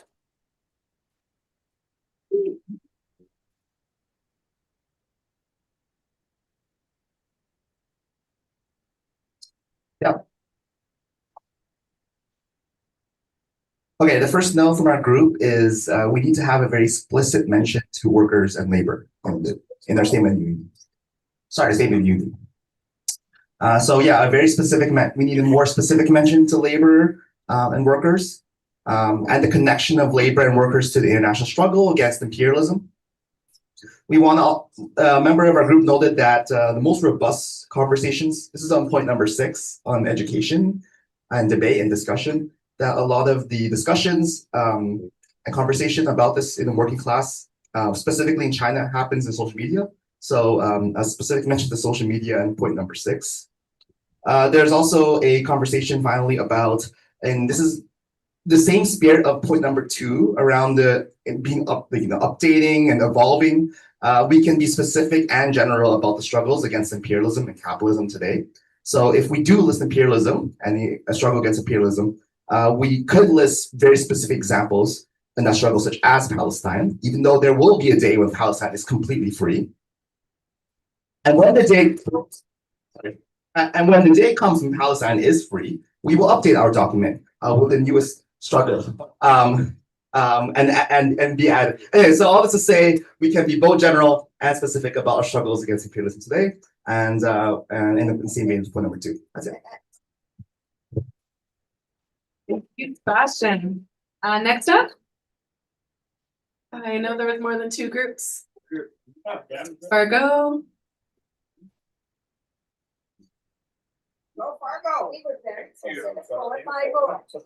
Oh, we are in the last group. No. Just 2 minutes. 2 minutes. Sorry now. All right. So for the first point, we wanted to take out the word socialism. That is, we can just say we're committed to public ownership, so on and so forth, and define the commanding heights of the economy phrase. To edit it to reflect more or to engage more with young people and digital knowledge workers. I don't know what that is. The second, we should spell out the acronym, of course, and use less loaded terms. For the third one was probably the most contentious. Some people wanted to remove number 3 in its entirety. Some wanted to remove the NDP. And someone, Alex, I don't know why he would care about that. He thought that we should replace the NDP with the Green. That's well, to add it alongside the NDP. Well, in that case, let's just add the Liberal and the other party too. The fourth one is that's close. The third one is to keep the first sentence for point 4 and delete everything else. For the fifth point, to separate principle from commitments, to maybe split it into 2 points. For number 6, I don't know what was going on there. We therefore commit to combining action reflection and then delete the rest. Yes, thank you, Donna. 7, everybody loved 7. I would take out the word similarly. I don't know why that's in there. And number 8, we believed was redundant and should be also deleted. I don't think we really like this. I think as a group, we dislike about most of it. Yes, some words.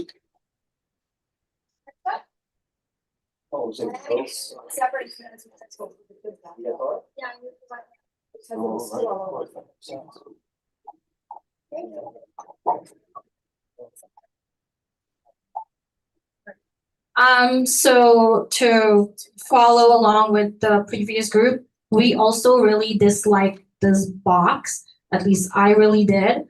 I think since we already have the hands going, you can take the 8 points and put them in 8 hands and make a heart shape, and it's more visually appealing immediately with shorter point forms. It's too much information. The other things, so whoever's doing your designing, that's my idea to you. The other thing would be to do more advertising, more flyer outlets. I also suggested t-shirts because everybody's here from a different neighborhood, or hats, things like that. The sticker or the pin that you guys have that said capitalism can't be fixed. Okay, we all know that, but then what? So it kind of should have a modification on that pin as well. We also have to take into account of people have very limited attention span. I think that's something you guys really have to think about, and really understand the younger generation has like 0 attention span. And if that's your target, you need to do better with your visual images. We also said page 2 needs to actually be page 1. Yes. Yeah. The other thing that we said for concrete next steps is following along, showing up to the September event and just having presence there, and using the library space for workshop. Reason being is unemployment is super high in Toronto. Where are those people? They're super educated. They all have degrees. They're all coming from super professional backgrounds. I'm one of those people. I'm in the library. And number 3, same thing, just having presence at other events that are already happening and following along with what some guy said before, just being there and offering to do the extra help, cleaning, whatever, and wear your t-shirts or your pins, and that's pretty much it. Thank you.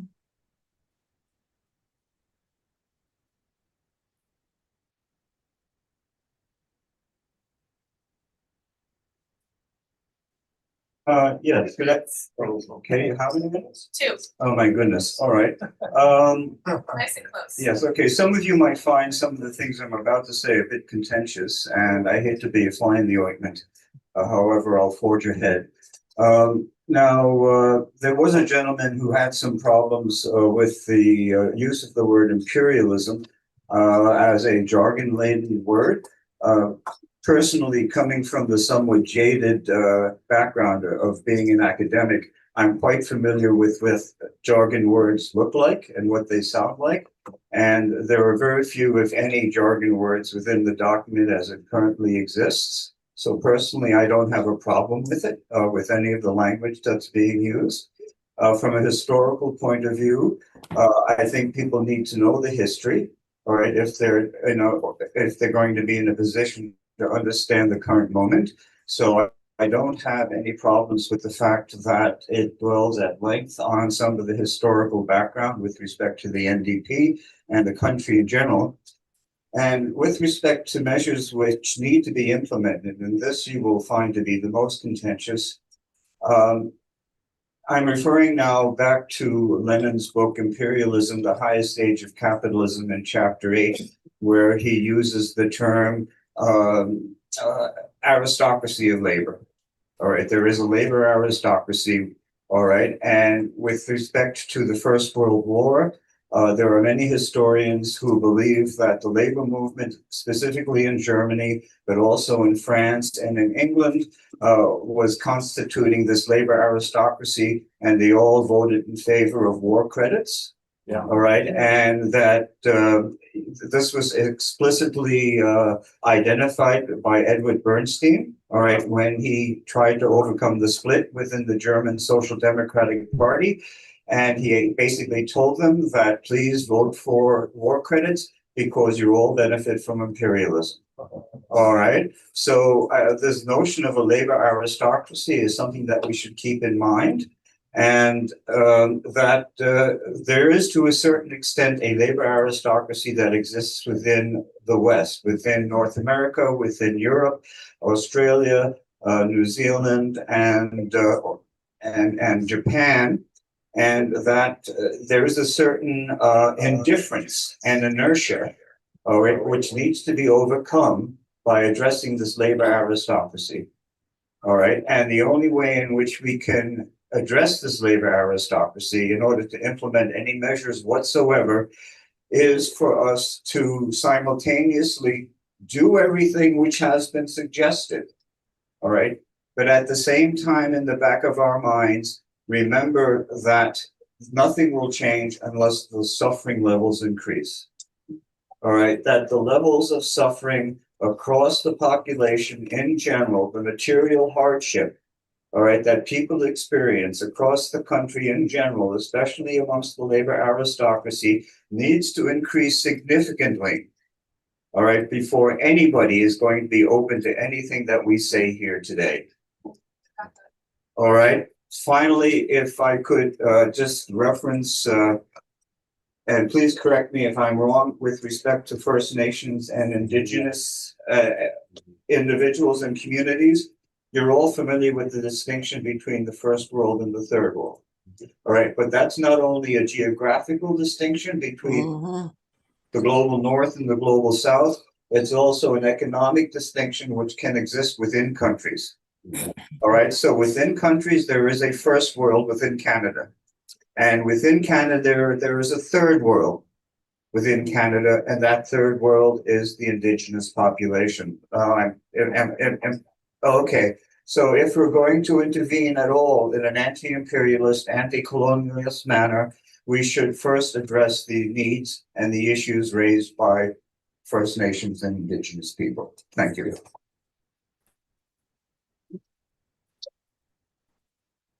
All right, so now we're going to have a quick break. We actually have Tyler in here to do some music for us. Jasmine, none of the online groups have reported back. I'm so sorry. I'm so sorry. I forgot about you. Yes, please report back. Toronto imperialism. Yeah, if you could put your hands up And Curie, if you don't mind going over so I can see whose hands are up. Great, so yeah, we'll start with Ted. And we're keeping it to 2 minutes absolute maximum because we're behind schedule. Thank you. Do you hear me okay, Jasmine? Yeah. All right. Thanks, everyone. It's been a fantastic day. In our group, we didn't get around to too many practical things, but we were, in terms of the next practical steps, we talked about whether to, with regard to number 3, on the whole, although not everybody spoke up, I would say as a group, we feel that we should cut the ties as an organization, or whatever this capitalism can't be fixed, should not have any formal or any official connection anymore with the NDP. I learned a new term today. I think it was called political entryism. So that strategy should not be used. However, as individuals, we may wish to continue to influence our family members or others. As individuals, we're free to influence the NDP to move left, but not for this group that we have. The other thing that's the big part of our discussion was, what is capitalism can't be fixed? We talked about, is it a movement? Is it a popular front? Is it an organization? Is it a party? We had a discussion about coalition, and we discussed the fact that we can have coalitions for tactical purposes, short-term purposes that might, tactically we might join forces with other groups that don't have a fully anti-capitalist vision for certain objectives. But in terms of our long-term strategy, we need to be true to our core.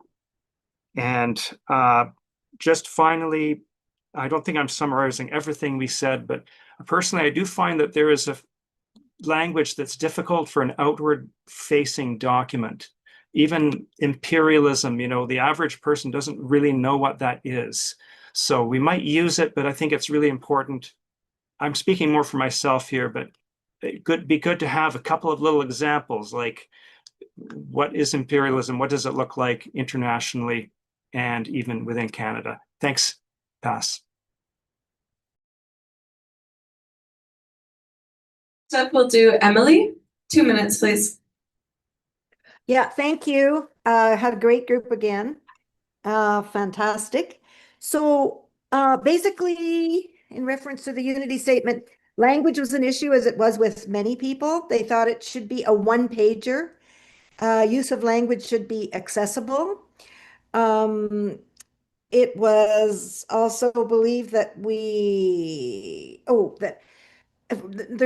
focus on the NDP is not appropriate, but rather to make the document give it historical relevance, going right back into history of the Winnipeg General Strike and whatever. So the many facets of our historical development on the left is important. Another view was that the document is one page, but also the structure should be the classical mission, vision, and objectives. Another thing, so to go into that classic, because then there's clarity for that one pager. Also, what are we unifying? It seemed to be an issue with the content. What are we unifying? Like-minded people, organizations, etc. And so independence from political party. Another point that was made was the issue of nationalism versus internationalism, issue of annexation with the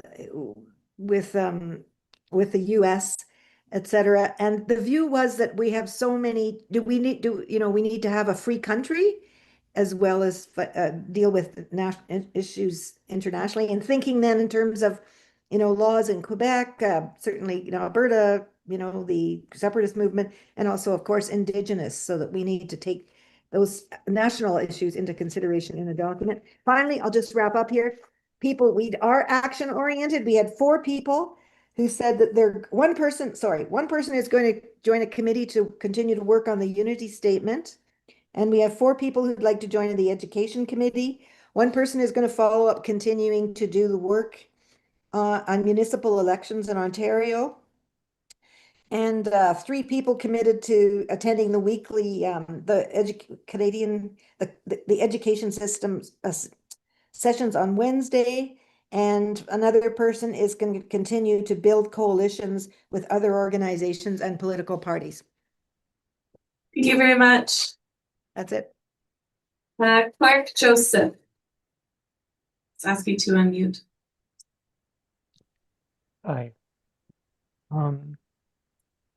Our group wanted a better definition of eco-socialism.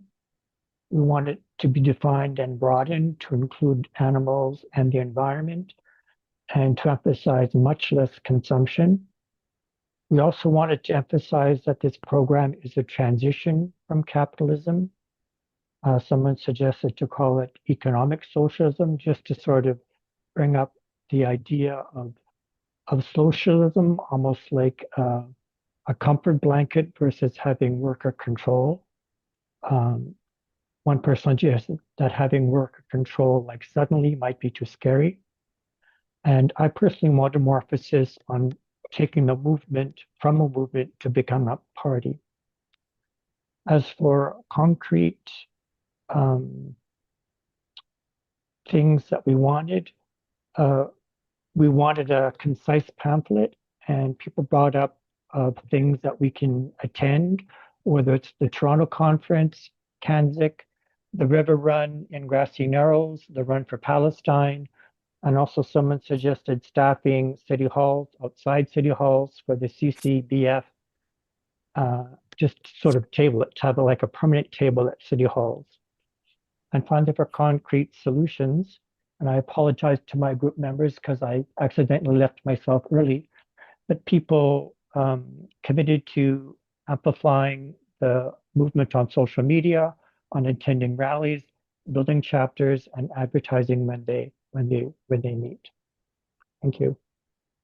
Thank you. Javni, you're up next. 2 minutes.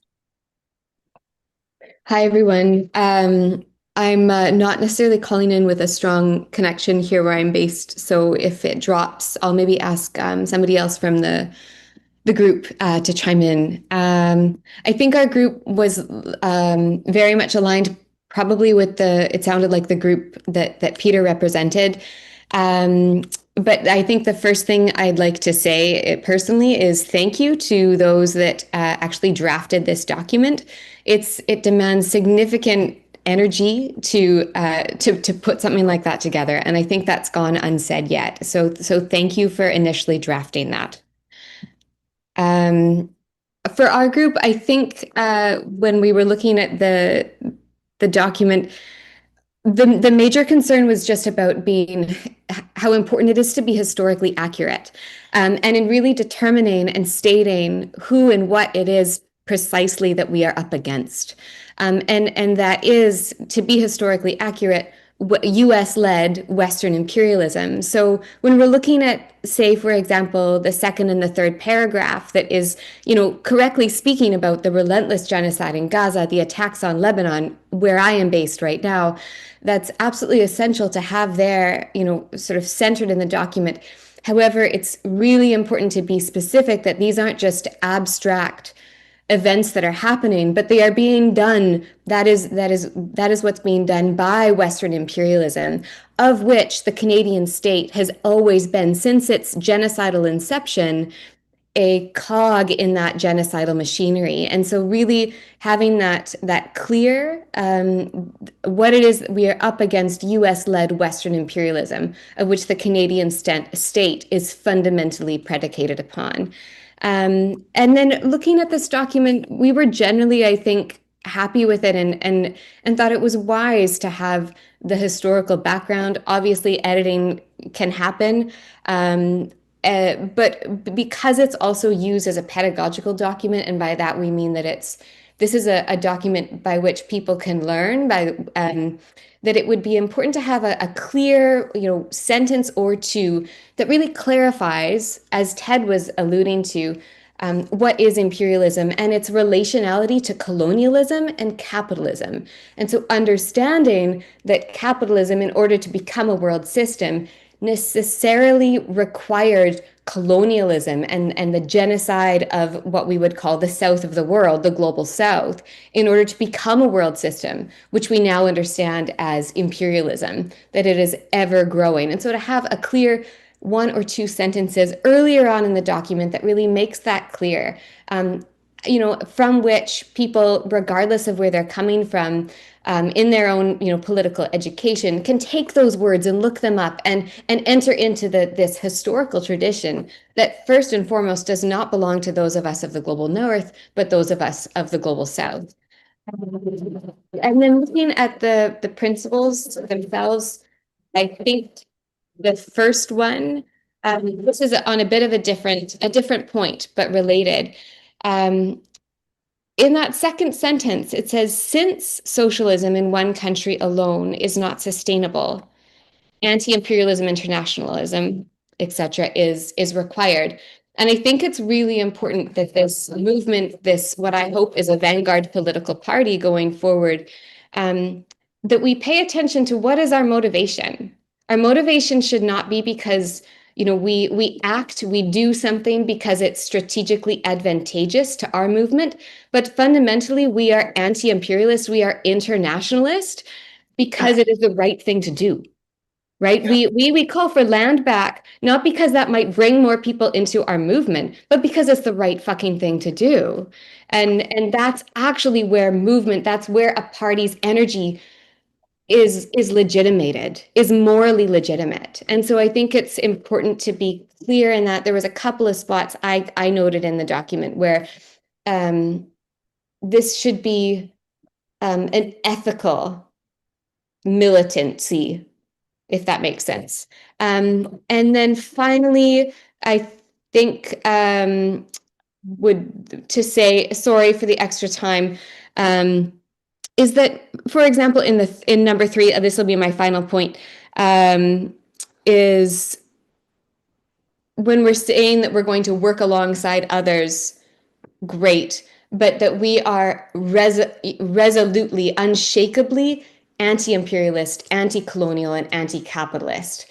That those we never forfeit upon, but they are actually, again, that which makes this have integrity. So yeah, other than that, there was just a wish for a little bit more language that included the natural world. And then as well, I think there was a point on just how this is a fully sort of grassroots, built up from the ground rather than top down in terms of structure going forward. Is this on? Yeah. Okay, thank you so much, Daphne. Okay, I will go next and I'll be the last speaker, the 5th group. I know people are really excited about moving on. Our initial conversation was somewhat overtaken by conversations about proportional representation and whether it should be included, which is a part of the policy document, not part of the Statement of Unity. But when we recalibrated and got to talking about the Statement of Unity, it's really important that the document is inclusive and open to revision. We wanted to stress that there's no one inherently superior group or small group of people within this larger group that has ideas that are inherently superior. Openness and genuine welcome to diverse perspectives is very important, essential, and that the Statement of Unity be forward-looking, even though there have been many harms committed to those who've been trying to push socialism forward. Indigenous sovereignty should not be seen as an add-on, but should be as a central organizing and defining feature of any anti-capitalist analysis. And we need to recognize and honor the long history of Indigenous people, land defenders, resisting capitalism and colonialism.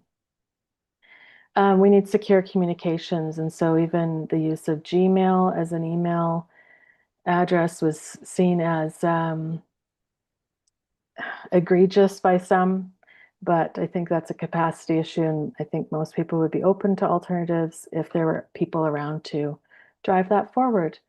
We don't want to use tools that are also aligned and congruent with oligarchs, capitalist structures, collecting data, eroding privacy, and so on, incompatible with our own defined needs as a group. Thank you. If I've missed anything, I know my group will weigh in.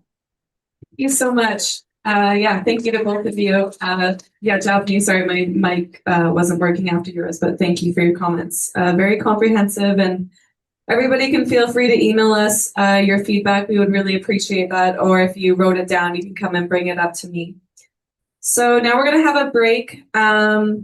We have Tyler Ellis here with us, who is a roots music singer-songwriter who features material like Union Song. He has 8 full-length recordings to his name and is an award-winning music teacher and has songwriting credits that range from the Jillian Taylor Band to CBC Kids. So our break is going to just be 10 minutes, and then we're just going to have a couple announcements and a closing, and then that will be it for the day. So yeah, we went through the hard stuff. I just wanted to say, I know you guys are under a time constraint. I just have a little two short ditties for you. One is a little sing thing that we can do together, and then the Union Song, which is on point.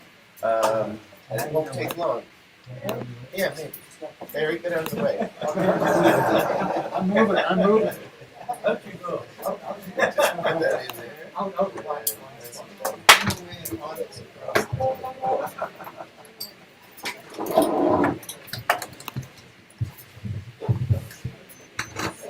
Gary?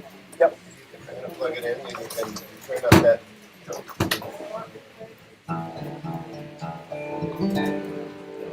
Maybe a little less.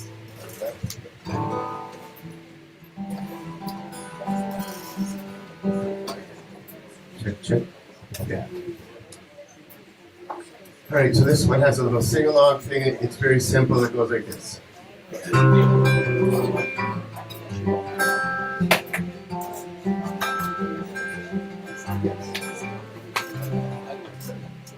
Say it like this. We go down, down, down, down, down. And guess what? We go up, up, up, up, up. That's all you gotta do. Ready? We go down, down, down, down, down. We go up, up, up, up, up. Fantastic. The game of life is trouble and strife and pure joy. From the dirty rascal to the king of the castle, well, that's quite a chore. And some days those peaches, well, they're hard to find. And some nights you're saddled with a restless mind. And we go down, down, down, down, down. We go up, up, up, up, up. A little bit louder would be great. We go down, down, down, down, down. We go up, up, up, up, up. Nice. Then one day a friend calls out of the blue, just to say, I've been thinking about you. And then another day a baby pukes on your clothes.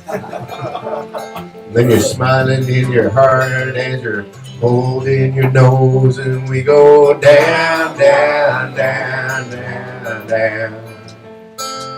We go up, up, up, up, up. Last chance, here we go. We go down, down, down, down, down. We go up, up, up, up, up. Thank you so much.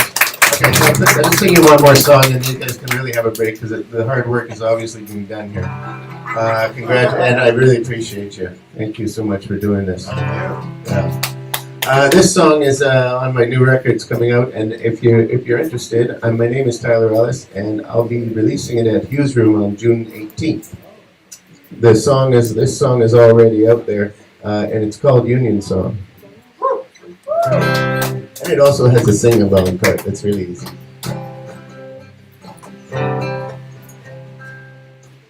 Got my brothers and my brothers got me. Got my brothers and my brothers got me. Got my sisters and my sisters got me. Got my sisters and my sisters got me and go. Got my brothers and my brothers got me. Got my brothers and my brothers got me. Sisters. Got my sisters and my sisters got me. Got my sisters and my sisters got me. Walked out of the factory.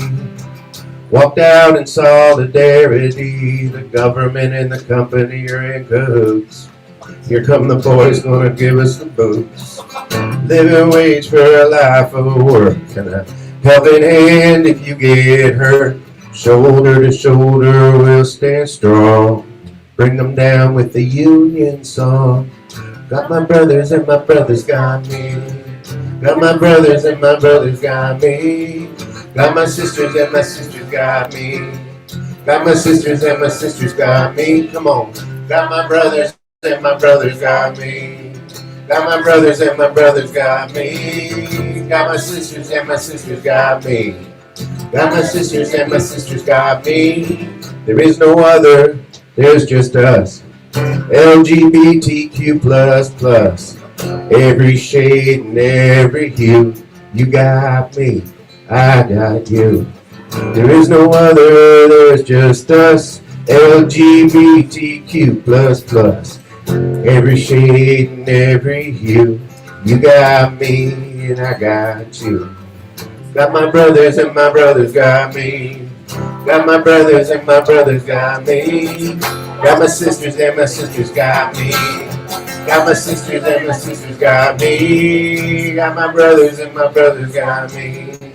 Got my brothers and my brothers got me. Got my sisters and my sisters got me. Got my sisters and my sisters got me. Got my brothers and my brothers got me. Got my brothers and my brothers got me. Got my sisters and my sisters got me. Got my sisters and my sisters got me. Bring them down with a union song. Thanks very much, and thanks for doing what you're doing. Appreciate that. I'm Tyler Ellis. We'll see you Hoosier on 2018.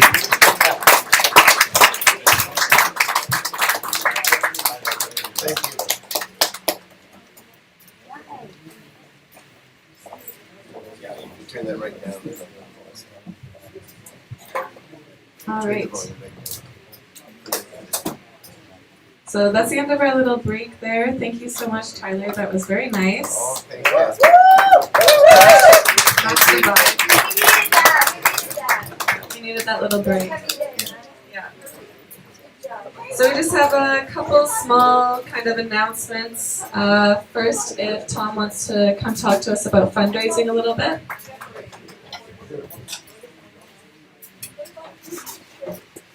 Okay, this won't take long. This won't take too long. I appreciate some donations that we got when you were coming in, but we need much more. This movement has had a pretty proud record of fundraising in Eve's campaign and Bianca's as well. The pledges there, it was amazing. Our policy platform behind those insurgent campaigns inspired and activated thousands across the country. So now we're at a different stage. We're trying to fund a new movement on an ongoing basis as we organize towards a founding convention in the coming months.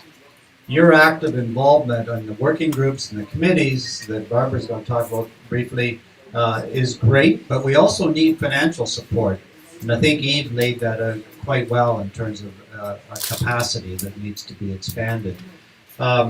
I know that whenever money comes up, and particularly here, we're asking for sustainers, monthly sustainer, whether it's $5 or $15 or $25 or whatever you could handle. I found out looking over the list of who's here, we have no billionaires. I was shocked. I thought this might be easy. And I'm also aware of the austerity measures that we all live with. The sustainer information, I think, was in the kits that were circulated, and I think there's even a QR code there and all that kind of thing. And we're not averse to one-time donations, but we really, in order to plan, we need to kind of know what our base is. So you may, you're thinking, where am I going to get that? I already give to such and such and such and such. I'd like you to review your if you do give charity donations or whatever, go back and have a look at your bank account to see which ones you're supporting.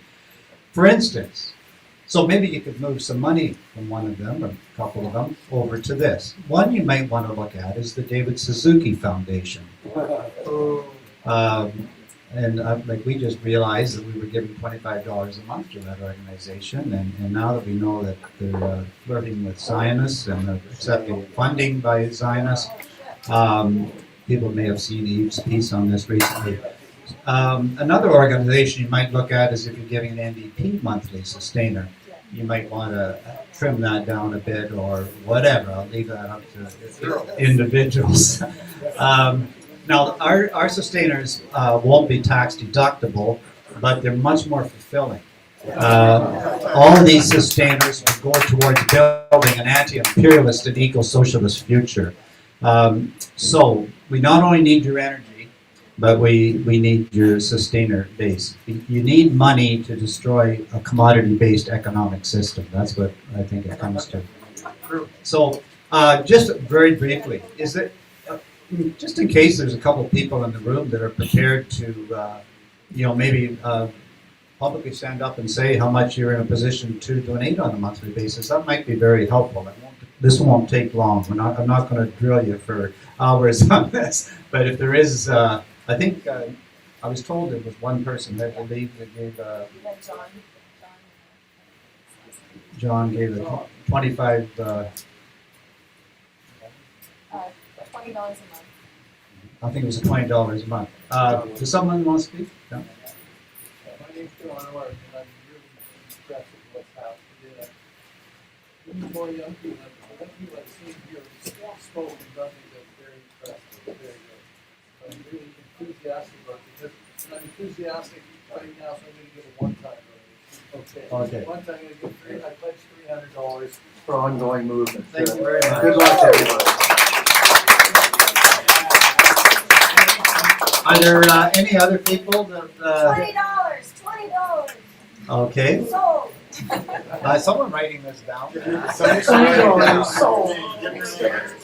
Diana Jonas, that's just about one pathetic aerobics class at the City of Toronto, which is paying me in 2026 $28 an hour, and I started in 1985 at $30. Yeah.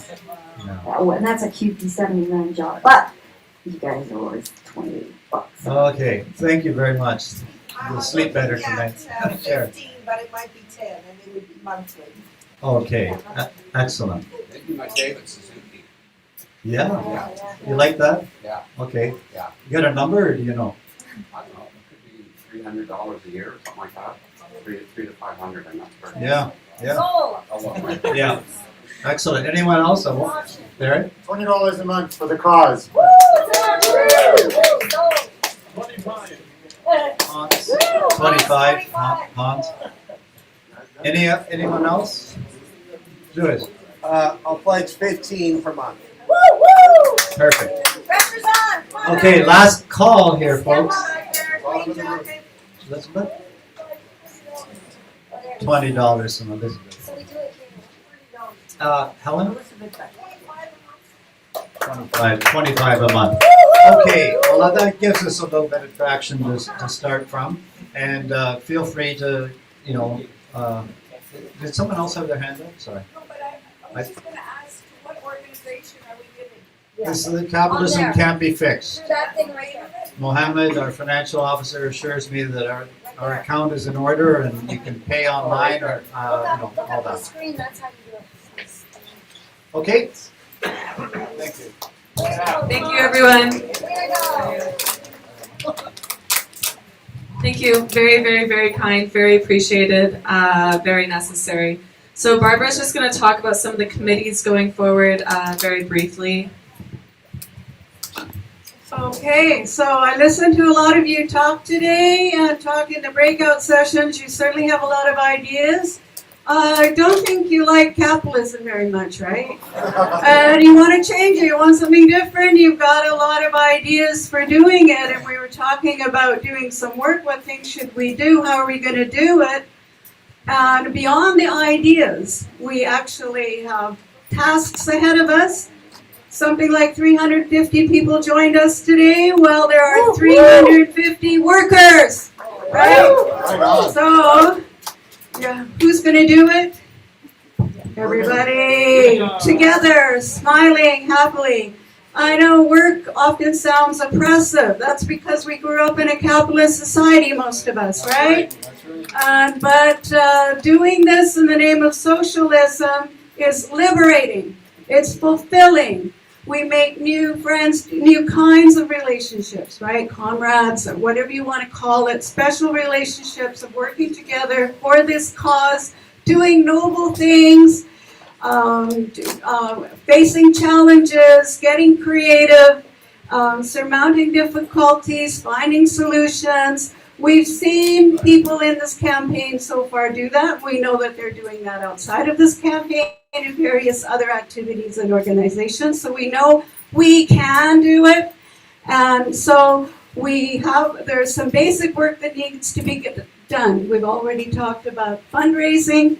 We need people to keep working on the fundraising, and we'll have to find other kinds of income, streams of income for that to sustain this over the long, long term, and to be able to get the resources together, right? And we also talked about how to reach people, where and how to talk to people, who we should talk to, and all that. So it takes people coming together to do outreach, right? So we'll need an outreach committee. And also you had ideas about political activities, campaigns, and so on. You were asked about that. We've just been talking about that. We need people to work on political action, political campaigns. And there are ideas that we should try to get the supporters together to be meeting and to form their own sub-organizations within the Capitalism Can't Be Fixed movement, wherever we have enough supporters in the cities, regions, and so on, and form collectives there that can do local work while keeping in touch with the national movement. And from those committees, we're hoping that we have representatives for the national movement. So I said regional organizing, campaigns, fundraising, events. And what's our major event? We want to carry this forward to some kind of a convention or a launch, right? Once we are mature enough and we have enough things in order, we have enough people together who can agree and who are working together, we're going to have a launch, right? So, please sign up if you haven't already. Please join those committees. Put aside a little time, a week, a bit of time a month to get the work done. We really appreciate it. We couldn't do it. We're too small. With only a few of us managed to get this together today. We're so glad so many people came out on the day to help with everything, but there's a lot to do, and we need a lot of people, and we're going to do it democratically. You're here. Thank you so much, Barbara. All right, our final guest speaker, very, very important, Bianca Mageni. So Bianca is a political organizer, she's a writer, she's a movement leader. She has more than 2 decades of experience advancing social justice, international solidarity, and democratic participation in Canada. She's the former co-executive director and co-founder of The Leap, and then she led the Eve Engler campaign, and then she led her own campaign, and then she led my campaign, and now she's leading this campaign. We would literally be nowhere without her. So Bianca, the floor is yours to close us out. Sing along with me. Happy birthday to you. Happy birthday to you. Happy birthday, dear Bianca. Happy birthday to you.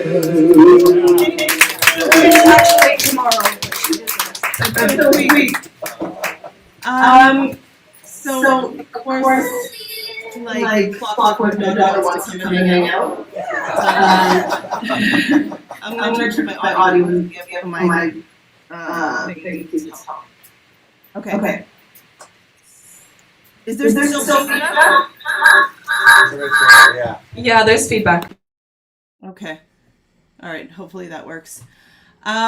So yeah, friends, comrades, everyone here joining us today. I'm just so grateful. I just want to start by saying thank you to everybody who made this day possible. It was spectacular. It's been spectacular. I've been thinking so much as people talk about the attacks that follow when we challenge power, that our greatest defense is solidarity. It has been through everything that many of the people who were in previous campaigns are now in this one, and the people we've asked to come and join us, is solidarity. We have it in droves, and we can't really do anything without it. It's too dangerous. And there's a lot you can do when you know, as the beautiful song that we sang, that your brothers and your sisters have got you. And so in that spirit, I just want to thank a lot of people. I want to thank Kiri and the tech team for just holding such a complicated job of making this a real hybrid discussion and gathering. Thank you, of course, to Jasmine, our facilitator extraordinaire, miraculous human being, for guiding us through this full, serious day with grace, clarity, political care. Thanks to our terrific speakers. I'll say more about that in a second.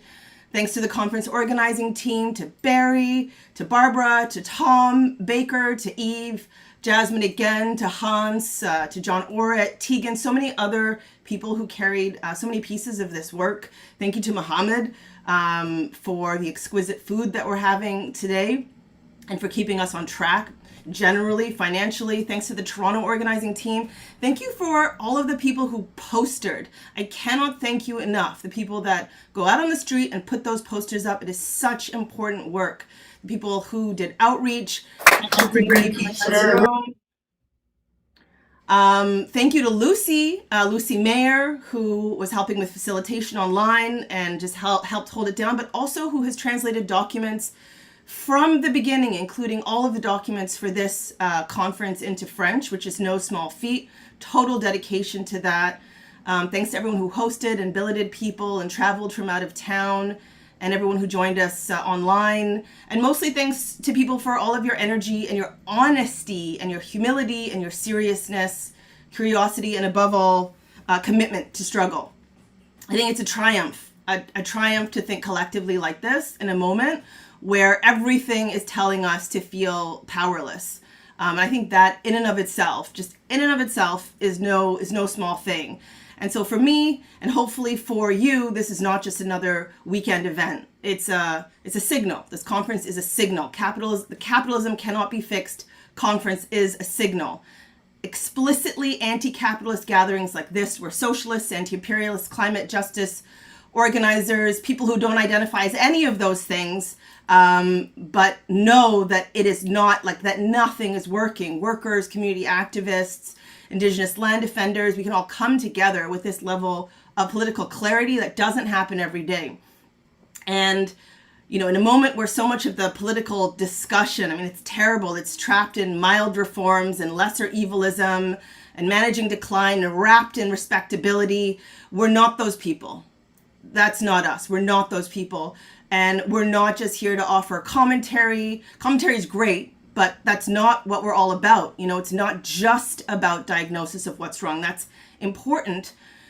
But the truth is that we know a great deal about what's wrong. I think the harder question that we've begun to answer well today is, what do we build? What forms of organization? How do we build confidence? How do we build discipline? How do we build trust, political education, collective power?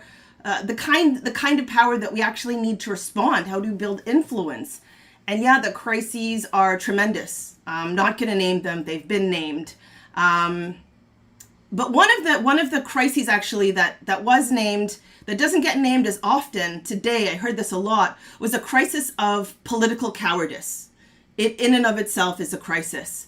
We're told to lower expectations, be realistic, and to accept what's possible inside the narrow limitations of capitalism. But those limitations have a death toll, and as Kevin so clearly stated, are leading to collapse. Just straight up leading to collapse. And this is terrifying. It's terrifying, and it will take everything we love from us. And so we have to say clearly, as we have done, that capitalism can't be fixed. And we're not saying this because we're cynical. We're saying this because we're serious. And we're saying this because we're not willing to pretend that small adjustments to a wildly violent system are enough. And today, we've had the privilege of hearing from some of the clearest and most courageous voices in our movements, from Dmitri to Rada to Kevin, Shama, Eve, and on, Sarah.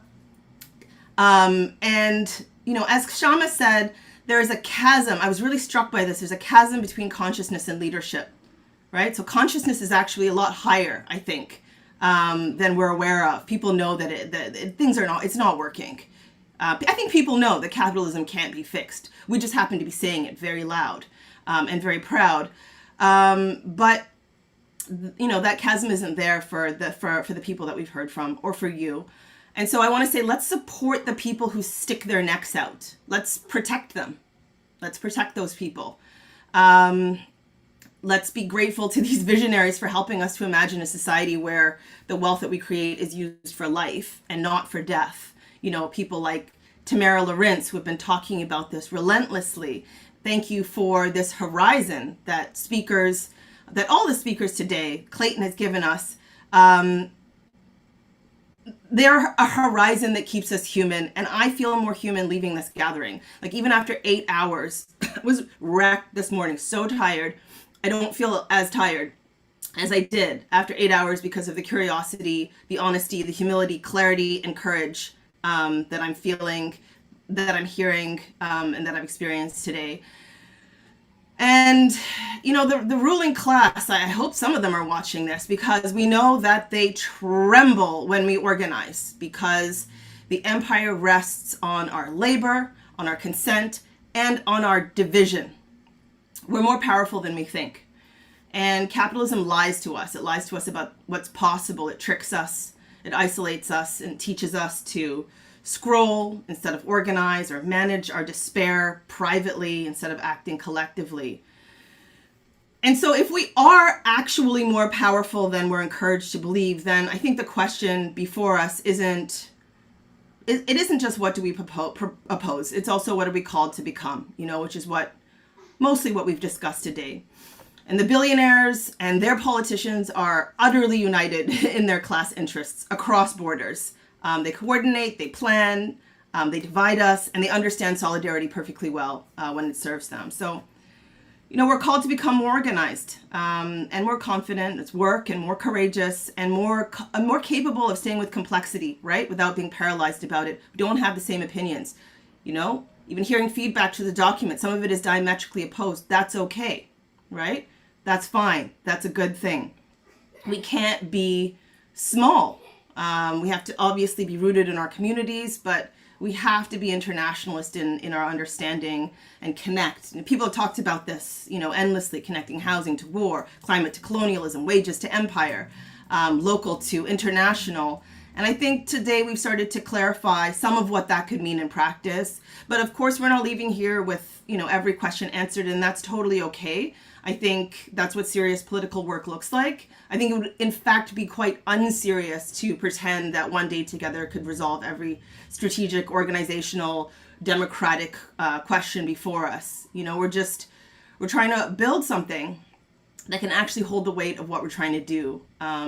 So I think that means that we can't fake democracy by rushing decisions that require trust and clarity and accountability. So let's try and build those conditions, bring more people into our leadership.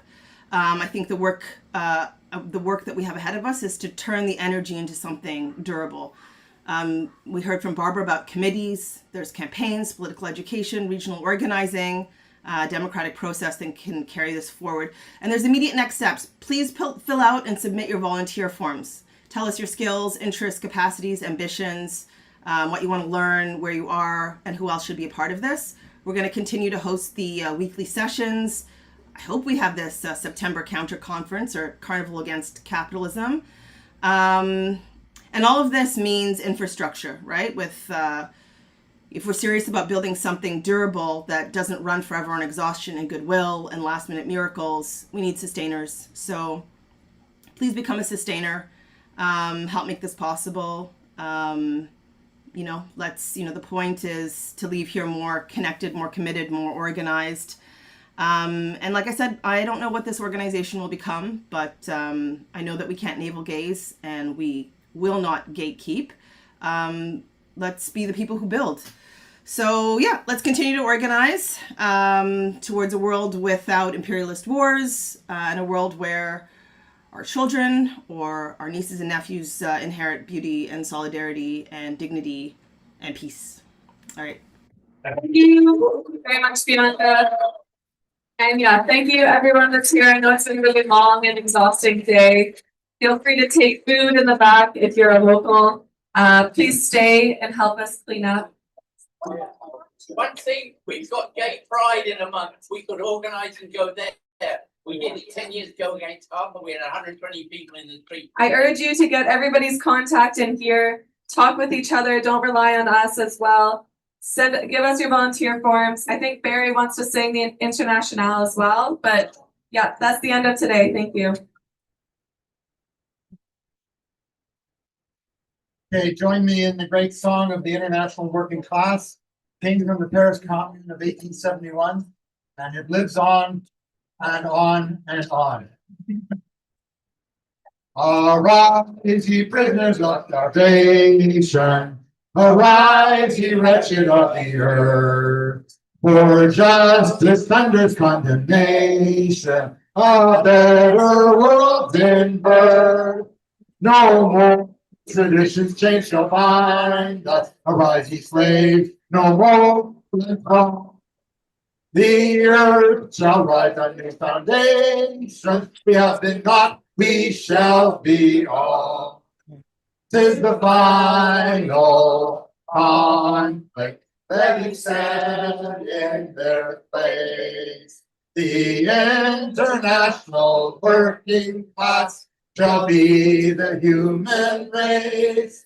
'Tis the final conflict. Let each stand in their place. The international working class shall be the human race.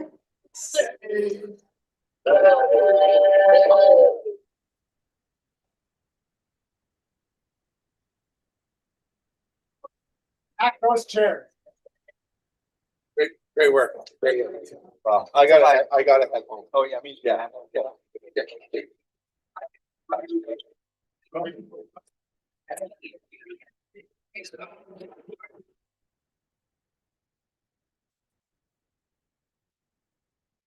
Did you mention this? And we'll, yeah, about that month. Okay. You don't have to talk over.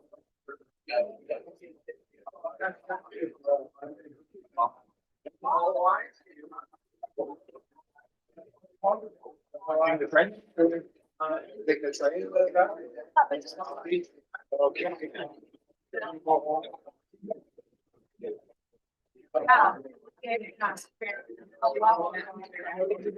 Great, thanks for your piece of paper all day. Long day.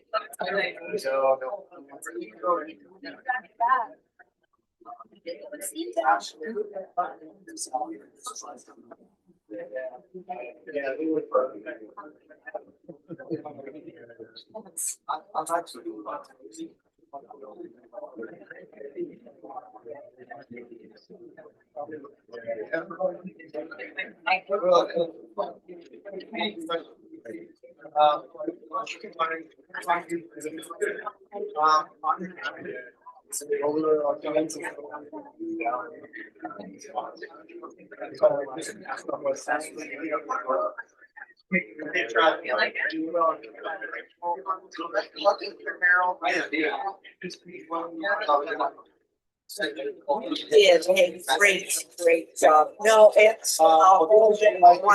Thank you. Yes, yeah, don't worry about it, yeah, because I was just going to told you to put back on the spotlight, where Barry was singing for our song, so that's why, don't worry about it. Yeah, yeah, I was just going to say, yeah, no worries, no worries. Yeah, it's all good. Good, I'm good, so, yeah, you missed it, but next time, yeah. I'll see. I do it anytime. I learned a few things too, so you know what, I'm glad that, I put interest into it, so love it. I learned a few things about troubleshooting, on something that I was not prepared for. It's like a breakout issues and how a few other things happen, then, so, yeah, it's something that things happen that I wasn't expecting, so, I'm glad it happened, yeah.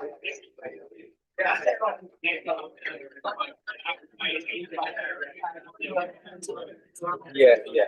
Okay, so I was just, yeah, I'll need the